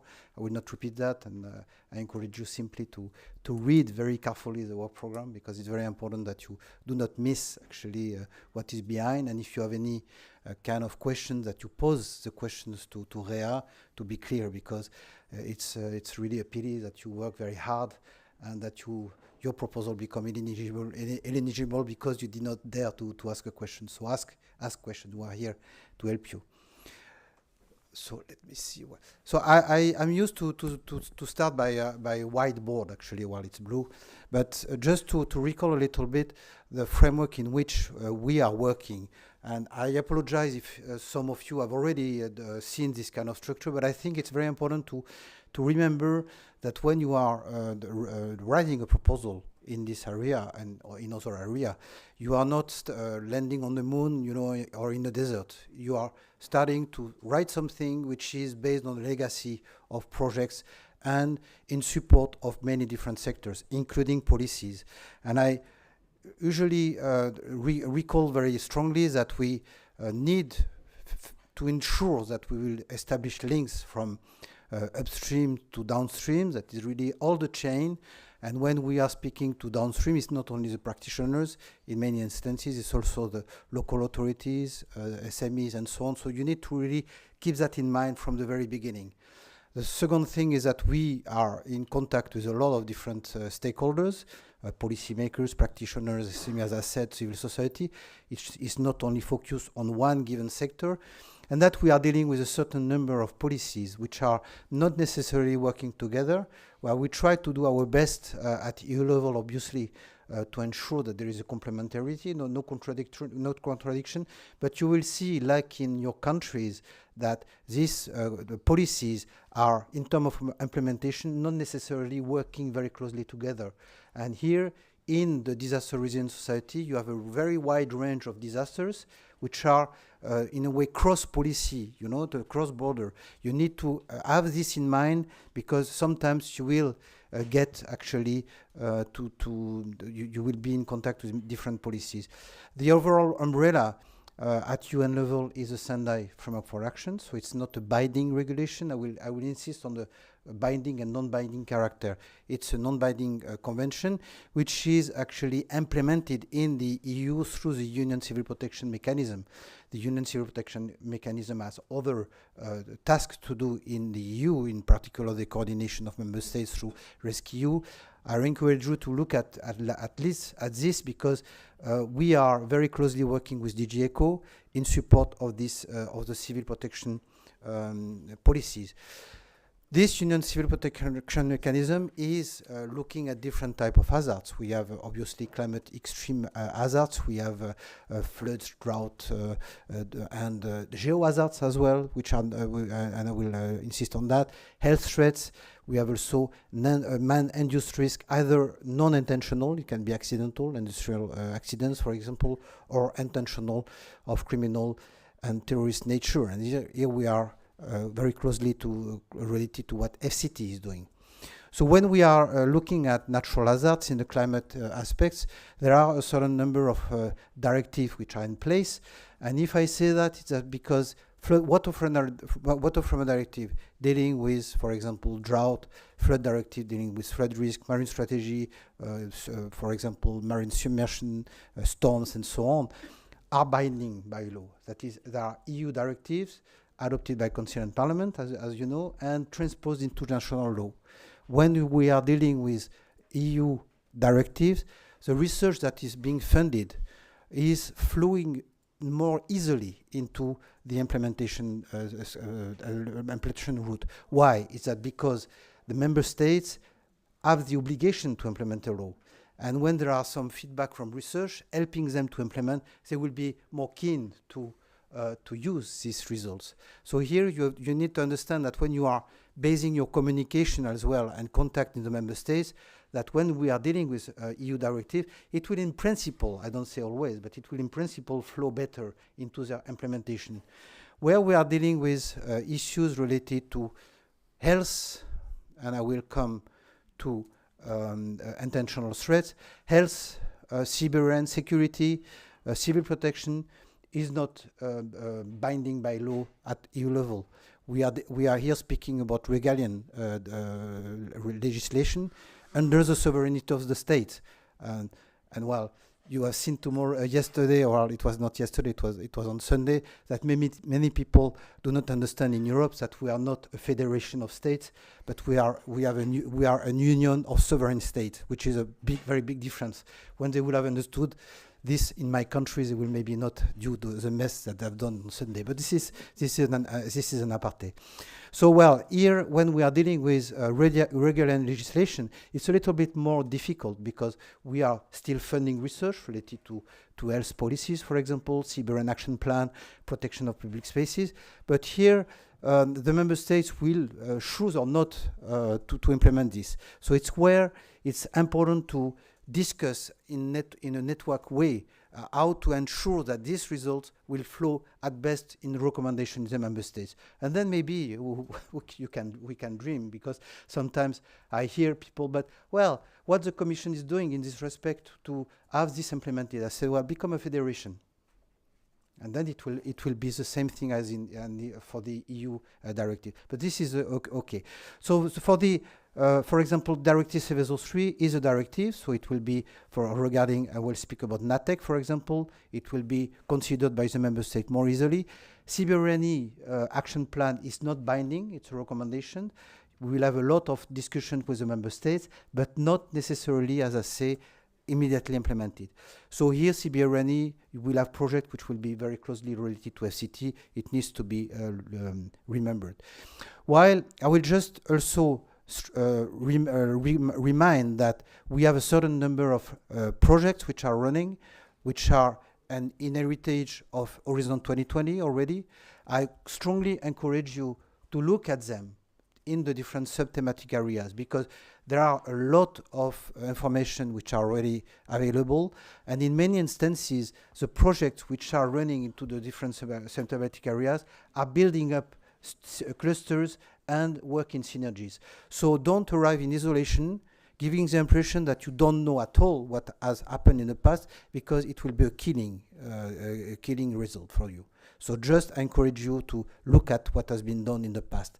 Look also maybe at capacity building, because sometimes we have very nice surprises in the risk area. When I say surprises, positive surprises. Research being continued by capacity building, projects funded by DG ECO, Prevention Call, by ISF on CBRN, which are actually a way to show that there is a transition from research to capacity building. Sometimes it happens that we have some projects, for example, from Erasmus Plus of Marie Curie, which are also looking at education and training. This is for us a cherry on the cake, because we don't really coordinate this in a, this loop, research, capacity building, education and training. We don't figure this out into in the different financial instruments. So when we see that there is a proposal that has understood that it is important, well, it's something which is quite important for us to consider. So here we have also networks. As you know, we have funded a certain number of networks of practitioners. It's for a clear reason. We want to have a very strong feedback from the practitioners, telling us what are the research gaps, but also working on looking at tools and implementing, if possible, taking up the tools and technologies that have been developed by research. And this is corresponding to the different type of hazards. And you realize that obviously the disaster resilience society is very wide in terms of number of hazards. There is no one community, obviously, because even in the natural hazards, climate people do not work with earthquake expert or volcanoes expert. But sometimes we need to push them a little bit, and it's, I would say, as a former scientist, is something that I try to do, because I think also that scientists have to think out of their box from time to time, because it's where there is something new and innovative which happens. CBRN, the same. CBRN, there is a strong community, but can you imagine that chemists, biologists, radiologists, nuclear chemists, explosive experts are daily working together? The response is no. But they are working, actually exchanging. So it's very important for us to know that this community exists and that they will at least dialogue and see the opportunities in the different areas. And else it's the same. So we have, obviously, like in other destinations, to discuss market uptakes, links with industry SMEs, trying to see as much as possible how to push technologies to a higher TRL, reminding very clearly from the very beginning that when you reach high TRL, it's not the end of the day. That is, if you have tools which have been praised by practitioners, it can be a detection technique, early warning, whatever, or protective garments. They say, yes, I want this. Well, it's not the end of the day. It's not because the practitioner said it's very nice that it is going to the market. You need to have this work being done after the project. And I see so many projects since the beginning of my career. I will not say how much years I'm working here, because you will be afraid. It would be like in France, there is a guy, Michel Drucker, who thinks that he has 100 years old, but it's not the same for me. So you will realize that actually when we have this, there is a kind of the death valley after going to the market. We don't finance this, actually. We are funding research. So when we hear projects saying, hey, we would like to have money to get this kind of take up by industry, I said, my response would be, did you think about this when you started your project? You wrote that in your proposal. And now we have evaluated your proposal. Did you think of this from the very first day of your proposal? Not in the last 6 months of your proposal, of your project. The same for policy making. If you want to speak to policymakers and make a difference regarding recommendation, involve them from the very beginning and say that in the proposal, that you want to have them following up your projects, so that at the end of the project, when you have very strong recommendation, they will listen to that. Otherwise, your recommendations will go in what I would call a vertical filing, vertical archiving. It means that you have a yellow basket here and a pile of recommendation, and from time to time you do that. This is vertical filing. And I can tell that to you because it is a reality. I've been a policymaker, and when we are flushed by academic papers coming from projects, you don't read them. When you are receiving papers which are looking at the policy hook and describe what the project has done and trying to establish a critical mass with other projects, then you read the paper. So it's just up to you to reflect on the communication, and maybe it's not your job, but there are people who do this job very, very, very well. So I will accelerate now. I think it was important for me to say that. Okay. Just, well, forget this. It's just to show that this is a little bit frightening at the end of the day. There are a lot of different directors general which are involved in different sectors. Don't try to find out who does what. If you have any kind of question in this respect, please ask us. And if you need a contact in different DGs, we will try to help you. So the destination disaster resilient society for Europe has obviously specific impacts, and we try, as many other destinations, to enhance the exploitation of research results from research program.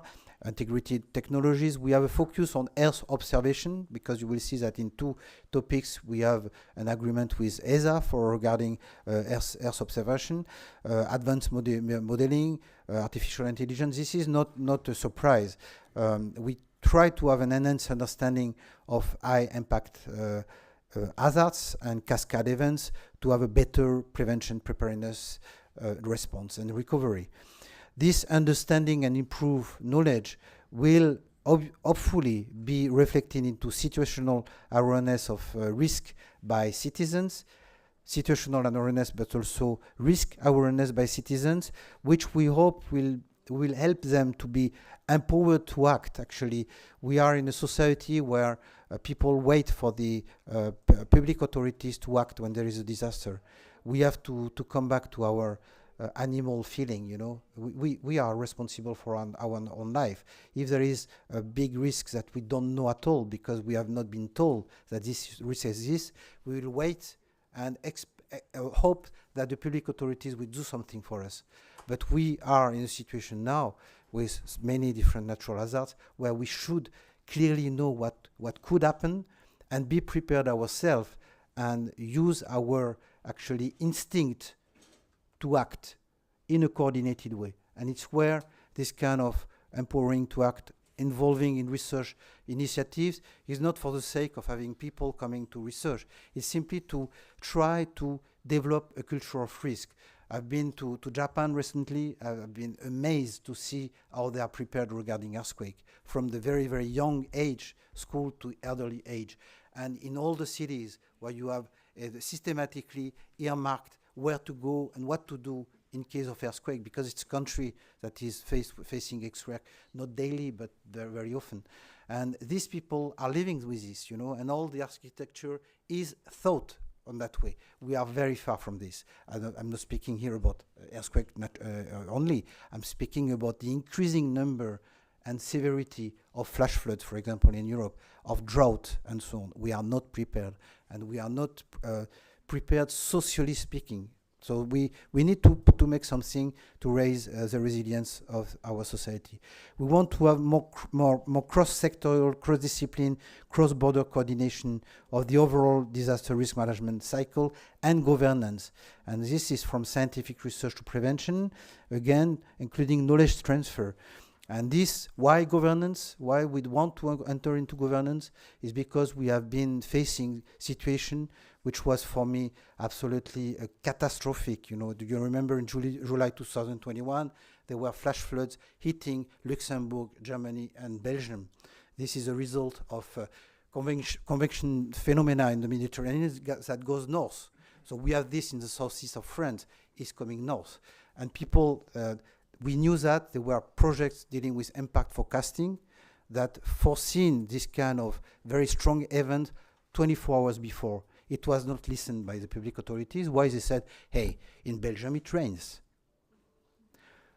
More than 150 victims about this. So it's where we see that we have a full responsibility. It's a collegial responsibility in terms of scientific and innovative community to communicate this type of warning in time, because it will save lives. We have this responsibility. So when we have also collaboration, interaction, cross-discipline, it's also to try to also involve other disciplines with which we did not really work until now. That is the spatial sector. We had some contact with project, but it's not really well developed. Now we are really making a difference, trying to involve this program and network with first and second responders. We are also dealing with harmonization, standardization, and interoperability of guideline protocol tools in the area of crisis management and CBRN. I would like to stress here that similarly to the other sectors, there is an issue regarding the regarding character of some aspects. If you are speaking about standardization, don't misunderstand what means standardization. We are not running standardization. We are not developing EN standards. We are funding research which is upstream to standardization. It can be pre-normative research, something which is quite new, or co-normative research, existing tools and technologies that needs to be, I would say, compared to arrive to consensus. But our work stops here. And it has to be very clearly supported and validated by the users. We need to ensure that when we have this funded, policymakers, practitioners say, yes, it is what we want. And if not, we will hesitate to put money, even in the future, for this kind of action. There are a lot of projects which have been funded, well, a lot. We have, for example, strategy, Valkyries. There are some projects like peers, resistant. We have a certain number of projects which have been funded, which led to a very interesting result that led to SEN workshop agreement. I don't know if you are familiar about this. SEN workshop agreement is a kind of consensus which is developed by a project which represents a kind of harmonized approach or harmonized tool. But it's not a standard. And the confusion is that more and more we think that they are pre-standards. But as soon as they are not accepted, validated by policymakers and practitioners, there are absolutely no pre-standards. A pre-standards would be if you are indeed checking that your work on pre-standardization would be indeed meeting the needs from policymakers, practitioners, whatever. As soon as this is done, yes, you can develop something which is a consensus approach that might become a pre-standard. When it's done, well, we enter into a new cycle, which is nothing to do with research. We need to then come back to the Commission, ask DG GROW, that will then write a mandate to Sensenelec. It's completely different. It's another work, nothing to do with research. So don't misunderstand this kind of thing when we are participating in a proposal which is supporting standardization. Just my slide and kind of warning. Strength and capacities of first responders is something that we have done regularly. There are a lot of projects which have developed already capacities. We will be continuing, to ensure that they are working in a faster, safer, and more efficient way, and try to more effectively proceed, for example, with victim identification, triage, and care. We have also a very, very strong approach regarding impact forecasting and scenario building for critical entities and protection of resilience enhancing capacity. By improve impact forecasting, I would like to stress that we have strongly worked on climate extreme events until now. We have projects which are looking at how to interact among the climate extreme disciplines and geohazard discipline, natural earthquake and volcanoes, which is not easy, but for example, projects like Go Beyond or MEDEFSA are working on that. They started last year.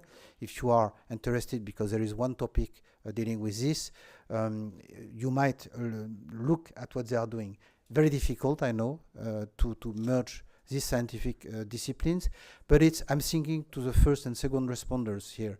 I'm telling to these people, if you are facing civil protection unit, firefighter, dealing with any kind of natural hazard, whatever it is, They will need to have methodological approach for preparing their operation, whatever it is, of climate or geological origin.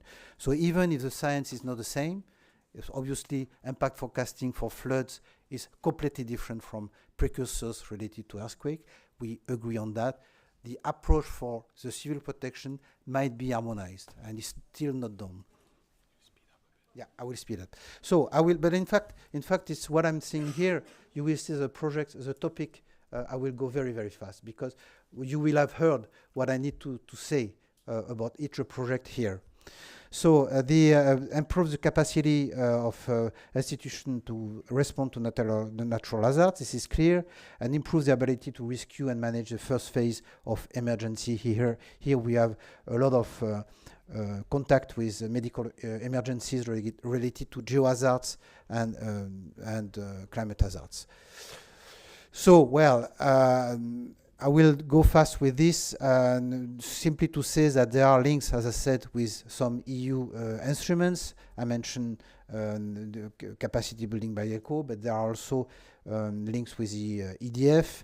There are some aspects related to union objectives. This I already said, and what was mentioned before.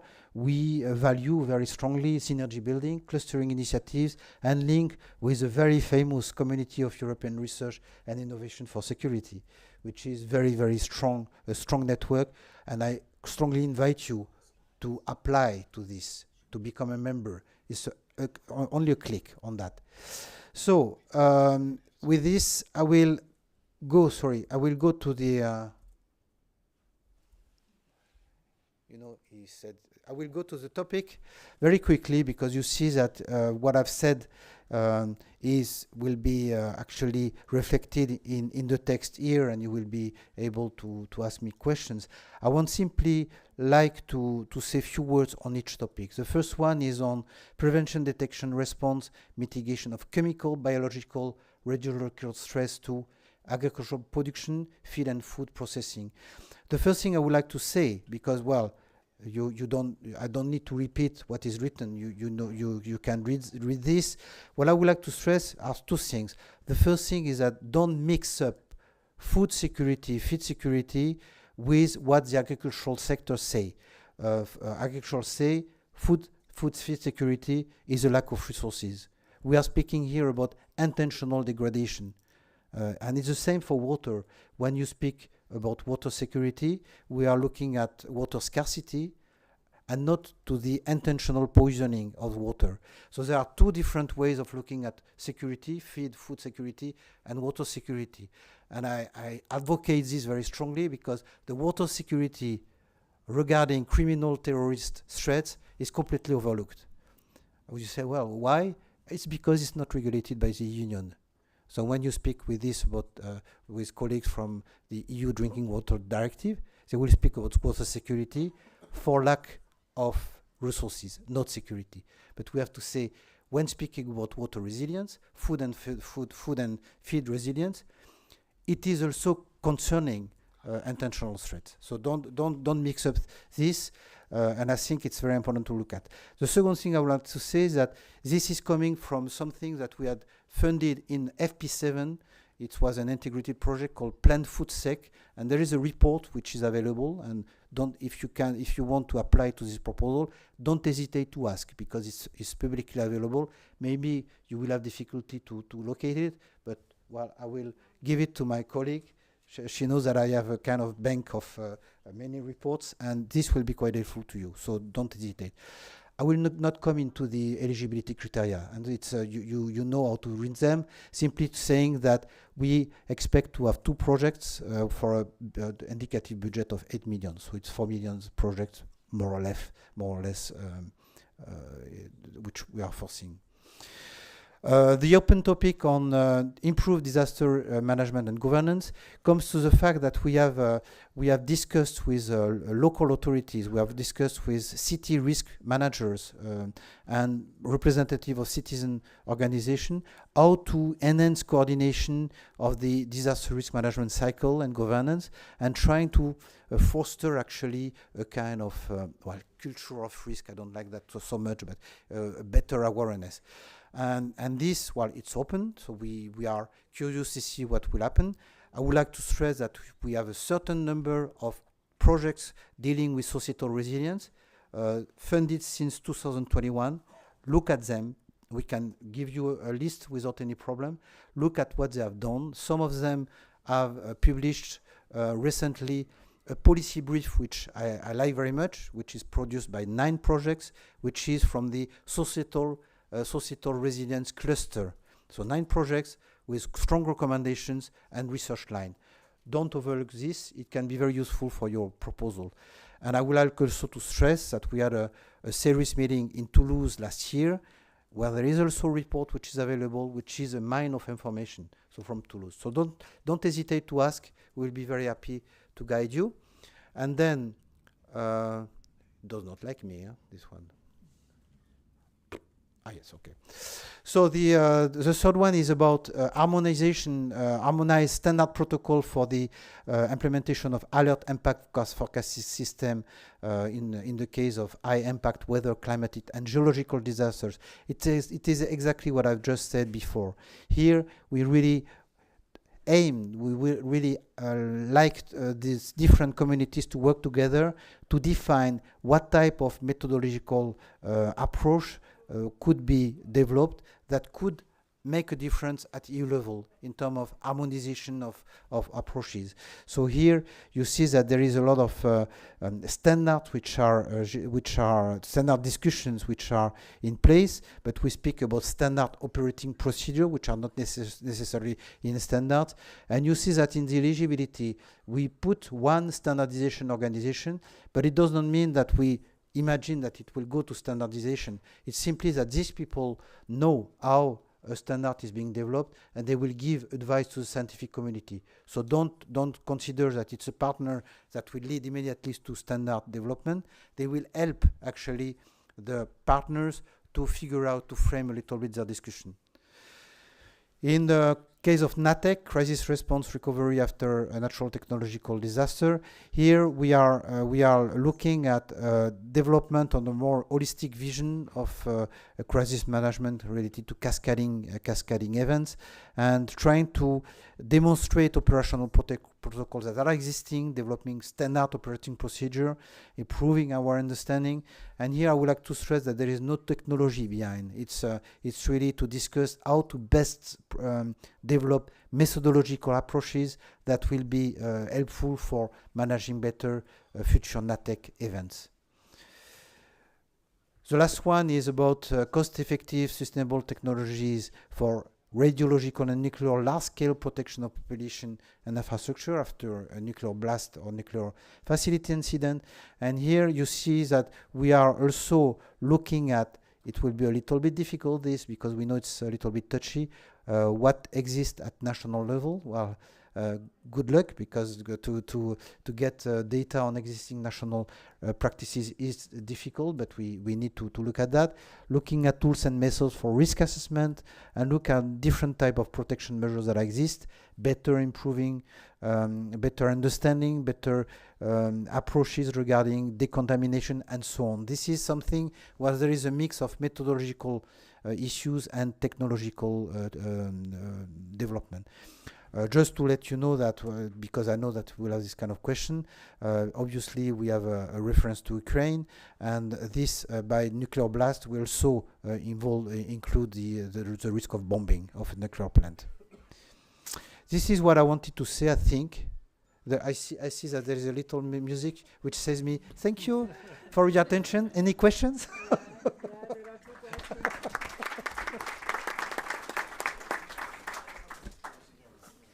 Thank you very much, Philippe. So there are two questions. There are two questions from you, from the audience. The first one is a quite general question concerning what, let's say, is called as disaster resilience in our work program, and if we are referring to specific disaster or to like different disasters. I asked also this person if they were referring to a specific topic, but apparently not. So. Well, I very kindly recommend you to read the work program. That's enough, I think. Second question. So this person says that there is a need in raising awareness for policymakers not aware of their needs in terms of being prepared for hazards, and if Horizon Europe can do something about it. Could you please repeat? The person says that there is a need in raising awareness for policymakers concerning their needs in terms of being prepared for hazards, and if Horizon Europe can do something about it. I personally think that it is the case, because the experience that I had last year, and that resulted in, well, 2 years ago, and resulted in the forum that we organized in Toulouse, have shown that I was discussing with the deputy mayor of a city who said, I never heard anything about Horizon Europe project. So she was in charge of flood risk management in her city, in the city of Tours, and she was saying me that what you are saying for me is completely Chinese. I did not know at all what you are doing. So helping them to raise raise awareness and to identify better their needs, and also to communicate us their challenges, is for me essential. It's how we will make Europe resilient to disasters at the end of the day. Thank you very much, Philippe, and that is all. There are no more questions, so we can go ahead with the next presentation. You want to say something? Yes. So, to those of you who have been interested in disaster resilience in the past, you may be interested to know that Philippe, this was Philippe's last participation in an info day. He will soon move on to staying in the disaster resilience world in a different capacity. So my thanks to Philippe also here in this.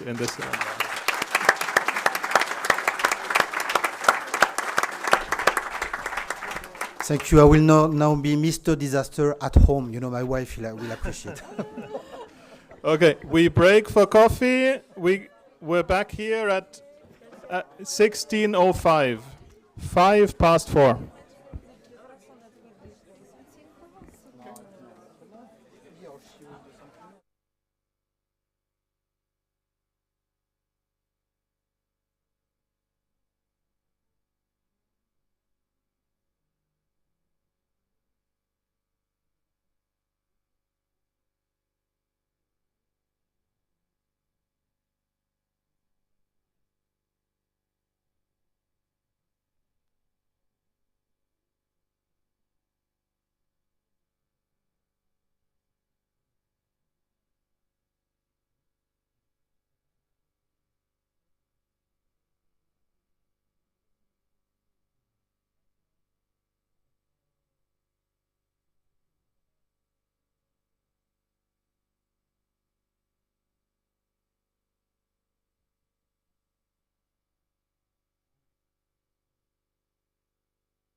There are still people coming in. Please come in.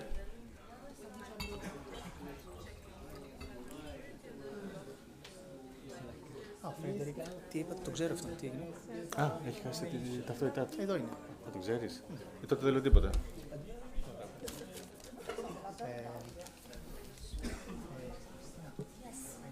Please come in. Thank you.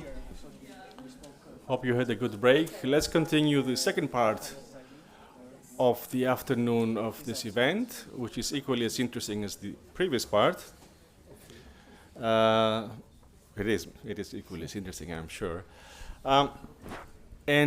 Let me give the floor first to our colleague, Giulio Mancini, for the border management call. So, Giulio, if I may, the floor is already yours. Thank you. Thank you very much, Manolis, and a very good afternoon, everyone. Thank you for coming back, and thank you for the interest in this year's call for the destination border management or effective management of external EU borders. Let's try to solve this echo loop. I don't know. Or this mic. Can we pull up the presentation slides, please? Thank you very much. Thank you. So a quick overview of this year's call and topic for the destination on effective management of EU borders. On the slides itself, you won't see much different or additional content to what you have in the text of the work program that, as you know, is the main guidance for both us and you. But hopefully we can provide you a little bit more context, updates, as well as answering any questions you may have, or at least most of them. So just a reminder of the general objectives and expected impacts for the destination. The expected impact remains the one from the strategic plan of the first half of Horizon Europe's Cluster 3, and it aims at help that legitimate passengers and shipmen in the future travel more easily into the EU, while illicit trades, trafficking, piracy, terrorism, and other criminal acts are prevented with improved air, land, and sea border management and maritime security, thank you, including better knowledge on social factors. This general expected impact is more specified in 3 specific impacts, which largely correspond to the 3 areas within the destination of border management, which, if you're familiar with Cluster 3 and this destination, you should probably know already. A first area mainly focused on border surveillance and maritime security, including but not limiting to maritime border surveillance, so sea border surveillance, but also other aspects of civilian maritime security. A second area of border checks and travel facilitation, so innovation, technology solutions of the future for the capabilities needed to make it easier and at the same time more secure the passage of people and passengers through border control points of the external borders. And a third area more focused on the security of the flow of goods, so security for customs and the supply chain. So 3 sub-areas within the destination, also this year, that largely correspond to the 3 specific impact within the general expected impact. A couple of slides before diving into the topics of 2024 call, a couple of slides on some general context points and points that apply a bit to all the topics this year, and that we think it's important to highlight and remind you. So first, we do know that many of you are very specialized in 1 or 2 topics. You work on some, you know where you're going to look most for, but please take a moment to read and study also the general introduction to the destination and the introduction to the whole Cluster 3 work program. We do spend quite a lot of effort and time with the colleagues, with the community, with the member states to draft also the introductions that have a lot of useful information for you to understand the context, the policy context, and the capability-based context. Similarly to also what we said earlier today, try to keep up with the policy context. We are a capability-based applied innovation program that funds European research and innovation for needed capabilities of the future of civilian security practitioners, which means that we are very much linked to the security or border management and so on and so forth policy context. There are important policy contexts, European and cross-member states strategies, some of which are, and the main ones are listed in the work program, but please also consider that the work program text was written some time ago. And it's important for you to try to keep up with the context. So starting from those that are explicitly mentioned in the text, try to keep up to date to where the policy context, especially the longer term strategies, are going, to which your R&D will contribute. One example that I'm going to reprise also later in the work program, in the destination for border management, especially in some topics, it is mentioned that the research will also contribute to the implementation of the capability roadmap of the European Border and Coast Guard when available. That's what's written in the work program, when available. The capability roadmap has now been adopted by the European Border and Coast Guard and published by the European Border and Coast Guard Agency, or Frontex. And it is a very important document because all the member states came together to define the capability roadmap for the next short term to medium to long term, from here up to 2037. And so it's very important that R&D investments in border management are aligned to that, trying to invest on things that are important for that. That's something that when we wrote the work program was planned. It has been quite a long effort, and that's why in the work program text was written as when available. Now it is available, so you are invited and supposed to know that. So that's one example of try to keep up to date with relevant EU policies. I mentioned it in the beginning. The destination includes 3 areas: border surveillance and maritime security, border checks and travel facilitation, customs and supply chain security. As we also saw and heard earlier today from the EU agency, for some EU agencies themselves, also in this destination there will be, again, like in the past, a role for some decentralized EU agencies, in particular EU LISA and Frontex, which means, for example, that there will going to be a link with the capability roadmap that for the whole EBCG that Frontex helps implementing, but also that the agencies will be interested in following your projects when you will implement them, because they are also part of the user community. So keep that in mind and expect that. Also some notes on EU space programs.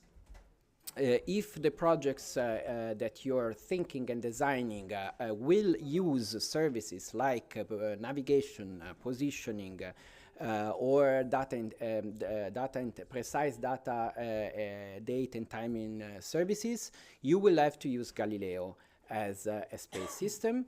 And similarly, but slightly differently, the use of Copernicus is strongly encouraged for applications that imply Earth observation, which, for example, could be relevant for border surveillance capabilities. Also, the last couple of points, very important, we also mentioned it before, the idea of long-term capability-based development, and the idea of trying to plan uptake of whatever results of the research should the research that you propose to do be successful and arrive to a high enough TRL. Given the nature of the border management market, industry, and so on and so forth, also from the EU point of view, we try to build and improve these synergies, for example, with European funds that help member states take up solutions, technologies, knowledge, innovation, especially European ones that are needed for their capabilities, so operational funds. For example, in the context of the EU Integrated Border Management Fund and its two instruments, the Border Management and Visa Fund and the Custom Control Equipment Instrument. Which means that, for example, these instruments that can be used after the research to do pilots, transfer, testing, etc. of high enough TRL prototypes could be planned and discussed already from the beginning of a research project, should the project you're proposing arrive to a high enough TRL.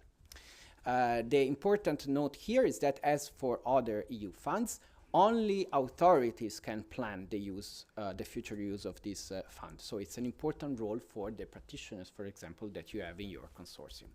And of course, the capabilities built by RNI in this destination would clearly be relevant to be better prepared for potential future challenges, including those that we've seen in the last few years, such as the ones in Ukraine since the last 2 years. Also in general, please keep in mind to integrate protection of human rights, respect of fundamental rights, including privacy and EU values, in the R&D developing system solutions technologies for border management. It's not just a tick box approach to, let's say, ethics, but the idea that whatever solution is being studied and developed can also contribute themselves to a better protection and promotion of fundamental rights and human rights, including privacy. So not only considering that, but actually actively improving and doing that better.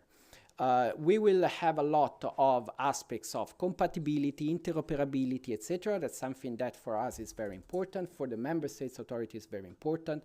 Compatibility with other systems, with legacy systems, with existing and prospective systems, with systems used by different authorities that may be already in use, etc., etc. That's an important aspect in Europe and an important aspect for the border management.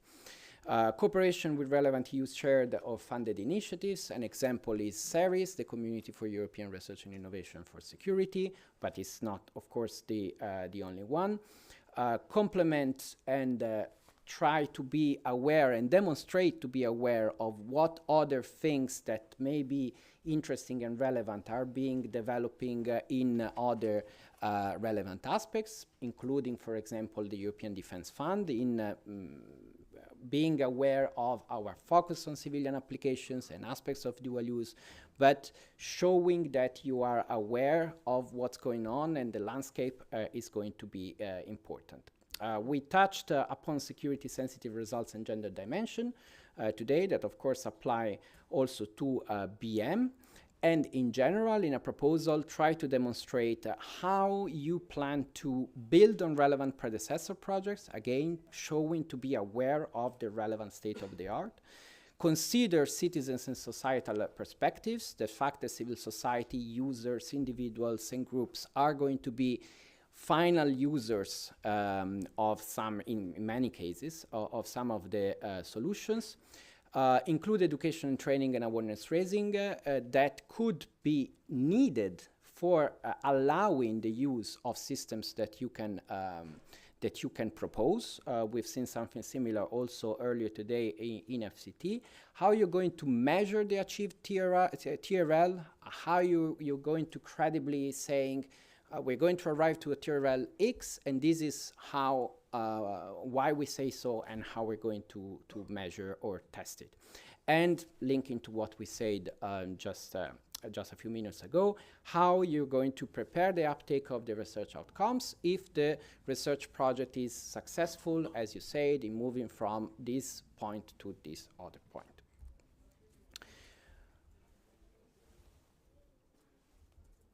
Okay, moving to an overview of the topics for this year, we have one open topic, as well as we cover with specific topics all the three areas that we mentioned before, and that we have also in previous years' work programs. We have 2 research and innovation actions, and we have 3 innovation actions. Let's go quickly on each of the topics, starting with the open topic. Now, the characteristics of the open topic in BM is firstly that it applies to all 3 sub-areas. So it's an open topic where we will accept proposals that deal with border surveillance, including but not limiting to maritime security, also land border surveillance and so on and so forth, with travel facilitation and border checks, and with customs and supply chain security. The spirit of the open topic is not the one of giving an extra chance to project proposals who didn't make in the last calls. There could be some, of course, ideas that are reproposed, but here we really want to have the open topic as a chance to cover disruptive ideas, original ideas, or aspects that had not been covered when we designed the work program some time ago. So if you're going to reprise ideas that maybe were proposed in other topics in the past years, use the occasion of the fact that you're not bound by a specific topic's scope anymore, and really try to address the spirit of the open topic that still has to respond, of course, to the general objectives, the general expected impact, and the specific impact of the destination BM. In the first area, we have a topic 02 on interoperability for border and maritime surveillance and situational awareness. Here, the focus is really on is an innovation action, and the focus is really on R&D for the interoperability of maritime situational awareness and maritime surveillance. So, more than specific and individual assets, we're looking at the interoperability and the capability of having a picture. So it's going to be focused on command and control systems, seamless connectivity between different command and control systems that may already be used by different authorities, or they may need to be interconnected. We are looking for compatibility and interoperability with existing EU translator systems and information sharing systems. Here, of course, the main example is the Common Information Sharing Environment, or CISE, which itself comes from our funded R&D of many years ago, and that will become fully operational on the 1st of July. And that becomes a basis, a platform that can be exploited for further research. And then, of course, if we are going to support R&D for maritime situational awareness and interoperability, we also want that to be forward compatible with the CISE. The fact that we're focusing on this doesn't exclude that the research project include work with sensors, platforms, UAVs, UXVs, types of connectivities, virtual reality, augmented reality, and so on and so forth, drones, etc. It doesn't exclude that if it makes sense to do R&D development, research for interoperability for border and maritime surveillance and situational awareness, they can certainly be included. But the focus is not on drones, for example, and is not on virtual reality, etc., etc., is on the interoperability and the situational picture.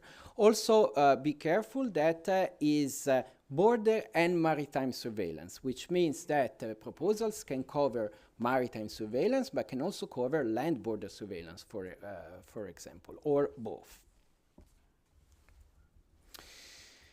In the second area, we have a topic 03 on advanced user-friendly, compatible, and secure identity and travel document management. This topic, an innovation action, is going to focus on innovative solutions and technologies for the security of travel and identity documents. Here, if you're familiar with our project, with our program, you may remember that in the past we also supported research streams on this, focusing a lot on type 1 digital travel credentials. Here we're going a little bit further, looking for ideas also for type 2 digital travel credentials, so going even more into the dematerialized types of digital travel credentials.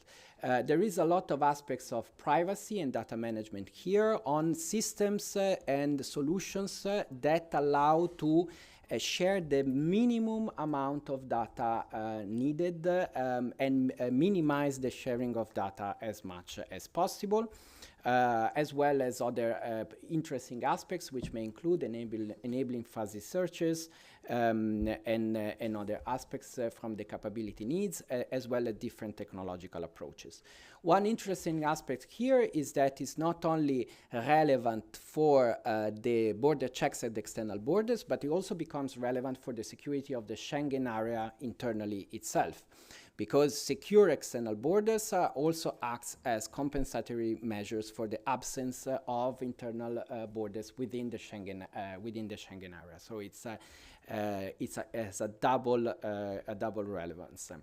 Also, something that's mentioned in the work program and that could be interesting is that for this, the community, especially the community of users, asked that it could be interesting to have a linked decision support system that helps the users understanding which system, which database, which tool to interrogate or use data, for example, to check identity or travel credential, can be best used for a certain process, which could be an additional module to whatever system, technological system for secure identity and travel document management you're going to propose.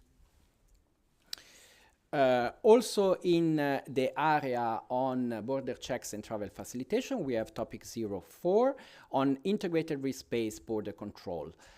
So here we continue also a research stream that we also supported in the past for European collaborative research on risk-based border management. Here the focus is, of course, in a context of limited resources where a lot of border authorities and member states need flexible resources that can be moved and applied in different situations. For example, think to seasonal peaks or seasonal changes of border checks needs or different situations. For example, there is an example also in the work program of roll-on, roll-off ferries and ferries, which can also have a seasonal curve, let's say. So flexibility allowed by a sound risk-based approach that allows authorities to understand where to focus more or less resources and at the same time, which, speaking of risk-based, is very important, aspects that again allow the respect of privacy and the use and sharing of the minimum possible amount of data while checking, while developing a risk-based decision. In this topic, international stakeholders that work in transport and transport safety are encouraged to participate for obvious reasons, as we saw the examples. And some aspects that can also be interesting here of approaches. All the examples that we have on possible technological approaches, etc., are just examples and they're not prescriptive lists.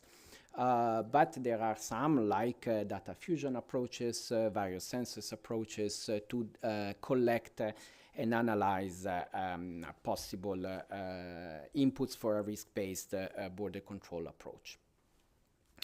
Last but not least, we have topic 05, which is the topic of this year in the area of custom and supply chain security, which is focused on detection and tracking of illegal and trafficked goods. Here, which is also a research and innovation action, so looking a bit to a lower level, lower TRL and a more open R&D. There are, let's say, 3 dimensions that can be addressed. One or more of these 3 dimensions can be addressed by proposal under this topic: detection of illegal and trafficked goods, tracking of illegal and trafficked goods, and risk-based anticipation. So a risk-based approach for customs to again place their resources of detecting, tracking, and tracing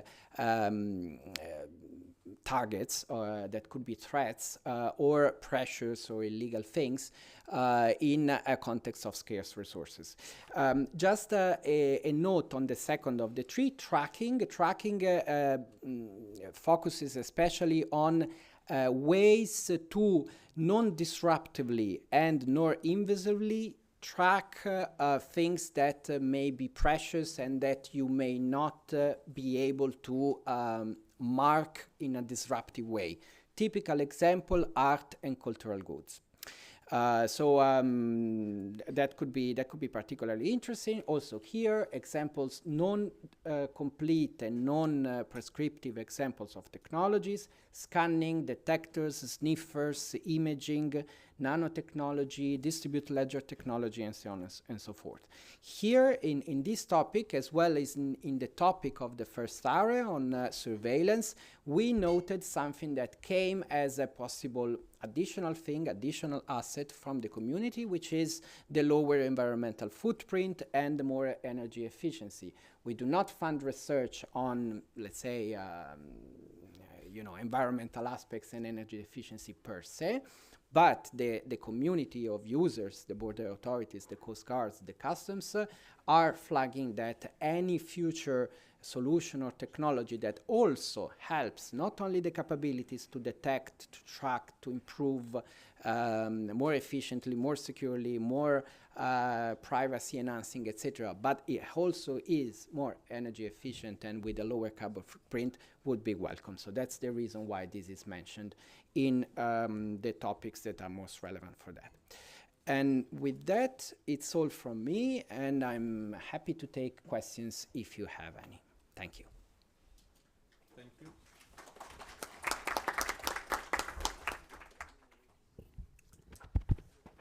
Thank you very much. So for the moment, there are no questions. But Giulio, I invite you to stay here because I'm noticing that the questions on the topics arrive a little bit later. So if you can wait a little bit and we go ahead with the next presentation. Thank you. Thank you. Thank you. Giulio, thank you for staying. The next in line is also a very interesting destination with very exciting topics. But I'll let my colleague Yannis Giadoresis tell you everything about this and what you need to do. Yes, thank you very much, Manoli. This one. Yeah. Good afternoon, everybody. Thanks a lot. Today, I have the pleasure to present to you the area of strengthening security research and innovation. My name is Yannis Giadoresis, and I'm the area coordinator for this particular destination. And let's dive into it. So what is SSRI, as we call it, the Strengthening Security Research and Innovation Destination? It's an horizontal and transversal area with the aim to identify challenges that we are facing in more than one destination, thematic destination. As you can see here, these are the 6 destinations that we have in Cluster 3 work program. And the aim of the SSRI destination is to identify key challenges that exist in more than one. So for example, something that is relevant for fighting crime and terrorism, but also for border management with different issues, such as, for example, innovation uptake or other challenges that I will focus a bit in a bit. So we have a new policy context, and this new policy context is based on the different policy files that we have. Yeah, it's okay. So these policy priorities we had from the previous commission, and now we are going forward with a new, after the elections, the headline priorities. At the same time, the industrial strategy and the industrial strategy for Europe, the text that we have to boost investment and competitiveness in the EU, to follow the security priorities and to capitalize and build, bringing specific civil security sectors, but also to foster synergies with other ecosystems, such as, for example, airspace, cyber ecosystem, etc., and have always in mind the EU open strategic autonomy, meaning having a more business-oriented, to protect our citizens, solutions, but also supporting industry, EU industry in this respect. As you can see in this slide, we have the aim of the destination is to create a favorable environment that allows to focus in different purposes, in the create impact for security research and innovation, to create an environment that is visible and recognizable by stakeholders, and also to create an environment that satisfies the needs of the security ecosystem and the practitioners, basically. We have identified that in this ecosystem there are several factors that are influencing innovation uptake, basically. We have very innovative solutions that go up to the level of prototype, and then there is no continuation in the funding to transfer those solutions to the hands of practitioners. So in reality, there is no impact in this research if this remains on shelf and is not used in real operational environment afterwards. That is why, as you can see here, uptake of innovation remains a huge challenge, and not just for us. We have here some factors, hindering factors from protection of IP rights, the quality of information flows, market fragmentation, which is very much prominent in the civil security ecosystem, lack of foresight and involving the end user requirements in the project. That's why we have inserted slowly different approaches. For example, the mandatory participation of end users in the different topics.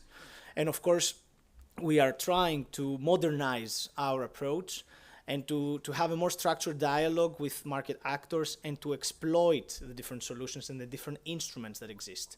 For example, we have a cross-cutting security research in different topics that I will come in a bit. Works. Yes. So, as you can see in this slide, the SSRI destination is based in 3 different pillars. So we have the pillar where we are trying to develop evidence-based development of EU civil security capabilities with new frameworks, assessment frameworks, but also analysis intensive of research and innovation cycle. We're trying to develop new tools that will help us to identify the challenges or to provide solutions. In the second pillar, you can see that there is the aim of innovation uptake that I explained with increased industrialization, commercialization, and adoption and development of successful outcomes of the security research projects. So here, with topics that we have, meaning innovation procurement projects, such as PCPs, PPIs, for example, or other options, as the SME support topic, we are trying to really foster this uptake of innovative solutions. And the third pillar is the pillar of cross-cutting knowledge with common security solutions that I explained at the beginning, that since the nature of this destination is cross-cutting and cross-thematic, we are trying to see what challenges are existing in 2 different destinations and bringing them together in SSRI. So now let's dive into the specific topics. For 2024 now, we have 2 topics. The one is the PCP call, which is a pre-commercial procurement, and I'll explain to you in a bit. The total budget is 10.5 million euros, and the expected number of projects are 2, so 5.25 per project. The second topic is the SSRI 02, and it's an innovation action. And here the overall budget is 6 million euros, and we are expecting to fund 4 proposals for the SME support. And I will give more information in a bit. Oops. It doesn't go back. Yes.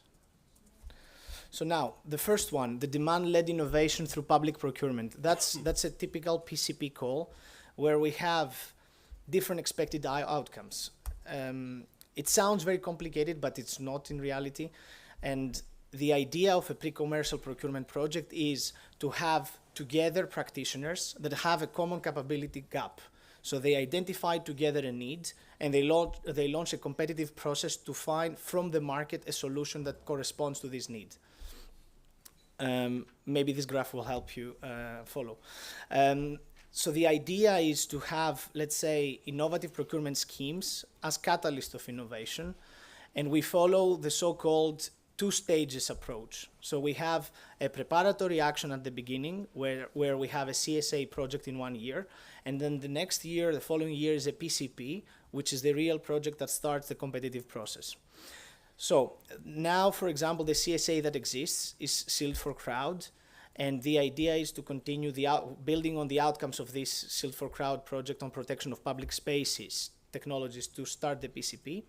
But other proposals are also welcomed, because the idea is that proposals that they have clear evidence on a number of elements and aspects of this CSA are invited to apply for the PCP, because we decided to fund 2 PCPs. So basically, proposals that they will have the specific elements, such as clear identification of the capability needs, or having an open market consultation in at least 3 member states. If you include these elements in your proposal, you are eligible to apply for the PCP and receive and start the project and the process from there. The idea of the PCP is basically to start having, as I said, very specific requirements. The end users, it's end user driven project. So it has very specific requirements, and we invite the market to apply with different solutions that correspond to these requirements. Then, of course, through the screening, they decide to go to 6 solutions, then to 4 solutions, then to 2. And in the end, there is one basically consortium of companies, which is the winning consortium. And the end users have an informed procurement decision to buy. So there is really closer to the market approach to this kind of projects. And here I have a graph. What are the benefits of this whole mechanism? So for suppliers, you can see that the access to new small players is important, that we share the risks and benefits, and we are first customers, basically, if you are a supplier. From the side of the policymaker, we have political priorities that are implemented. You have improved innovation ecosystem, and we have new cross-border markets. We try to foster the synergy between different companies in the consortia, but also the end users, that they identify common problems and common capabilities. And from the side of the procurers, there is the huge benefit of shared product development. They are testing, they have it in their hands, they are using, and they reduce the supplier lock-in, as we say. And of course, they reduce the unforeseen expenditure if they don't like the solution that is provided. So it's a win-win-win situation. And here, snapshot, why we are oriented this SSRI 01 call through the public procurement, innovation public procurement, and in particular pre-commercial public procurement. The PCPs are the tool that is important to provide innovative solutions to practitioners that are tested and tailored in their needs, to boost business opportunities for SMEs and startups, so they win as well, and having more efficient and higher quality solutions in the end to solve the real life problems. So I think that's the most important part. And of course, reinforcing strategic autonomy of the industry. Now, moving to the second one, the SSRI 02. This topic is named as Accelerating Uptake Through Open Proposal for Advanced SME Innovation. And here the idea is to support SMEs that they have a prototype, they have an innovative solution, and they want to bring it closer to the hands of practitioners. So we are inviting here, we're inviting SMEs, at least 2 SMEs from 2 different member states. Here you'll see more about the eligibility. We are inviting at least 2 SMEs from at least two minimum member states, and to go together with one end user organization and showcase, let's say, the prototype that they have and why it's relevant for the practitioner. And we are giving support to this consortium to go and to bring it closer to the market, basically. And as you can see in this eligibility criteria here, there, as I said, minimum 3 beneficiaries, maximum 7 partners. So it's a very small consortium. That's why we're giving 1.5 million. And the idea is to fund as many as possible like these projects to address these challenges that exist in linking with policy priorities, of course, from the work program, fostering the collaboration between different SMEs from different member states and associated countries, but also having the involvement of end users, which is the crucial part as a key validator and potential first adopter of the proposed innovations. So that's how we are trying to avoid the valley of death, as we say, for innovation and bring it closer to the market. And I think I will stop here, and I look forward to your questions.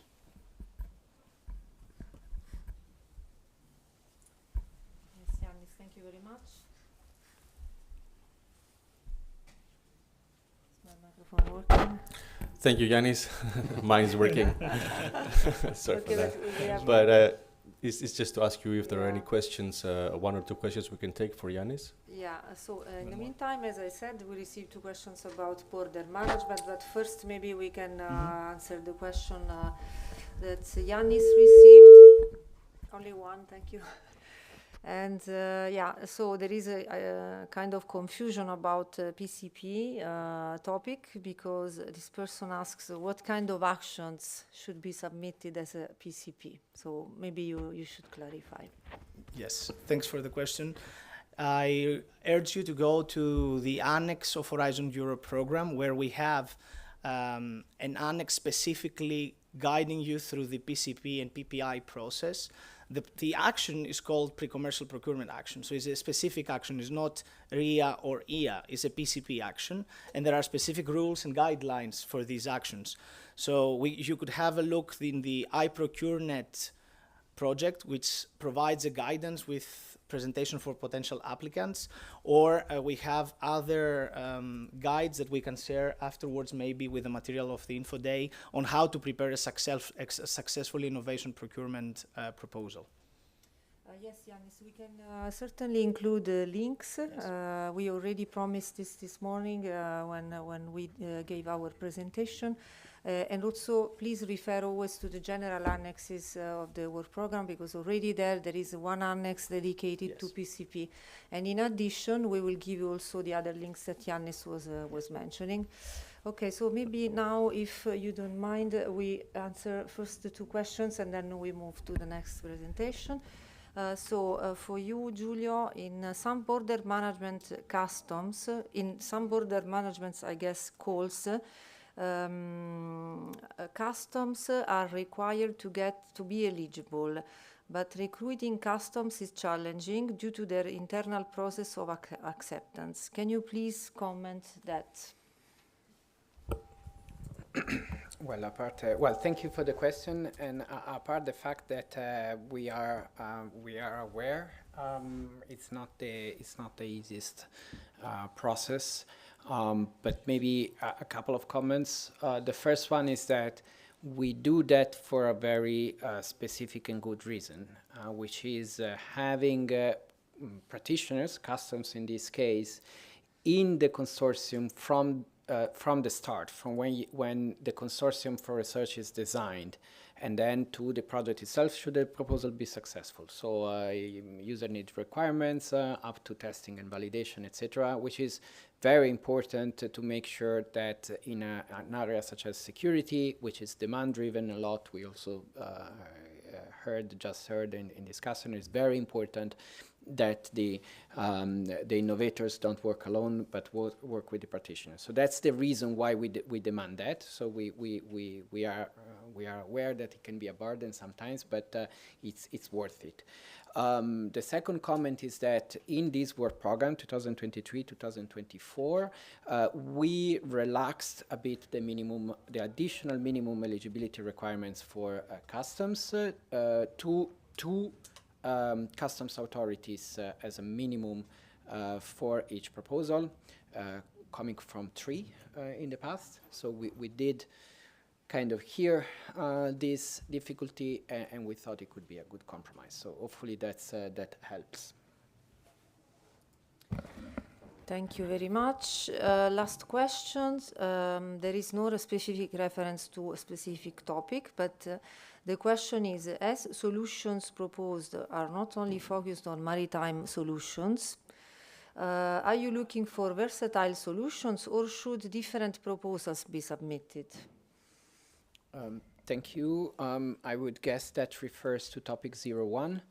And the answer is that you can design and submit proposals that deal with maritime surveillance, with land surveillance, or with both, or even air surveillance in a sense, or with both.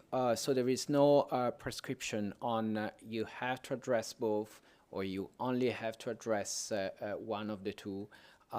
You can address both, so you can come up with a proposal for a versatile solution, which could be interesting in terms of impact, but you don't have to. There could be a very good proposal focused on maritime surveillance, or a very good proposal focused on land surveillance aspects. And another question just arrived for you. Would Norwegian custom be eligible, being not you?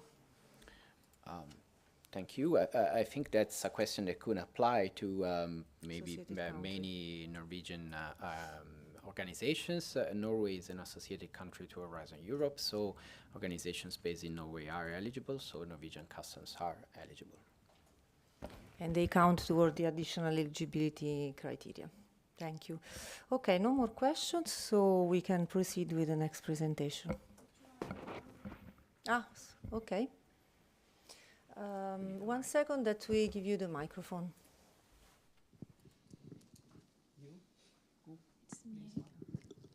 So if there is an idea which falls under border management, but it doesn't fit any of these topics under border management, it's more about understanding the requirements of borders for real cases, and then applying solutions produced from previous projects. Could that be submitted under this SSRI 0101 instead?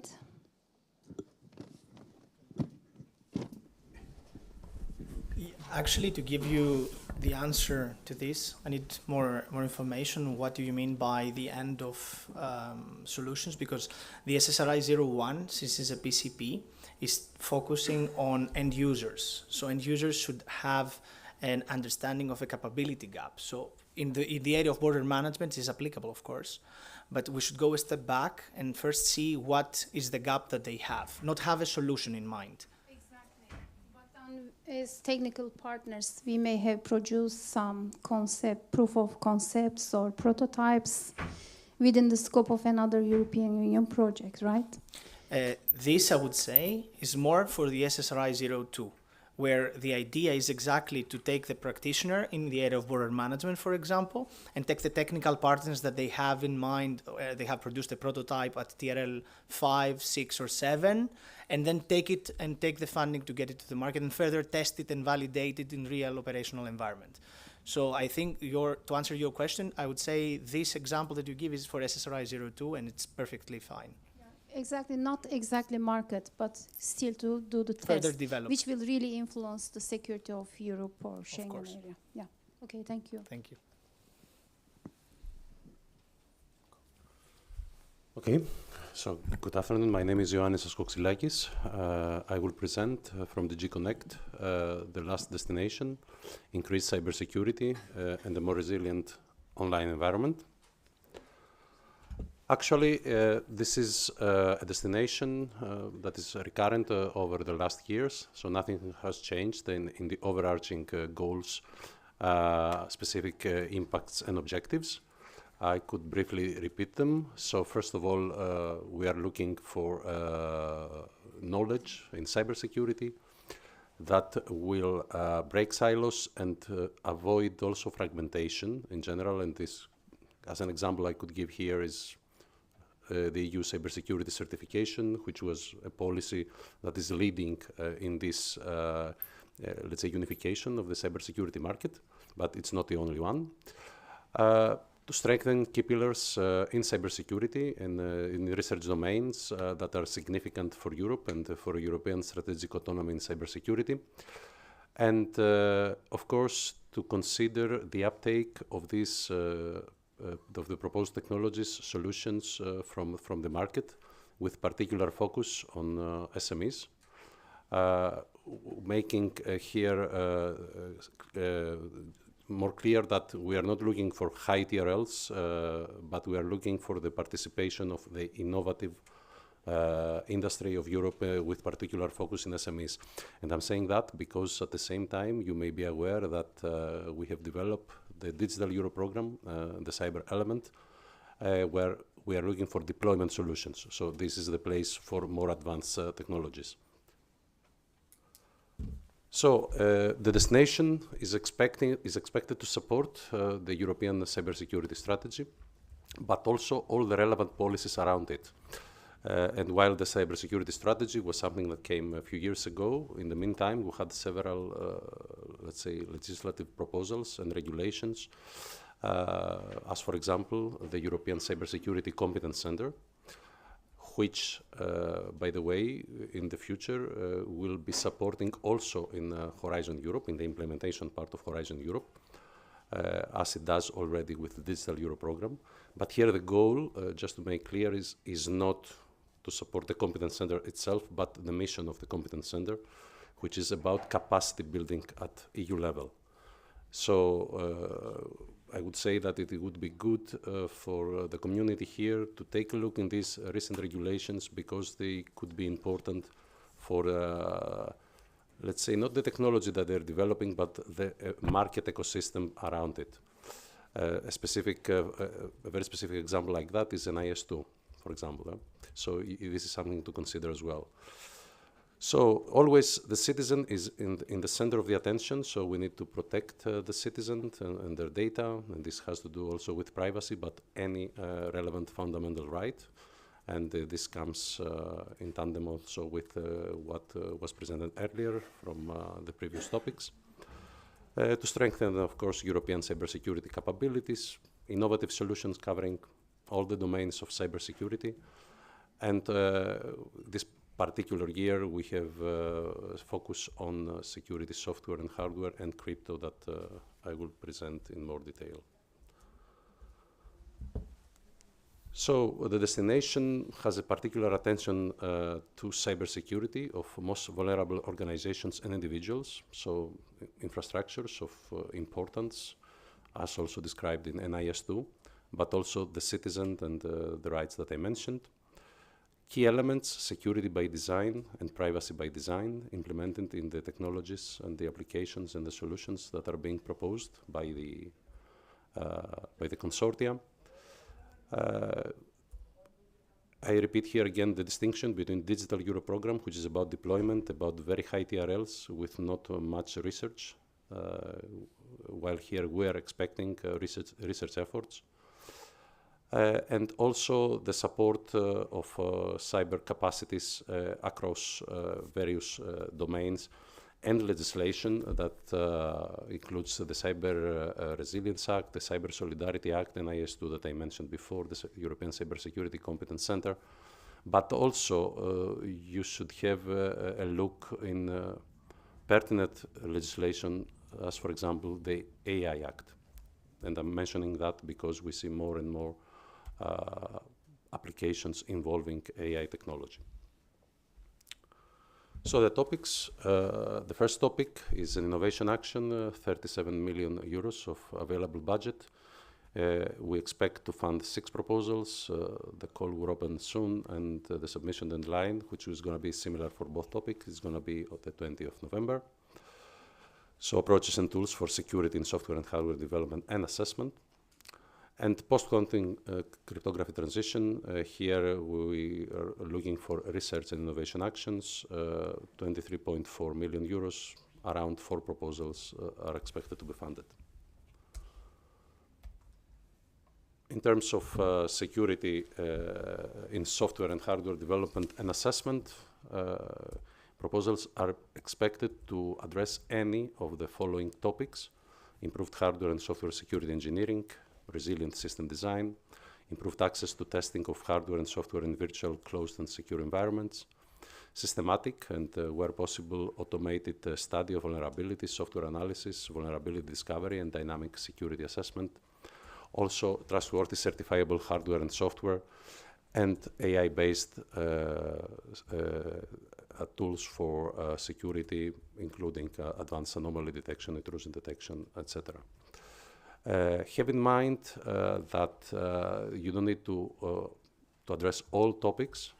So it is always good to demonstrate in your proposals which topics you are addressing, because this way it also helps the evaluation process. And regarding the post-quantum cryptography transition, it is what it said by title. So we're going forward to the quantum era. So the question is how we can develop in Europe post-quantum crypto in order to address this transition. And here standardization, for example, is very important. And these efforts and contributions to standardization, we would like to see Europe to be and the cryptographic community of Europe to be in the forefront of the developments, not only at European level, but also at global level. So we expect here proposals that can demonstrate this potential and this added value for Europe, and this goes again hand in hand with the European cybersecurity strategic autonomy. So that's it more or less. There is a series of documents around the topic. They are the usual documents for the applicants, which are also included here, and I'm happy to take any questions. Thank you.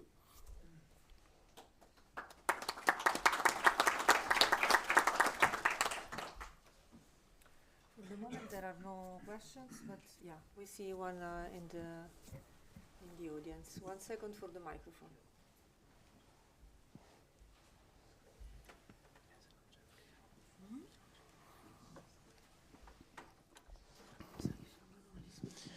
Yes, thank you very much for the presentation. I've got a question. I'd like to know I studied in detail the CS0101, and could you give the details of the expected keys or the keys in the second bullet, if you have? We could go back. No, sorry. Oh.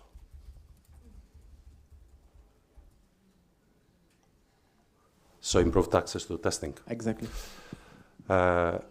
So it's not something that I would like to give, a prescription. So we want to see testing of hardware and software in virtual, closed, and secure environments, which means that we would expect proposals to demonstrate that their solutions can be or are tested in this type of environments. And when we're talking about these environments, again, this is not the only way forward. It's open to the proposers to define that.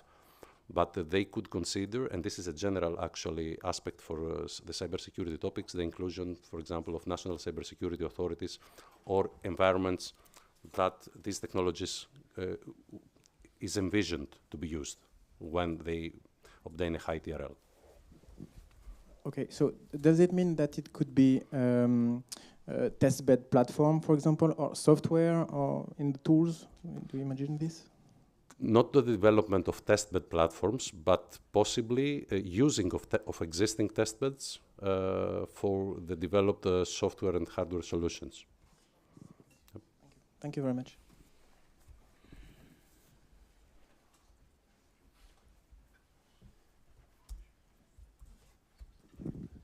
Thank you very much for the presentation. On the innovation action, it's a 70% funding. Is there also an expectation that the NCCs would be collaborating, specifically in relation to the certification schemes? And if so, isn't there a conflict of interest because they're also supposed to be supporting the communication and dissemination of the program itself? Yeah, I wouldn't speak about the NCCs in particular. We would expect, because NCCs, they're the national coordination centers, their role is indeed different to develop these communities in member states.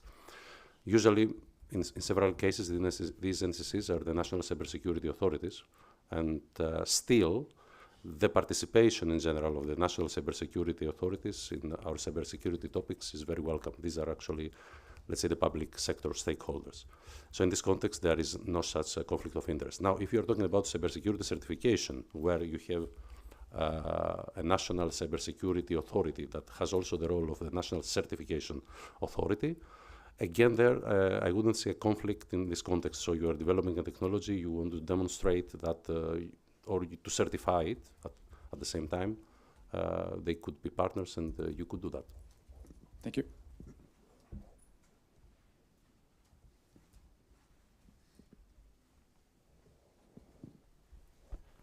Thank you.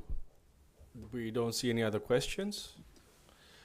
I could ask another one, and that is on the last bullet, on the AI-based security services, if that's okay, to elaborate a little bit more on what's expected there. Well, as I said, we wouldn't prescribe what is expected. Actually, last year we had a topic on AI, right? And the year before. So we have also projects that are coming from the past. We have people that are working in these domains. And it is evident that AI can be used as well when we're talking about software and hardware development and the particular assessment. So any type of technology or tools or solutions that you would like that are AI driven and you would like to bring here. I mean, this is very welcome, and it could even be a competitive advantage of a proposal over another one. That's it. Thank you again. Thank you, everyone. We're coming towards the end of this first day, the first info day. For closing remarks, I would like to ask Valeria Bricola to come in the podium for a few words, and Ioannis for Connect, if you can stay also for a very brief closing remarks. In the meantime, I would like to remind you that the event continues tomorrow for the Brokerage event. It should be very interesting, I hope, for a lot of you, especially for new applicants, new interested applicants.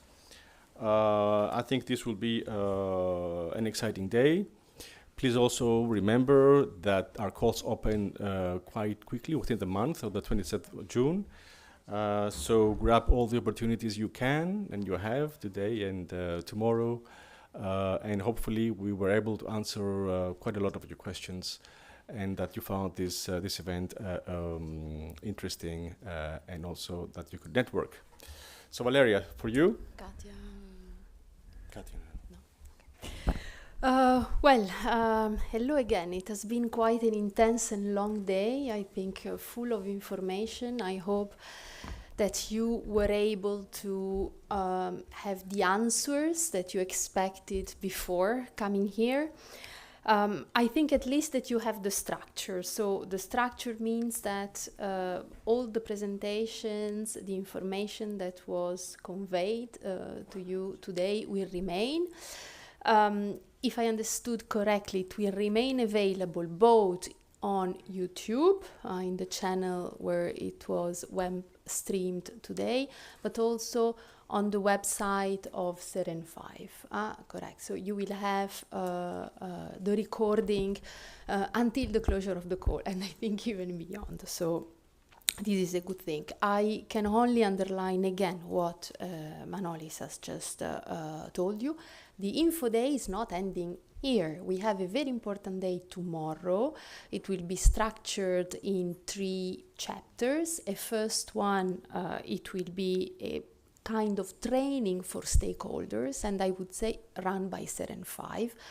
I would say that this is extremely important to all of us, but to kind of newcomers in particular. So you are very welcome tomorrow morning again, and this will be as well web streamed.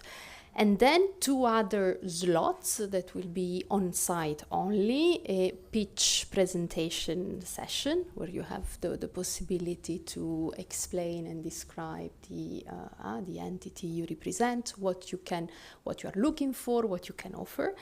And then a brokerage meeting event where you will really have the possibility to network, and is I think one of the most lively part of the info day. So as already said, for today all presentations will remain available. Still 2 recommendations just to close the loop, because I mentioned this morning as well. I will repeat it again, repetita iuvant, as we say. Use your NCPs, the national contact points. It is their mission to be there for you, to reply to your questions, to help you, to give practical support in the drafting of your proposals. And then, and this concerns more us, use the research inquiry service as well. So we will get immediately the notification of your question, we will reply, and the reply will be available to all stakeholders. It will be published. I conclude in thanking all speakers from the Commission, my colleague of the REA, but also all of you participants who were very attentive all day long here on site, on the other room, but also the colleagues and the participants who followed remotely but their offices. Last but not least, I think on behalf of all of us, a big thanks to Seren 5, because they were really great in the organization of this event and in the support they gave to the Commission and to us for this. Thank you all. Have a nice evening. Anything, or I pass the floor to my colleague from DG Connect. Yeah, very quickly, just to thank you, both REA and DG Home, for the excellent organization. And just to echo what you mentioned, indeed use your NCPs, and in the case of the cybersecurity destination, also the national coordination centers of the European Cybersecurity Competence Center. Thank you very much. Thank you.